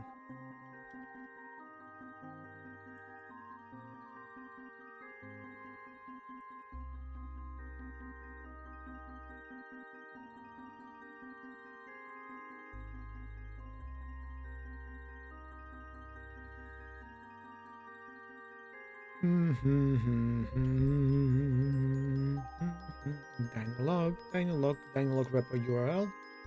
Git commit -m add dynalog as submodule. Git submodule update. Submodule update recursive.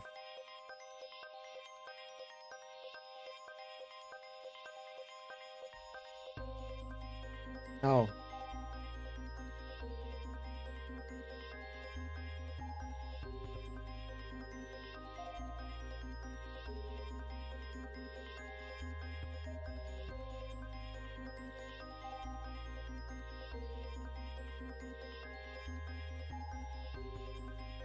Okay.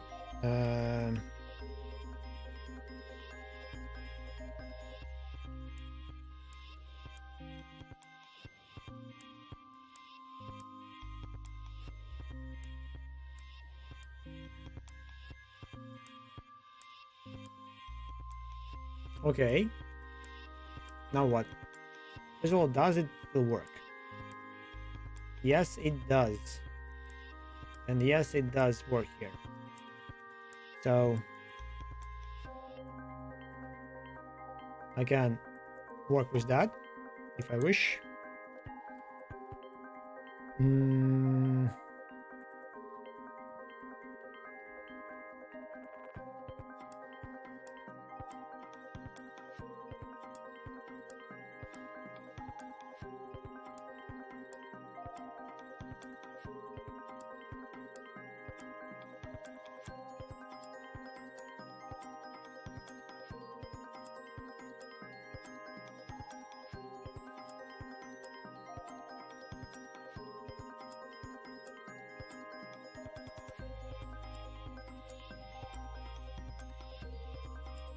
Updating Dynalog add-ons, git pull,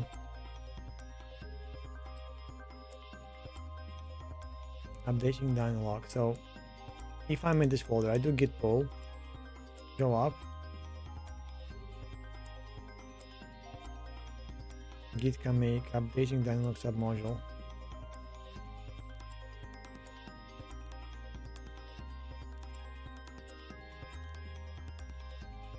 You want version releases.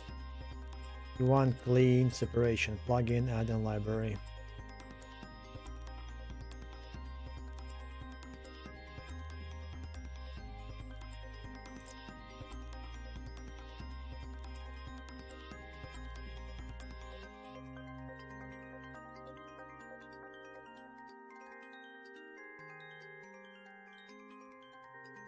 Oh, look, I don't have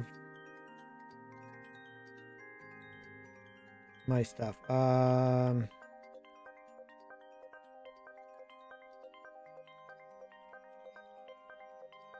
was to go left and right? I thought it was like this button, no? No. Nope. Hmm.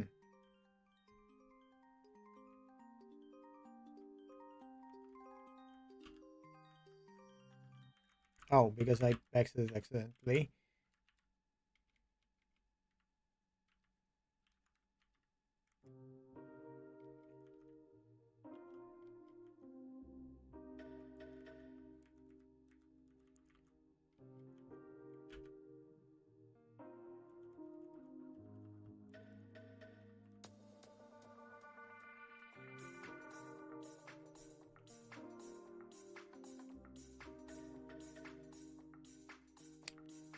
Sort. No sorting. How should you go to the remotes and stuff? Tab? No.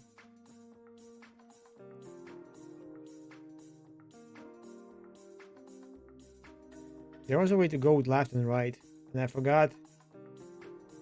I forgot the way. New branch, new commits to new branch. Okay, no.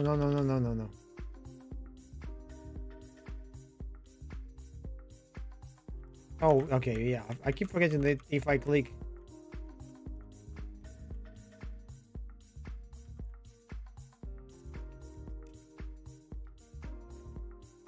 It would exit. Check out, space, new branch, no. Scroll down, up, switch to recent repo, push. Okay, what else do I have? I think it was like, yeah, those buttons, but they don't work. Okay, now it works. Maybe I misclicked them. Anyway, it doesn't see the submodule. Okay, I guess it cannot go through submodules. Now I want to figure out which button. No, it is. I was correct. Okay, weird. That it didn't work.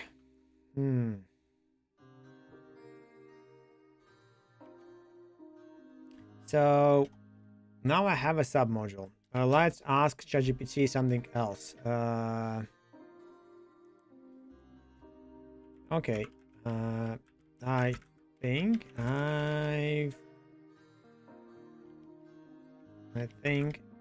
I have it as submodule.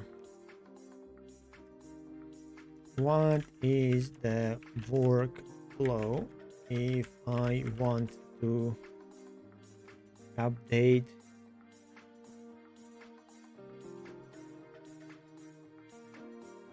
files in add-ons? Dynolog versus other project parts.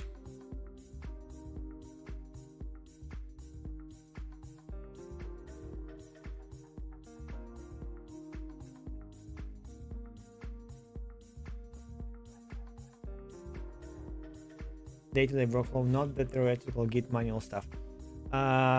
The parent repo tracks only the commit pointer to the submodule. The submodule tracks actual file changes. So editing analog Dynolog commit inside Dynolog. Okay, updating the pointer commit in the parent repo. Two repos to commits. Okay. Case 1, you work on Dynolog, the add-on itself, make changes, cd, edit files, commit the inside submodule. Okay, so I do the regular Git stuff. Okay. Parent repo still points to the old commit. Git status, modified, new commits. Git add. Okay. Case you work in the main project only. Can you leader movement logic? Nice. Lizard. Submodule stays untouched. History. You need to pull updates from Dynalog. Submodule update remote. Or money. Okay, so those are the same. This is what usually confused me a lot. That are they different? So if I go and do everything manually, will it work? It will. Git pull. So updating is basically going inside and doing update.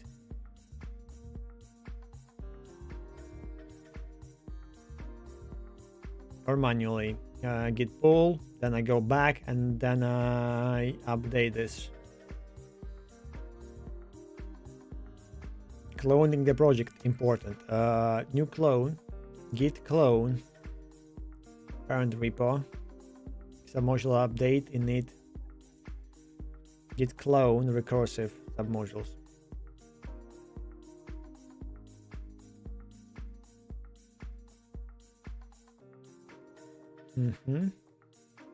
You will hit this once. Why does git status show dirty submodules?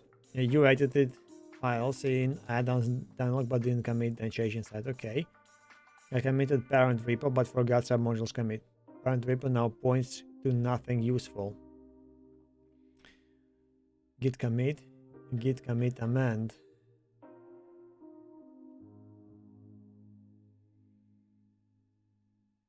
CI fails, teammate can't build.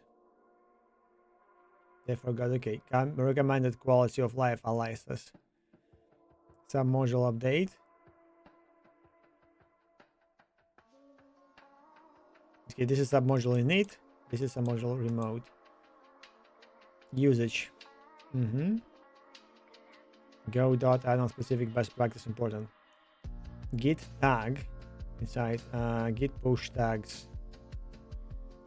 Then your parent project can stay pinned to a stable version git checkout.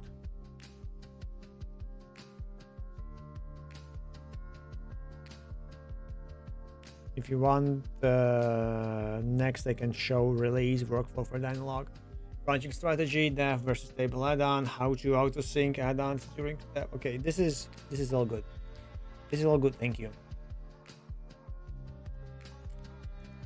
So I learned that part. Now I guess, what is server manager? Oh yeah, that's one for the log. I think I reworked it to some extent.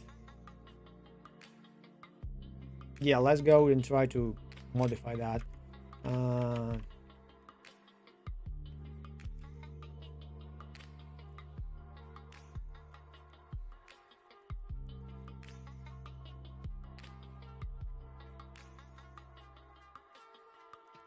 Okay, ChatGPT. Now let's ask about the speeds and stuff. Can I just go to the, not new chat, but can I go to, no, type commander here.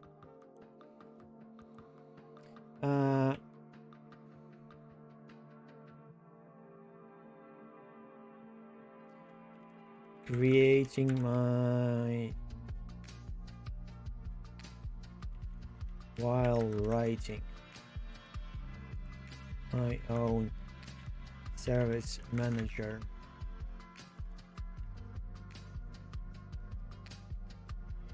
What is better?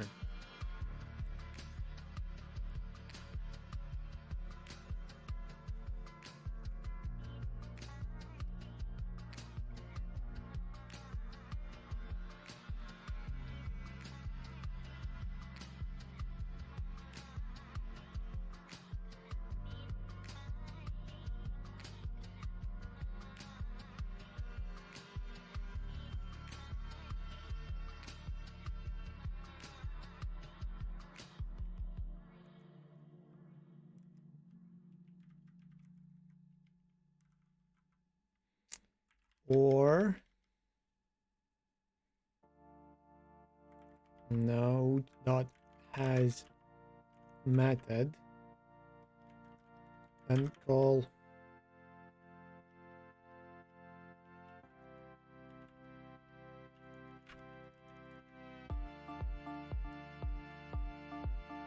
And call it. I have this game on Steam. I played it with my sister quite a lot. We didn't finish it still because that's my sister, but yeah, very cool games. Highly recommend them. Puzzles are very nice, but you need to. It's great if you communicate using game chat. And yeah, because some of the puzzles you will be like struggling a lot because you don't know what other person sees, and that's one of the interesting challenges because he needs to explain you, and it's I love those. Sometimes sometimes you can swap, but sometimes the game kind of forces you, so you just sit there and like, oh my god, what should I do? And then he like. So you see some kind of numbers random, but the guys on the other side see some books and what's not, and you try to figure out what to do. It's amazing.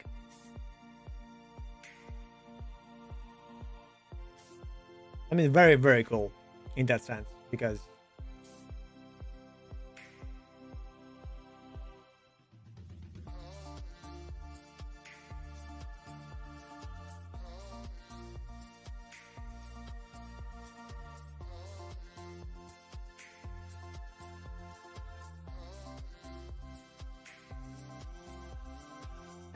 Some kind of marker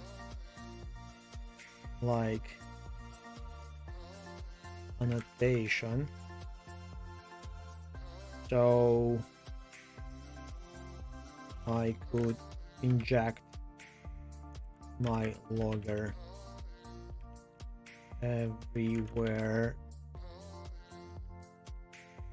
where it is needed.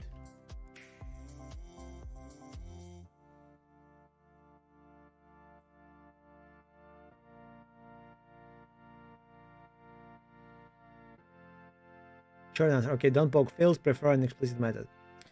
Get those specific patterns that work well with 4.x. Why is fragile? Works, but it has several downsides. Problem breaks encapsulation, of course. Renaming breaks silently. No intent signal. Nothing tells future you why. Again, yes, that's I expect. But has set logger is because before I just was talking with the ChatGPT about it, and it actually said that to use if logger. This approach is okay for quick prototyping, temporary tooling, code if you fully control and will never reuse. But for a service manager and a plugin level logger, not ideal. Has method set logger much better. If so, because I used this before. Marker interface pattern Godot style. Godot has no interface or annotations, but you can fake both. Okay, logger where doesn't not work.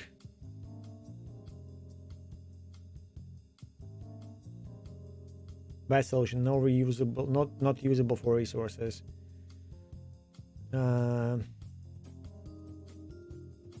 Option B, marker method not most flexible, requires logger bool.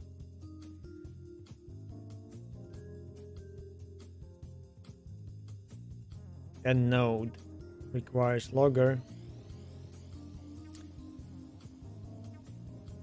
Define and no operation marker method. Benefits works for node plus resource inheritance required. Very explicit intent. This is surprisingly clean in Godot. Script metadata. This doesn't work for resources.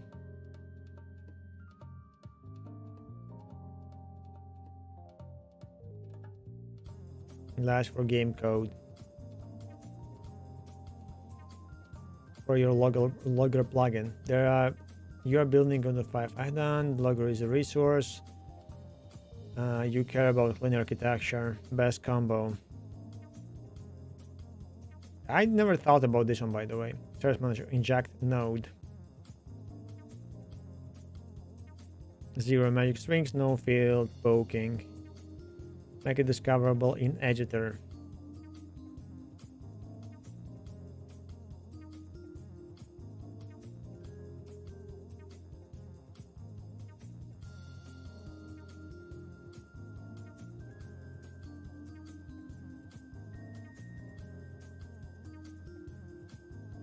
Yeah, I never thought about marker meta, by the way.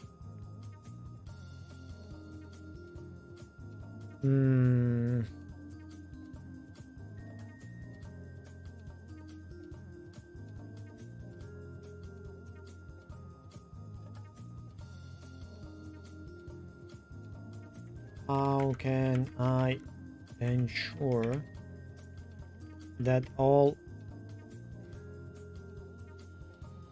nodes and resources that require this logger have it before ready on them is called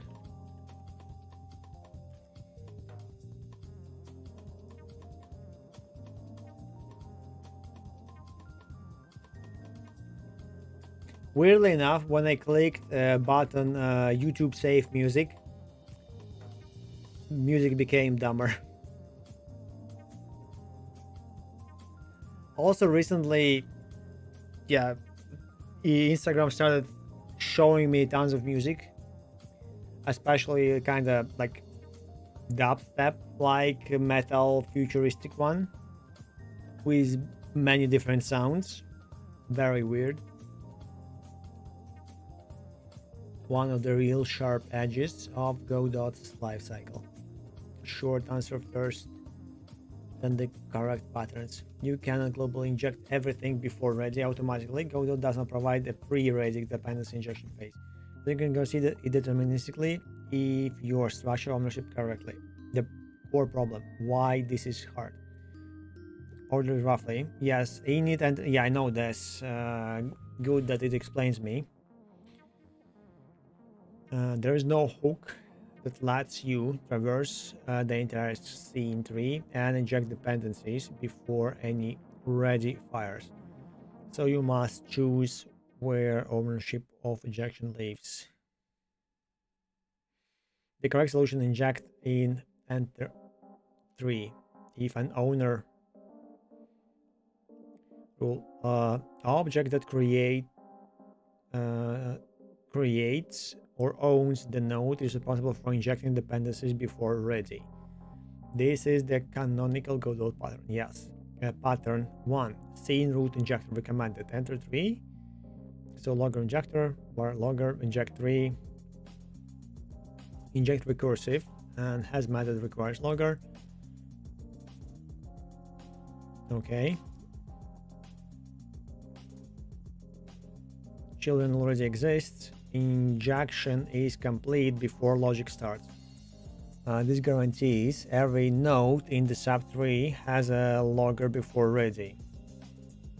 Pattern 2. Service manager as an autoload global. If you are using a logger is really global.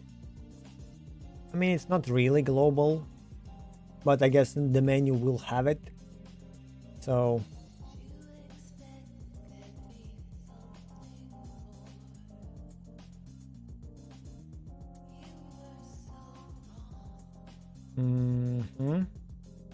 on node added. Caveat: node added before the service manager enters the tree must be injected manually. It works best with service manager is autoloaded first. Pattern 3. Explicit constructor style injection. Resources. Resources are different. They have no life cycle. Correct approach: inject immediately after creation. Do not rely on tree traversal for resources. Pattern 4. Guard your ready. Important. Yeah, this will catch incorrect scene composition, someone instantiating your node incorrectly, future refactors. What not to do. Don't inject ready. Too late. Child ready may already have run. Don't rely on tool. Don't use global singletons, just to be safe. You lose testability and clarity. Best practice summary. What I recommend for your plugin add-on. Logger as resource. These are working architecture. Do this. Scene root injector node. Injection in enter 3. Explicit requires logger marker. This gives you deterministic order. Mental model keep go to favors composition time injection, not runtime magic. If you want, we can design logger over a node base class that auto injects. Handle instance scenes added at the runtime. Make this work seamlessly with tool scripts. Or align this with your Go.plugin UI logger panel.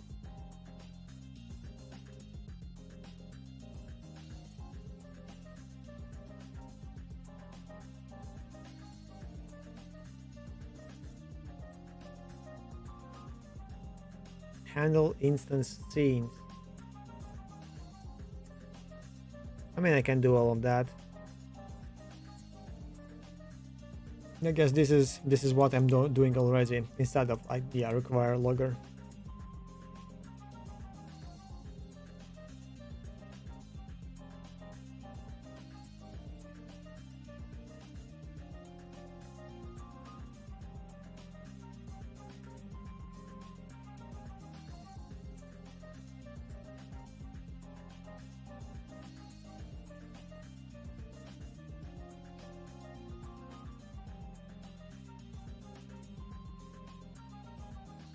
Okay, let's have a little bit like pause break, and then I will work a little bit on the logger and how to show it on the screen. And then that's gonna be it for today. And next time, I don't know, maybe I'll game today, maybe I'll game somewhere else. We'll see. Let's have longer ads, a little bit of pause. Here you are some game scene, game scene, like that. Nice. Be right back.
Good. No one is here. Good. Good. Now we can work in silence. Also, I remember that I need to eat. However, weird. I had a rice with like sausage before, and I still hungry. Before the stream started. Okay, it was like, wait, when I started the stream, 5 hours ago. Oh, still 5 hours ago. Yeah. Okay. When new people join and we talk a lot, it's kind of it feels drastically a lot of stuff.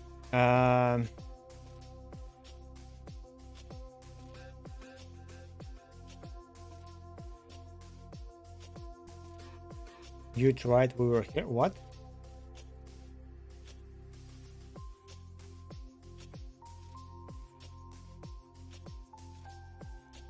Need to remember about this. Yes, I told you. I played with my sister. One. So they have more than one game. I have it on Steam.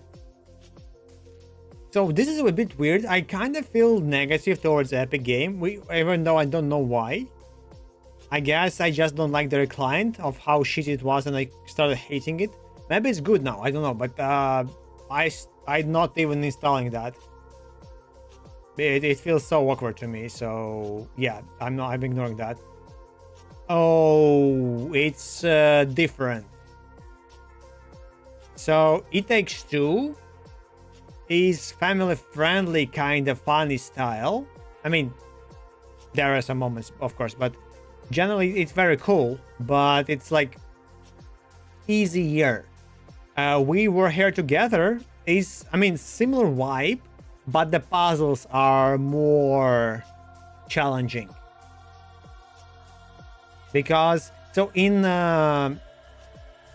We Were Here Together, like, actually, let's see what version you linked, because they're like, there's the new and the old one. Can I change to English? Thank you. Oh my god, what white was that? Okay, yeah, so I played or not. Okay, I remember this. This is the start of the game. This is the start of the game. So this is a bit different. For example, like you see this part. You are here together alone. You're here alone. So basically what happens in the game, usually you have a radio which you can communicate with, and you're being split, and you need to communicate a lot, trying to figure out what to do, because each of you sees different picture, and you cannot share the picture. You can only explain it with words. And this is what many challenges and many nice puzzles coming from. So in that sense, it's game about puzzles. Okay, actually, we stopped playing with sister somewhere here. So we beaten this level, this area, and we stopped. I guess we didn't finish the game still. So, but generally, yeah, you get, for example, here, you see those lines and stuff. But the person is on that side of the door, basically. And I don't remember what was there. Because I think I was playing this part and sister played on this side and the other part. So she didn't know what the hell I'm seeing, and I didn't know what she sees, and so I have no idea what to do, because how do I interact? There's nothing interactable, or there was this weird thing. But then, okay, she said that she has some kind of number somewhere that she does, and I have this, and we try to communicate and figure out, okay, what do we do? I'm like, oh, I understand. Now tell me the numbers. And she like goes and calls numbers without like figuring out what do I need them, and I cannot explain what do I need them. And she's like, just give me numbers and the pictures and stuff, and I just ignore that. Just give me them, I will explain later. She gives me them, I do something with this puzzle, whatever, and then yeah, then the doors open up and we can go further. So, and the game is mostly about that. Communication is the key here, because in the We Were Here, in the It Takes Two is different. It's mostly not about the puzzle. It's one of you needs to do something, and the other like just follows, at least. So it's like, okay, one fails, the other one gets it's nice. I enjoy this game more, but they're a little bit different because It Takes Two is more about the story. This is more about puzzles.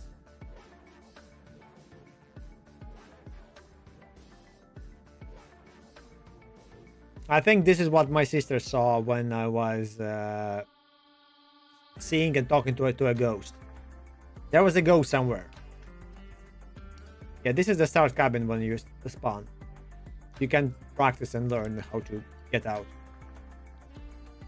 And this is the first thing that you see. There's a bridge.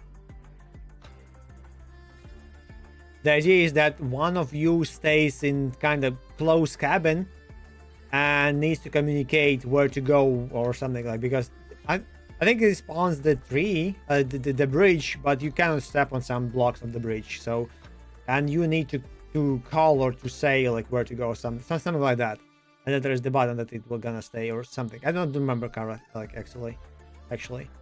Yeah, so you potentially can like tell on purpose incorrectly, and the guy will fall and die and respawn until you're like, oh no. Why did you do that to me? Or you say like go right and he goes to the left and he dies. Like okay, go my right, not your right, or you know, those elements. But yeah, you generally need to talk using the radio. This is the most important part because you both will be split out and you will both see different things. So you will need to figure out. And so this puzzle, for example, was very difficult, and they're both are kind of difficult. I mean, I found them kind of difficult because I don't see what's happening. She tries to describe me what's happening, and then I see, okay, there's and this was about the lift. So there were lifts up and down, and they go different places differently depending on what buttons you press somewhere. So it kind of, you need to figure out which one goes up when the other goes down, and when it goes down where I should be located. So one guy goes in the one lift, one other guy goes in another lift, then they switch and what's not. So it was like you need to have a map in your head, which you can of course Google on a sheet, but we didn't do that. So I was generally waiting for my sister to explain stuff, and I was trying to map it out in my head and in reverse, and like I enjoyed that. It's very nice puzzles, very nice game. So, and the puzzles usually took us like half an hour, at least. Some of them. Okay, maybe not first one, not first two puzzles, but definitely not first two. But some of them like take a while. Trying, experimenting, figuring out what changes if you click buttons, if you don't click buttons. What's being affected like that.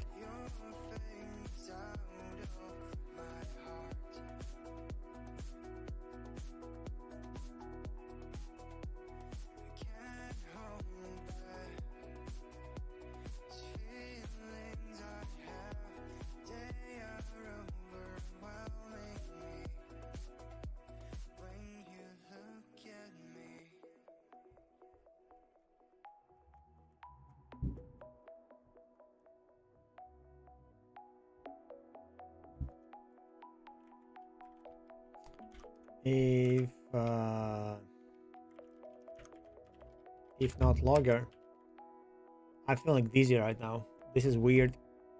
Probably need to eat, or maybe coffee stuff was affecting me, the energy drink.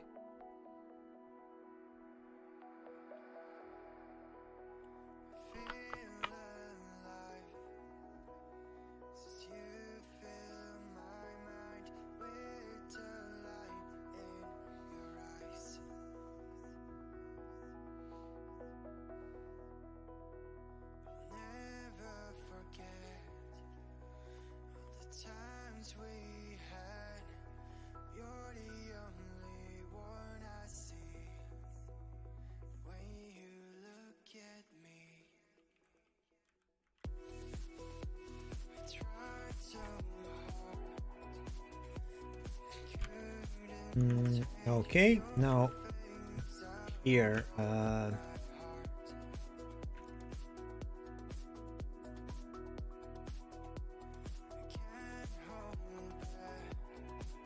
If node dot has method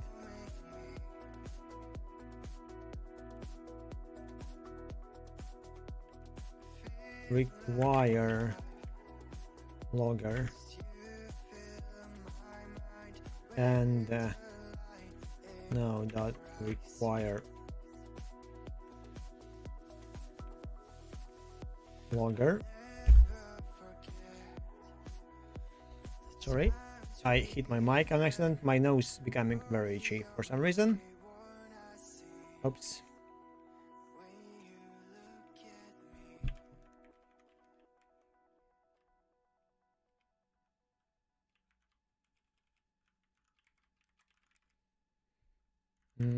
Okay.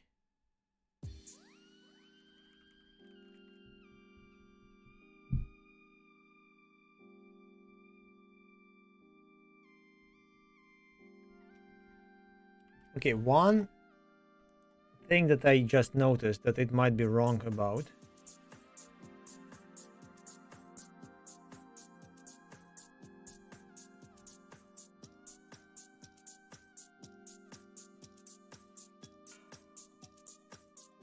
Yeah, this recursive stuff.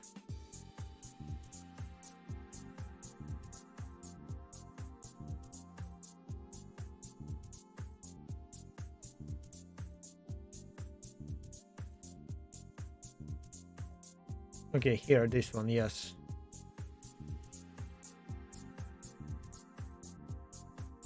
Oh, they all enter 3, so yeah.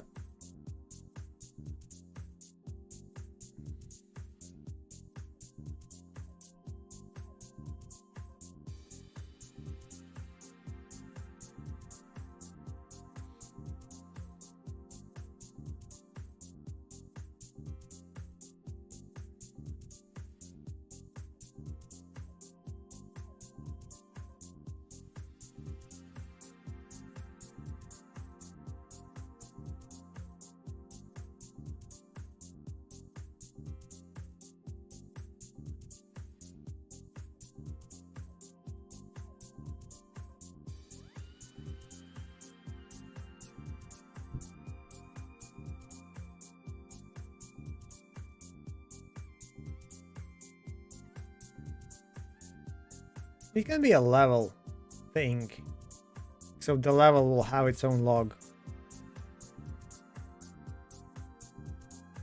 I mean, I can have different levels, so I don't want to have that. Let's have this one.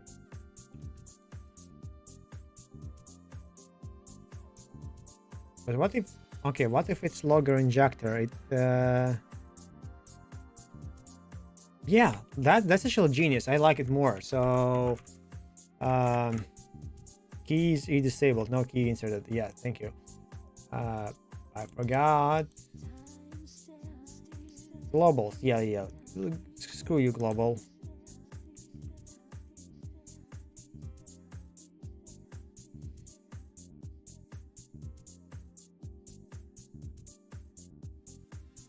I think we had a guy here on stream who is nicknamed Global.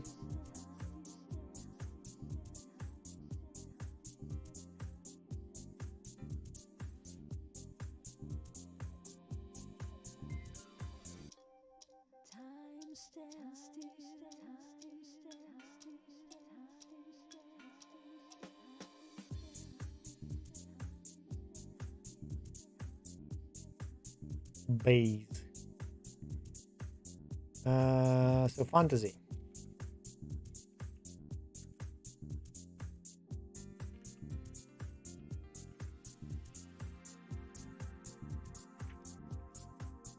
Oops, no.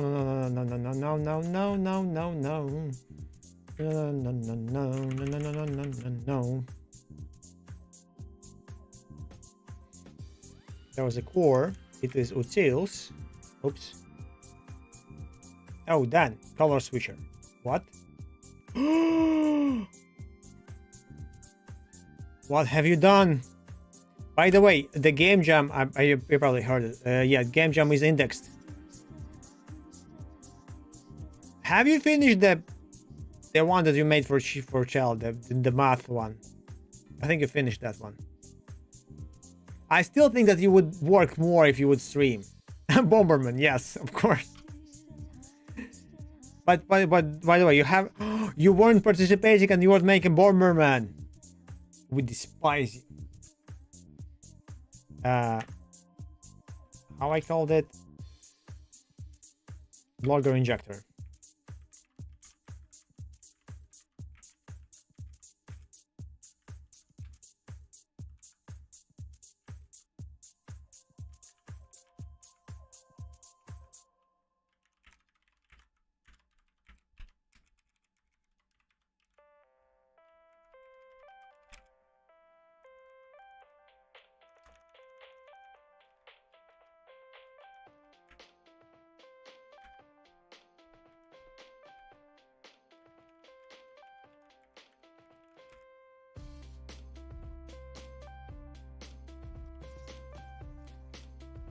Where's the game?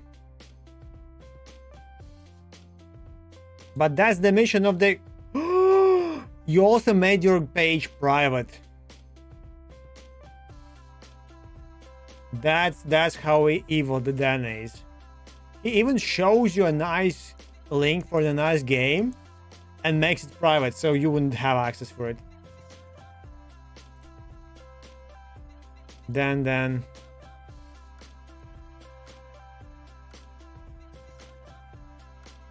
Wait. But I was following. Why? Maybe I got disconnected.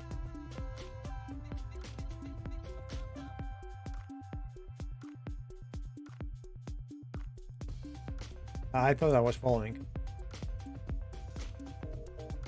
Restore game. Oh! Did you saw that? Okay, wait. You wanna make it for the phone? Click to match colors with blobs. What? Oh. I figured it out.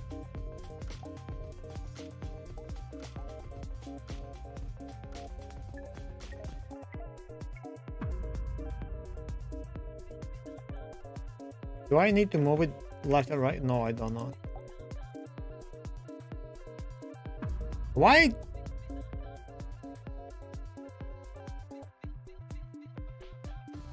I can't move my thing on the screen.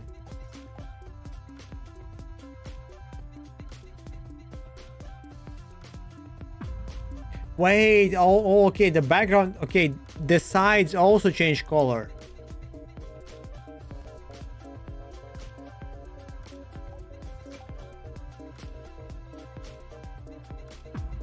I don't get it. Okay, the next, okay, the next and the previous. But it, okay, only those that hit me matter.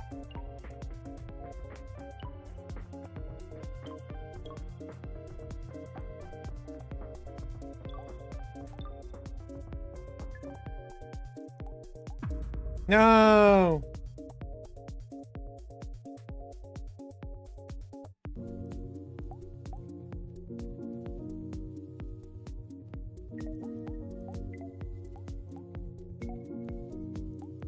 No. Yeah, okay, left and right does not really, I don't really get, like, it, you get it, but you don't get it, you know? No, it still touched me. It touched me.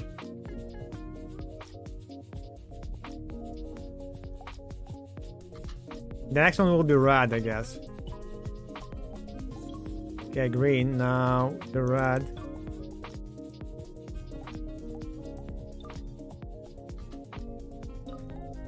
No, we didn't click fast enough. Oh no, they're labels. What, they're labels?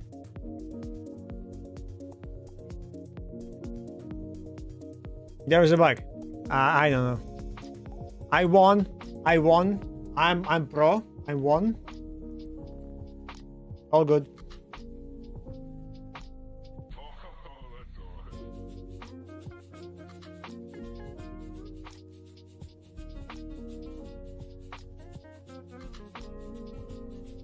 We need to have 5 stars. But so I thought that. No, you actually wait. Oh, that's a devlog. Will you make a YouTube video out of it?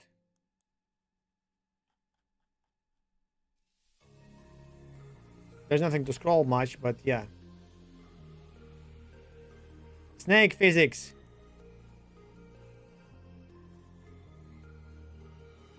This is nice. I have a code for this.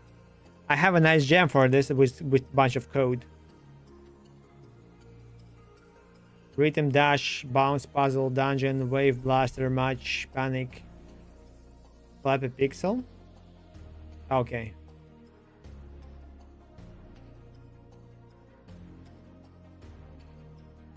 Yeah, but the game needs a bit more stuff, I guess. Maybe back and forward puzzle should be moving around. Or maybe a way to dodge the color or just to block a color. Like right click and you block the color.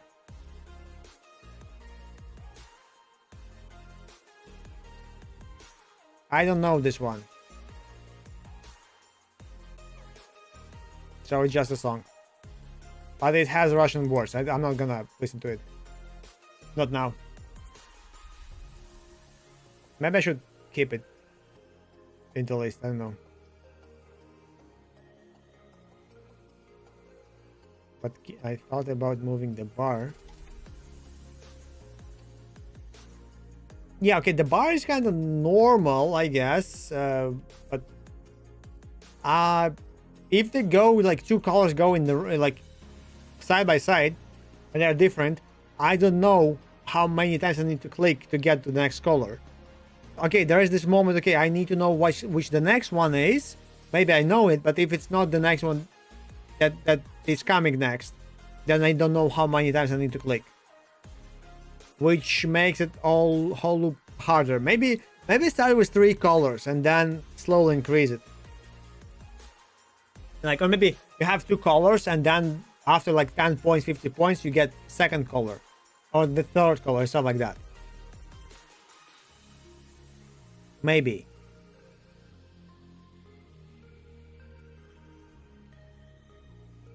I clicked it. It has Russian words, so I removed it. Yes.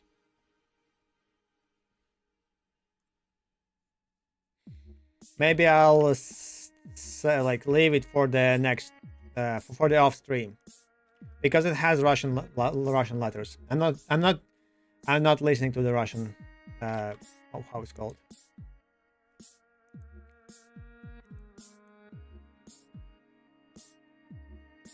Also, it won't work because I'm listening from the see. It's second in the list because the first in the list is something that Overkane added on accident by testing kind of stuff.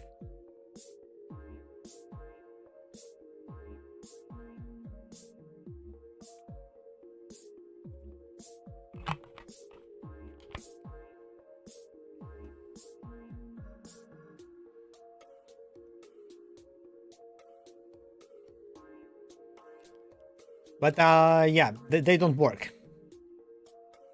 They are disabled. Right now, at least.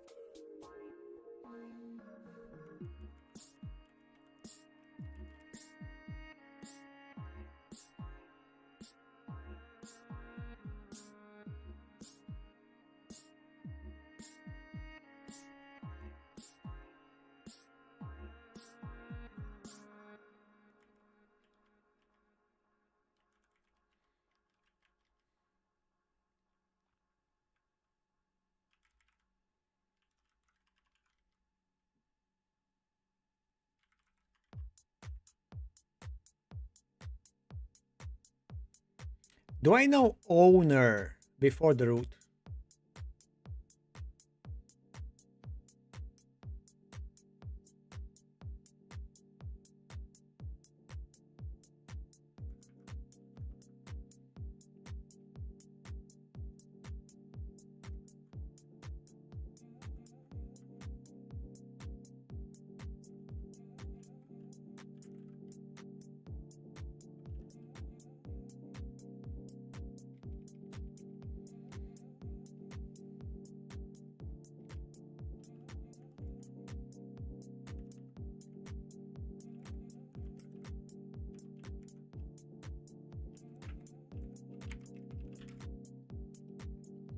Okay, print root node.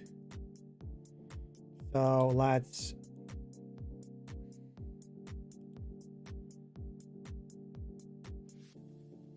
add child node, logger injector. You're gonna go up because you're very important. Oh, hello. Hello. I'm still working on the game jam and stuff. I'm not sure how long I haven't. Actually, will it show me? Probably it will. No, it won't show me your last message. Or maybe it will actually if I click like that. Okay, that's today. That one I remember that we talked about. Okay, damn it. It loaded up and I didn't see the last time. Oh, not so far actually. I thought longer. Maybe I should stream more because that actually changes the time perspective and feeling. We decided to play StarCraft one day, so wanna play StarCraft with us? I think I will like host the match and we will randomly start playing.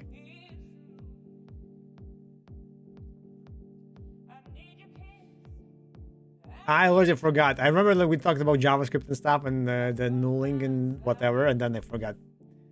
So you need to remind me, or I need to read your previous text again. I made a logger, by the way, and I will polish it later a little bit more, like add-on for the Go dot.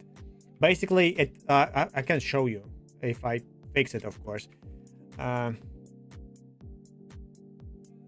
Bring your own. Okay, yeah. You made this weird. Okay, yeah. Why to finish this? We go bigger with good pricing and stuff.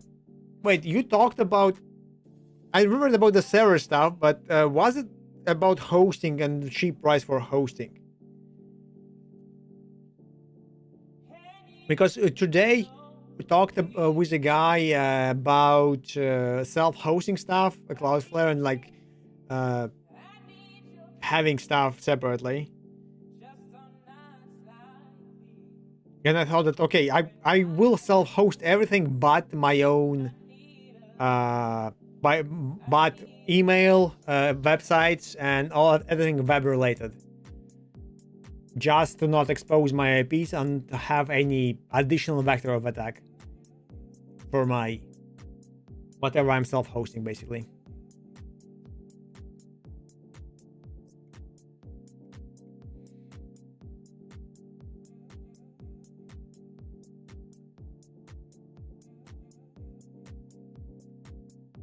I already have an offer.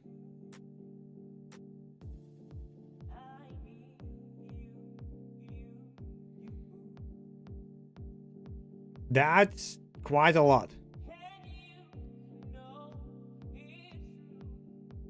Of course, there's the question now, how you gonna figure out the legal stuff if he does the legal stuff.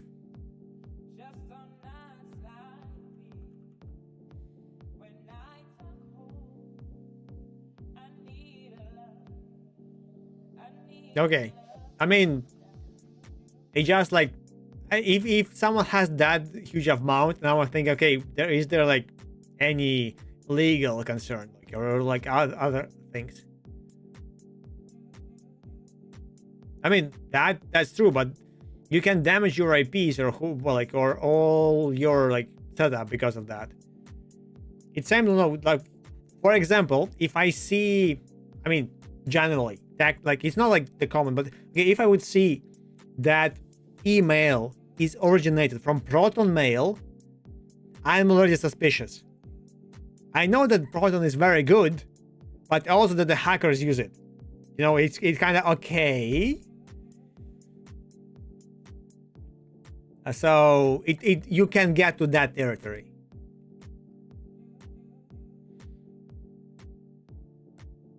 Okay.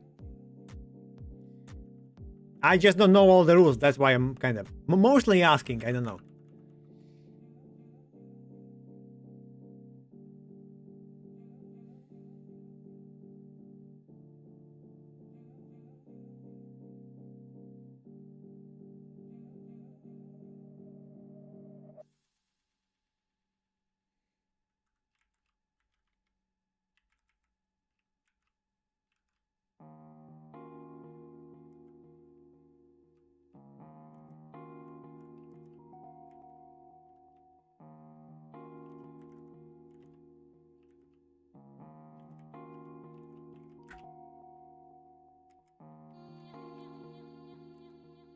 Yum, yum, yum, yum. Nice song. I like the song.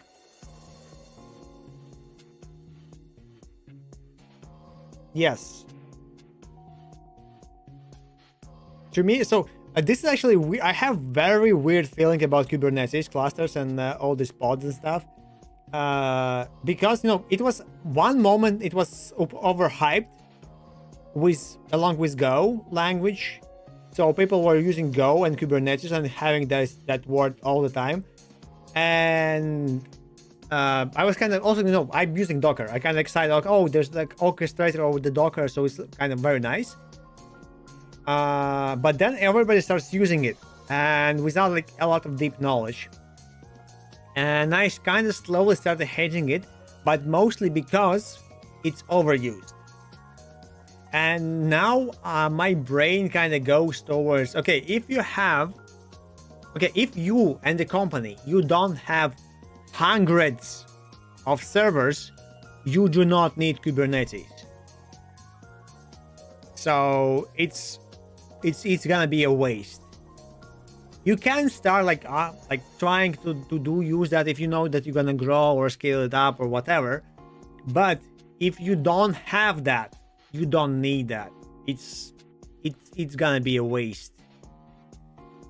And extra layering stuff. I mean, probably yes, but of how many times I see that people have like 3-4 servers and use Kubernetes on that, I want to punch them. Why? So you have like hundreds of clients on 2 websites and you use like 3 servers and Kubernetes cluster. Like, why? Cool, but why? Drop it down and you will have performance boost. Yeah, technically I can use, so I can do whatever you said, like right now, like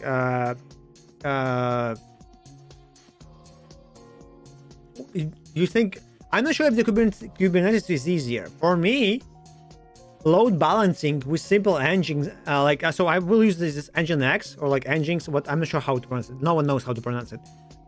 But generally, like, okay, it's basic setup. I just copy paste whatever I will find in Google, technically, and it will work instantly. On Kubernetes cluster, it's a bit, it has, I can potentially copy paste it, but it's already harder. Second moment, if something goes wrong, you won't fix it unless you know how it works, which brings extra debugging layer stuff because you won't know. Yes, there are like bajillion of pluses that you can scale it up now. You can have additional pods, additional things to attach. You will be able to like, okay, now I need 2 servers, click and it works. And like all of that comes like as a like very easy. But unless you know that you need it right now, or if you have like 2 machines only and like 2 servers, stuff like that, I can use Dockers and swarming. Why the hell do I need everything else? Docker and swarm. So I have like 2 containers. Oh, it's not enough. Here's another one. Easy. It will be. But again, it comes to me because I saw Kubernetes used too much in the places where it's actually way faster to like don't use it. I guess, okay, if you are aiming there, maybe, but still. Because for Kubernetes, usually I see that you need a special person, especially like sysadmin or like DevOps or whoever that's gonna be responsible for it. And now this guy is on your payroll because you have Kubernetes. Because, okay, I can force developers to learn Docker. I won't be able to force them to learn Kubernetes. Kinda. Even though like it gets extra money and magic to it. Not sure what the Cilium egress is. Gateway in combination with private network. Okay.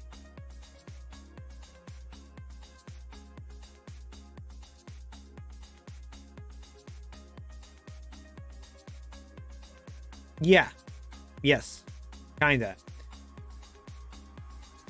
So again, it also so if you're working as solo, do whatever you like. It's all fun project. If you work in a team, now you work as a team. And if you have like 3 servers and like don't use Kubernetes unless you have like bigger company and you have a special dedicated DevOps or 2 or 3, maybe then go DevOps, because now you will be all in the same page. Like if the guy leaves, you still have someone to work with that.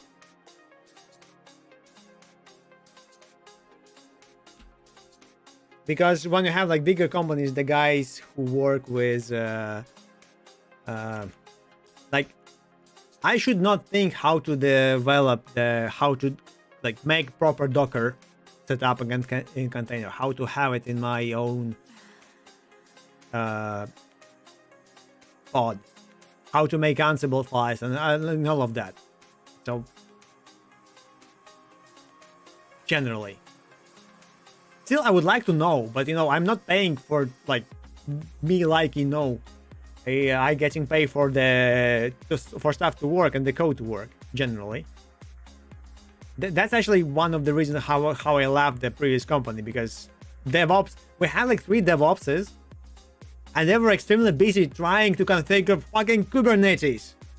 Which, okay, this is like actually why I agree that we needed to use that. I knew that how I would use the Kubernetes for my stuff, because I very much needed the scaling. So because if you don't give me Kubernetes, I'm gonna go swarming, which is basically the same thing, and you still can go Kubernetes with my swarm containers and stuff.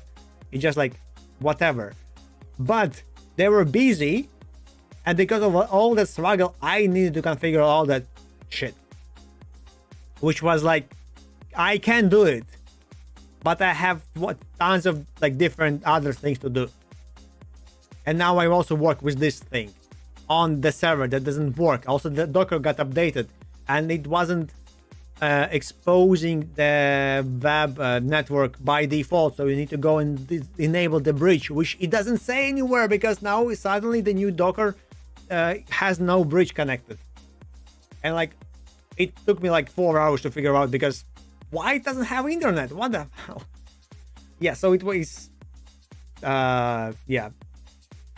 Even though that was kind of, I guess, one of the good things to try to go to Kubernetes, because now they can have AWS, Microsoft servers, Azure, whatever, all that connects and do whatever they like.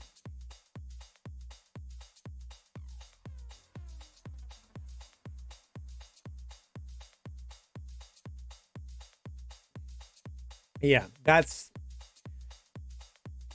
again, to me, is like, okay, if you're at least planning to have thousands of servers, Kubernetes is a way to go.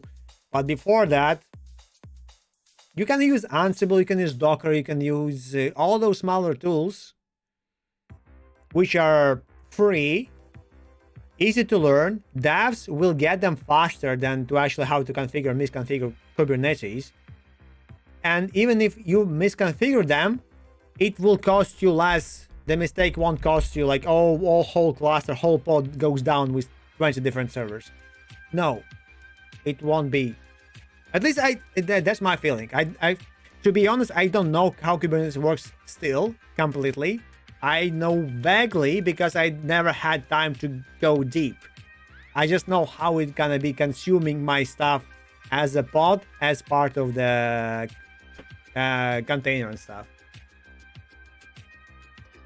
I started learning it, but it requires time.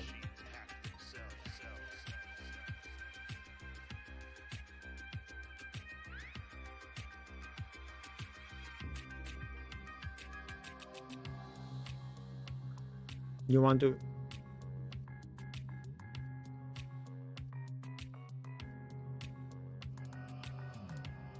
Maybe. I just knew. So we had 3 servers, 4, and like basically it's just Docker Compose with 4 containers described in them. Why would you need Kubernetes for that? That's basically you already have a Docker in the container with 4 containers. Why you would not like that?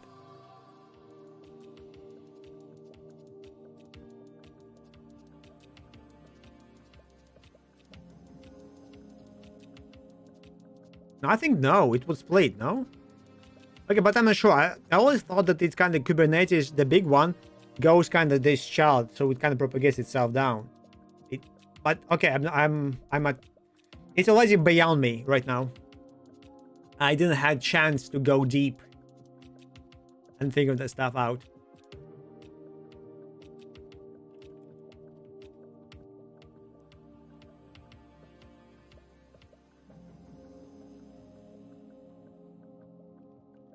Okay, first of all, let's assign a basic. Wait, I have a basic logger.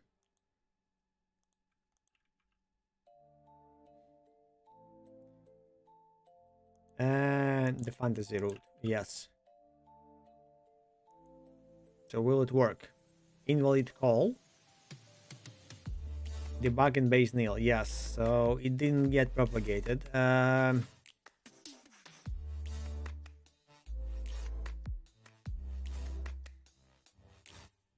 It's also Latvian one. We're also not listening to that one. But at least, actually, this is very nice to have as a list of what I will need to listen to. Actually, let's also copy this one. Not that I need to listen to this, I need to watch this one.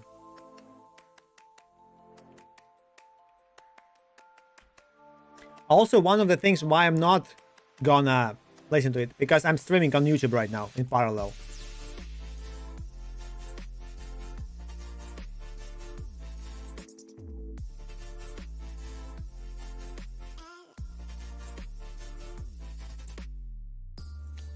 Probably, I don't know. I'm not listening to Latvian musicians that much, except maybe Brainstorm and some like smaller, like big ones, not smaller ones.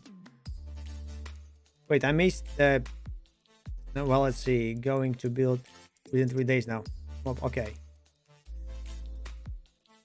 Actually, like very good, but yeah, I guess the whole Kubernetes point was to actually handle that amount of load. It also depends on what type of whatever containers you have. Because one of the things that I tried and spent quite a lot of time recently on my work is to make the container stateless, kind of stateless, so it would be scaling, so to prepare it for swarming. And I said, okay, if it can swarm, you can drop it in Kubernetes and it will work just fine. To be completely honest, I'm still kind of against the idea that on the server I'm running containers, because now I have some kind of tool that will eat those extra cycles, and now my website in the container is slower because of that, which is kind of not true, because container is not virtualizing stuff. It's more like jail, not like virtual machine. But still, it hurts a little bit. Especially when you like struggle with it as Docker was coming out and you felt like, oh my god, I run up Docker, now nothing works. Because it actually launches the whole operating system, because someone decided to use Ubuntu inside of the container, not like Alpine's small web image for the PHP or just simple Node.js.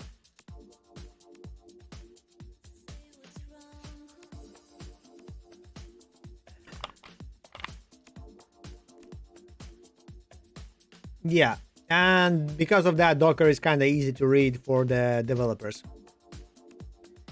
So you kind of go and do Docker. Also, I'm not sure. No, it's Spanish? Yes. That's how the stream started. Someone, I'm not that I need to listen to it. It's the clip. I know. and it's not gonna play. Again, once more time, it's not gonna play on stream.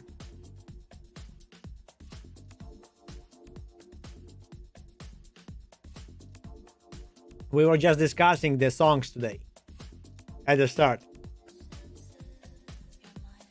Because I'm so I got notification from Twitch about the music stuff, not the DMC, but just the warning. Hey, we noticed, so we muted and disabled stuff for you, just in case you're wondering. So if you seeing that I missed some VODs, it's because Twitch noticed the wrong music, which I didn't know, but I guess the new plugin that I had, like when I disabled the setup and changed it, started sending music to the VOD. Also, while streaming on YouTube, there is no such thing that I cannot send music to YouTube. So on YouTube, I will get it that 100%. I have this button, so as you hear, the music quality dropped because I have this YouTube save checkbox, basically, which removes many songs. And I guess it's not because they're not allowed on YouTube, but because the YouTube automation system is shit and YouTube DMCA stuff is still very garbage-like, I guess.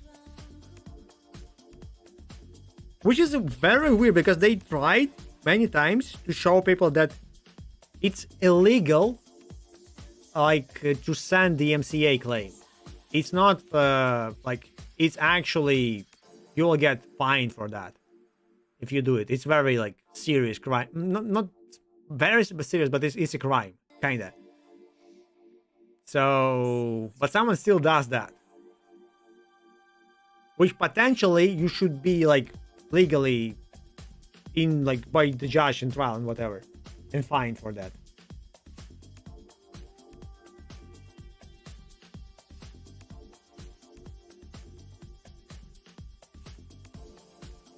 If you do it maliciously, of course.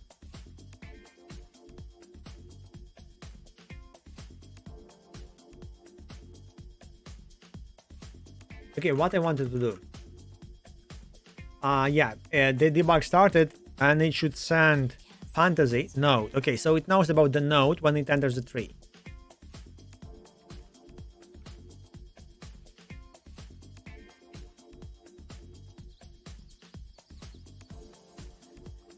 What is this? This is node word dictionary. Okay, again, dictionary starts sooner than anything else.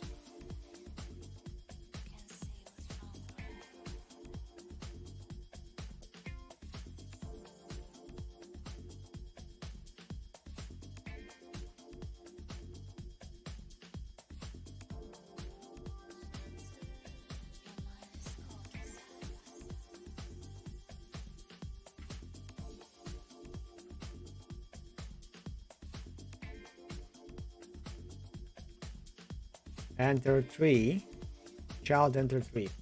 What is this? Emitted when the child enters the scene tree. This node entered the tree.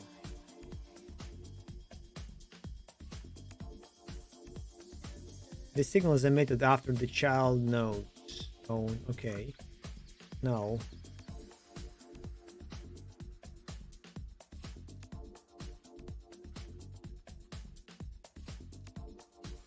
Okay, you know what? What signals do I have here? Generally, script node. Show me the signal. Okay, properties, methods. Child enter 3, child exiting 3. Child order changed. Ready. Renamed, replaced by 3 entered. Emitted when node enters 3. 3 exited. 3 exiting. This is interesting. So, but there is no generally the modification stuff.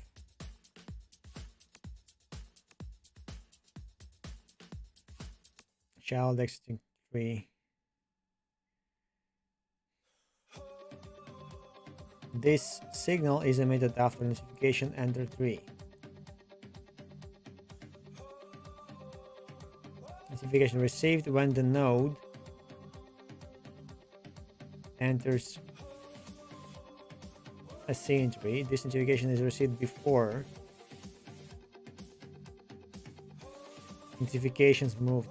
Notification ready, pause and pause, physics, process, parent, unparented, scene instantiated, drug begin, drug end, path renamed, child order, internal, disabled, editor, VM, WM, application, application.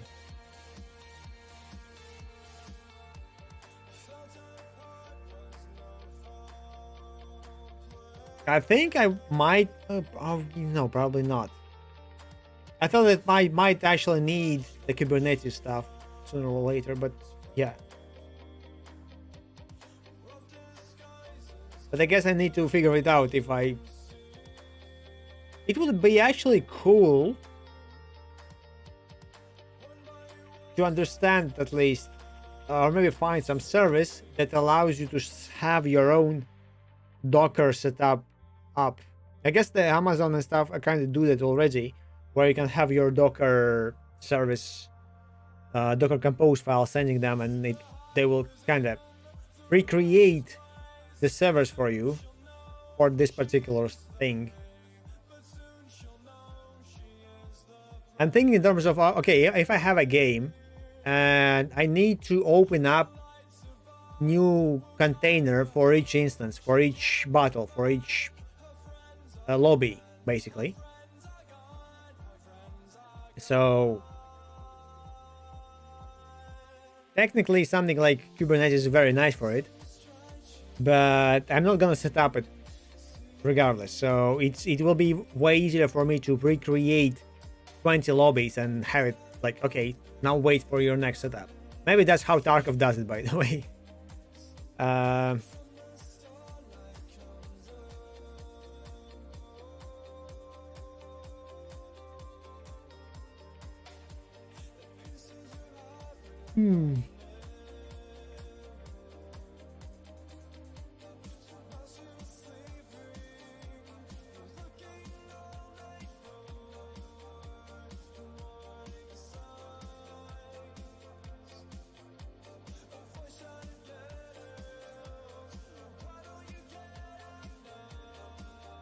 Also, let's have a new method then, function on 3 on node 3, maybe 3 node, okay, 3 entered.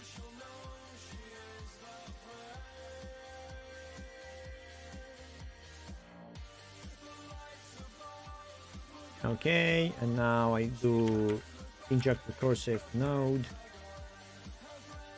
And here I do var3 equals of scene 3 equals get 3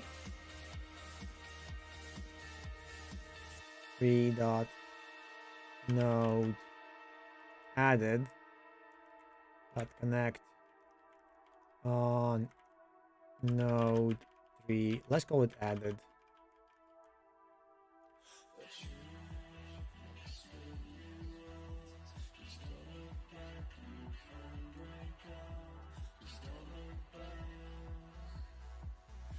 Oh, too many E. Ants are going somewhere. We don't know where, but they are going.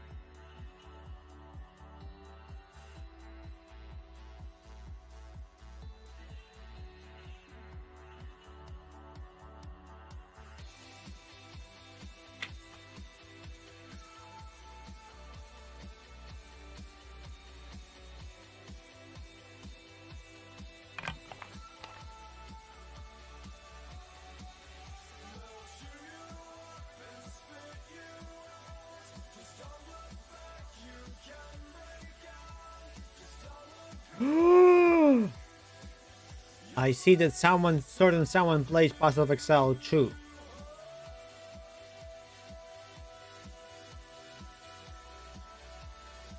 I actually need to fix my RAM before that. Because this is very annoying that I cannot.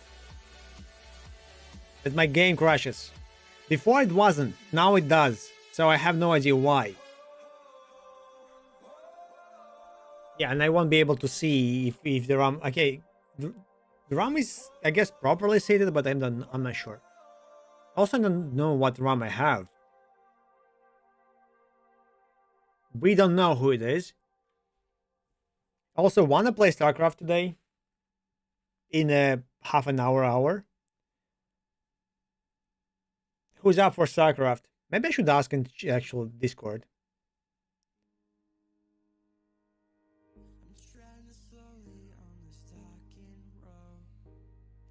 No.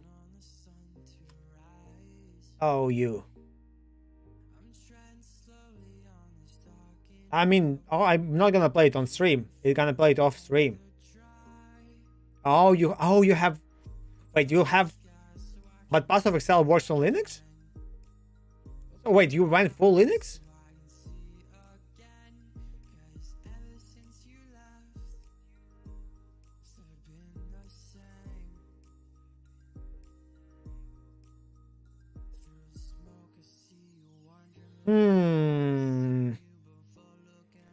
It's so sad that in Pass of Exile, stupid lizard is from level 6. If you have orb. I don't have one. I hope they will fix that. They should like change so you start with like, I know, bear, then wolf, then something else, or we start with wolf, then bear, then lizard. Or start with all three. Don't hide it from the start of the game.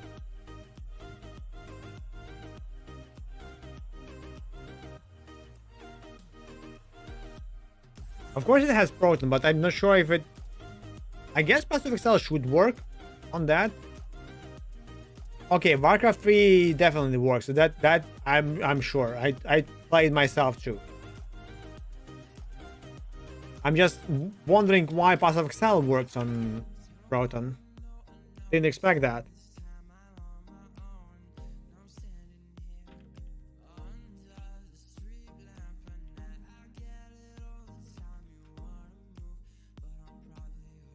I'm playing on Linux tool using Vine and Lutris.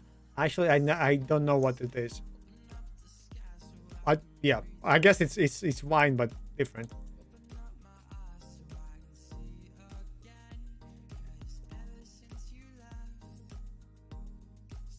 Yeah. Not sure how you're gonna install it with Battle.net.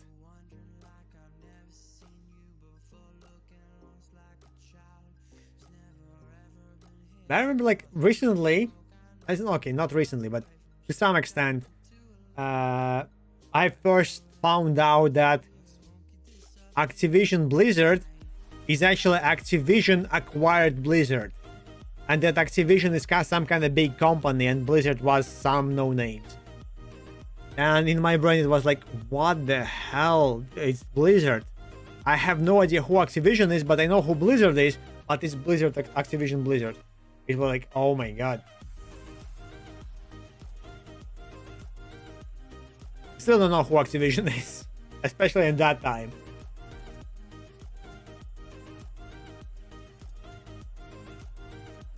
I have no games to... I mean, I can stream Undertale first one, but trying to finish it. I don't know. I will try to fix this recursive stuff.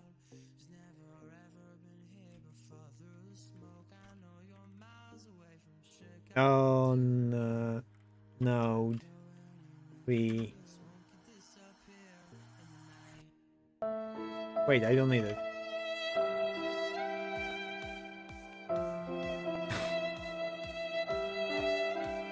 Of course.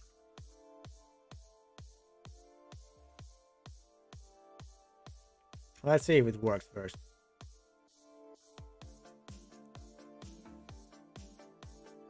Wait, it knows about the fantasy.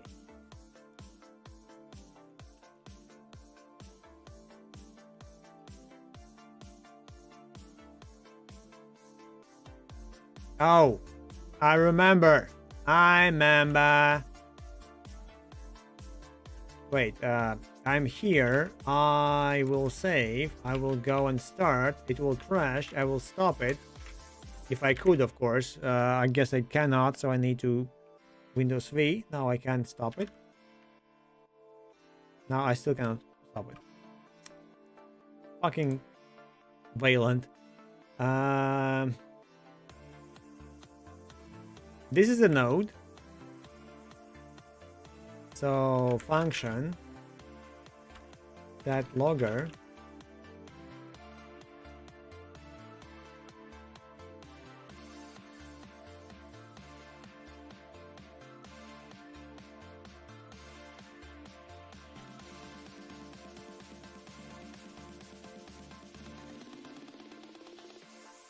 and also function require logger requires.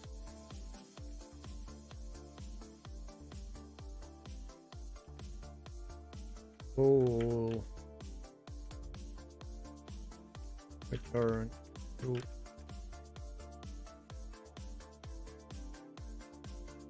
now. I should have different error.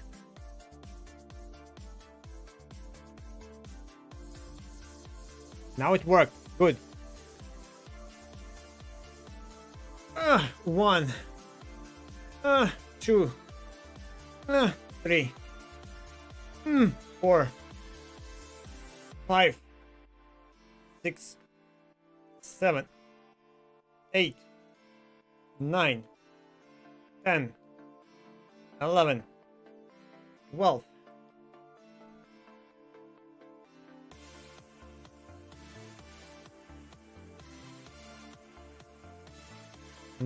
Okay.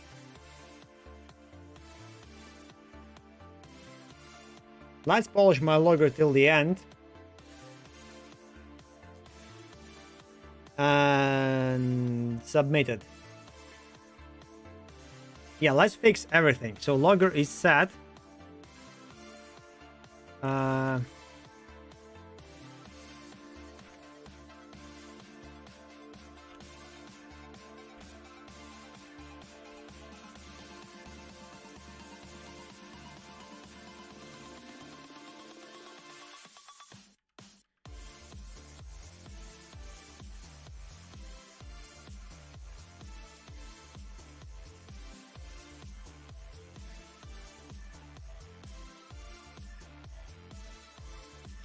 I don't know. And that's the problem. That's why I think, okay, I will probably finish the working stuff. Because I very much want to have something playable as soon as possible. And I have like 4 days in this year left. So I guess I try to work overtime one moment. Maybe this Saturday or Sunday.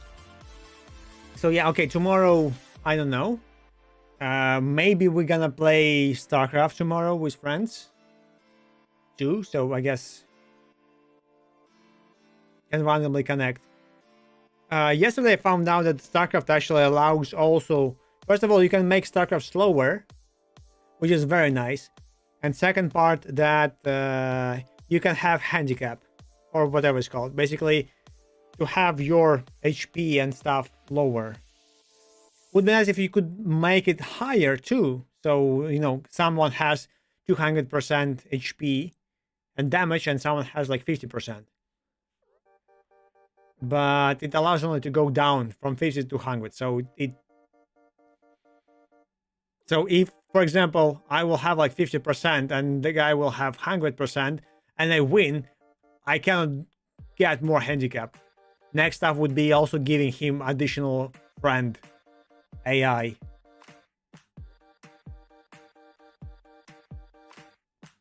I played Blueprints a little bit. I kind of don't get this game.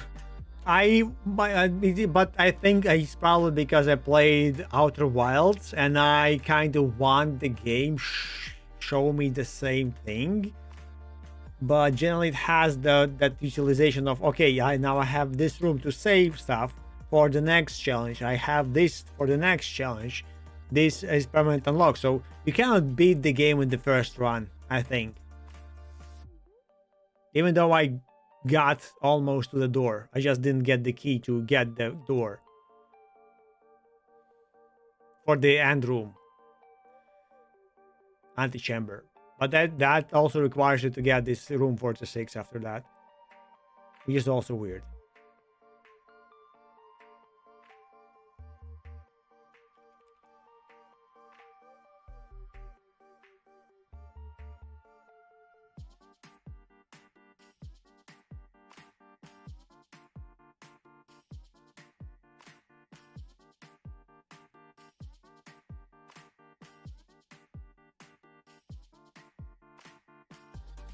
I'm actually curious.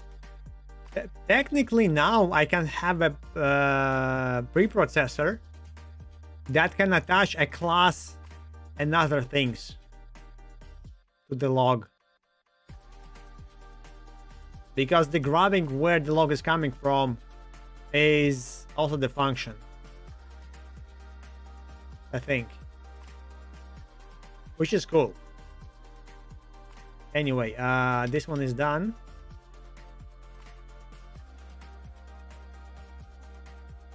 Okay, now I have nil. A second ago it wasn't there.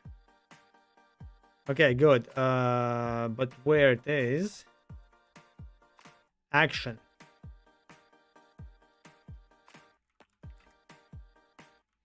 Oh, because it's global. So I need not only sat, but I also need to function requires logger. Oh, logger requires logger. Boolean. Return true.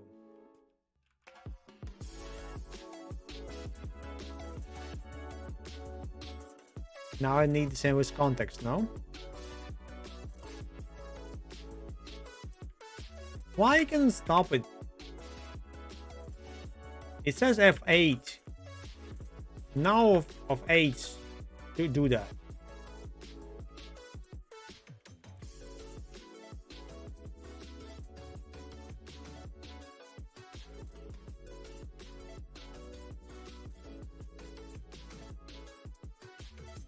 Oh wait, action is a resource. So when it sets the resource, it's already too late.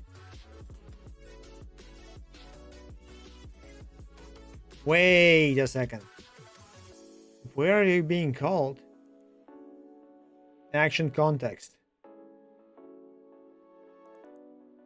So, okay, so the problem is that the action context doesn't have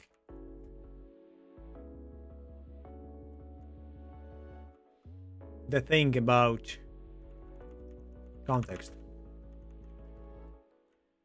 Set logger, and I need now function requires logger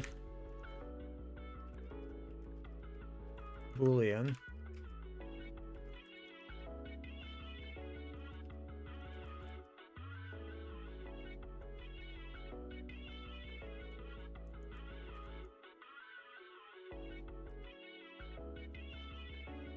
now. Can I move 8 plus 2? Wasn't far enough.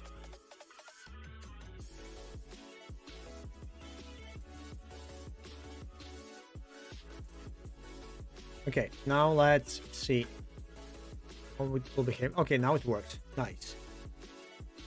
Init action started. Who types that?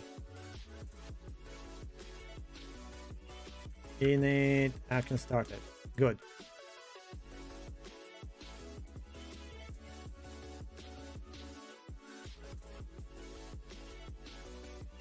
Logger dot debug. Debug.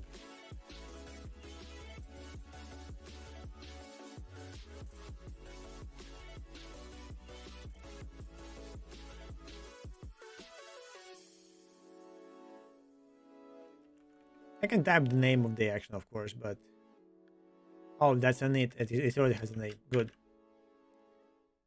What was that yellow thing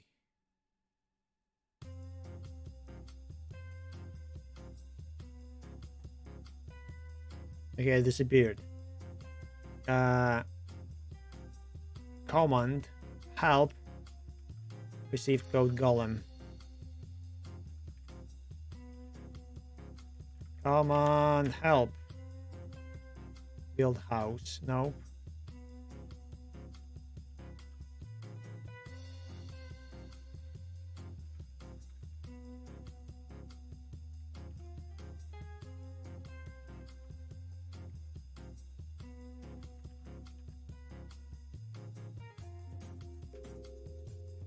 Okay, received code. Here it is. So this one needs to be. Oh.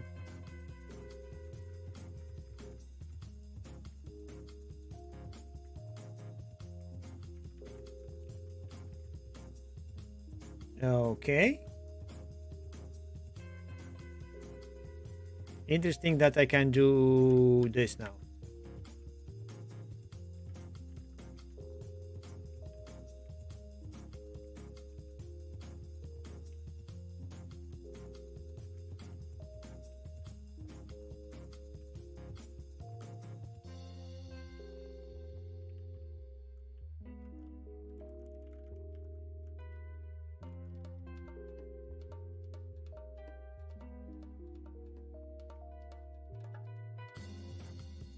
Engine debugger debug, but it's not engine debugger anymore.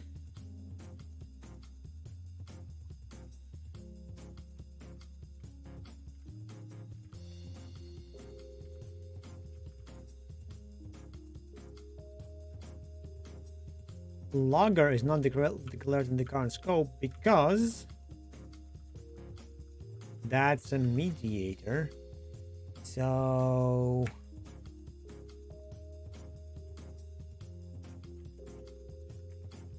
logger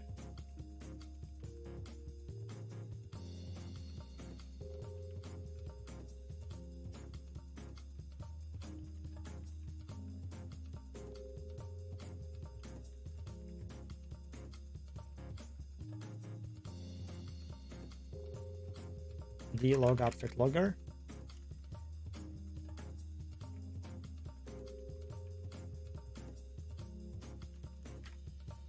Logger not equals null. Logger must be set.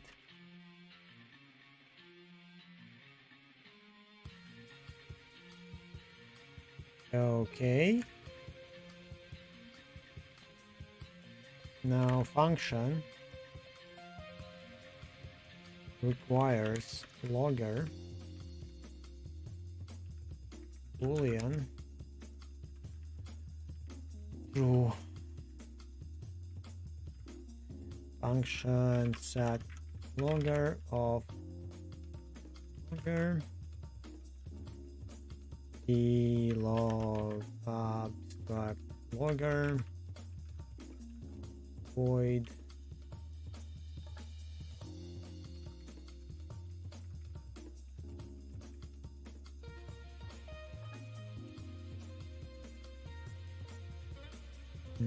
now I can also do logger dot debug. Logger is set.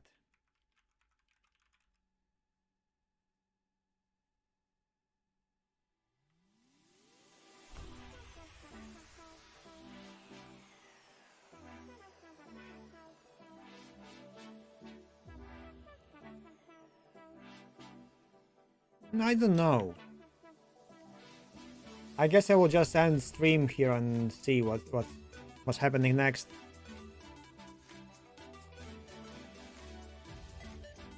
Okay, it looks like all works. So let's also ignore this one.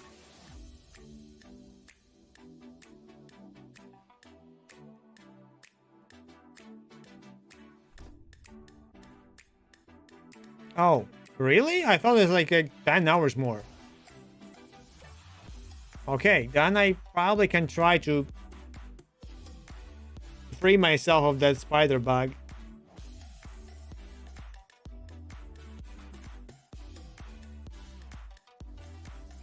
Good mate, yeah. Uh,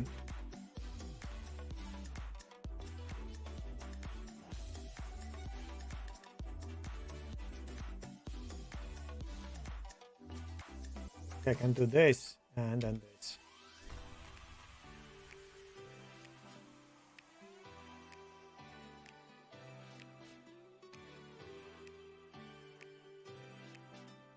I like that I actually not committing this part, but I'm committing the debug, the spreadsheet resource thingy.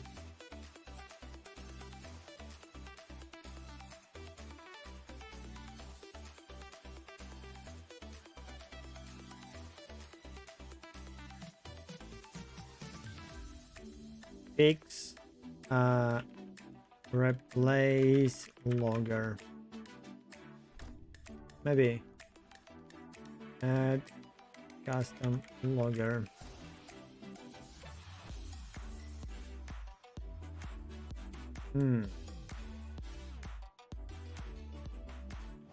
Make custom logger.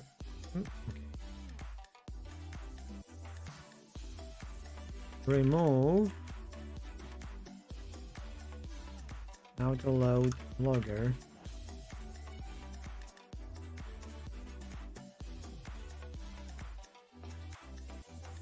And refactor.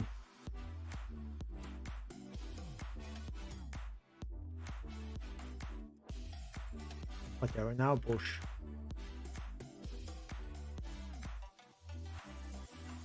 What drop?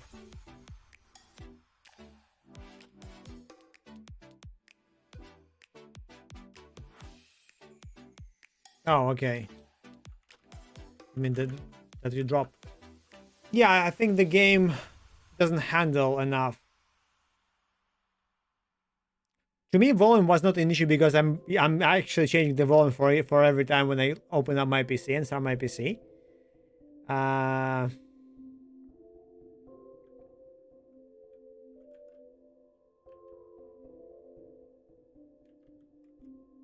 have no idea how can you play with mouse or not.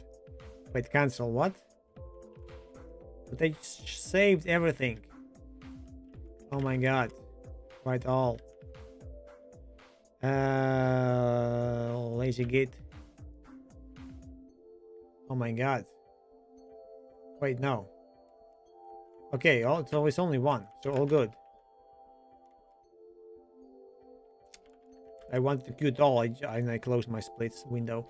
So the game still works. We can close this one too.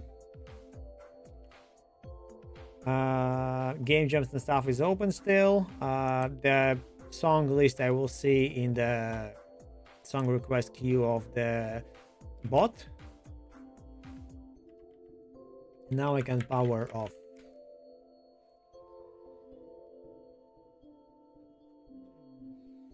Whilst powering off, the new PC starting up.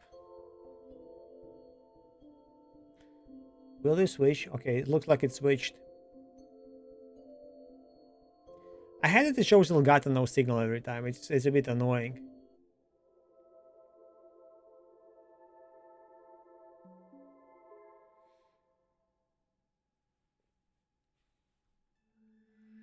So we go to our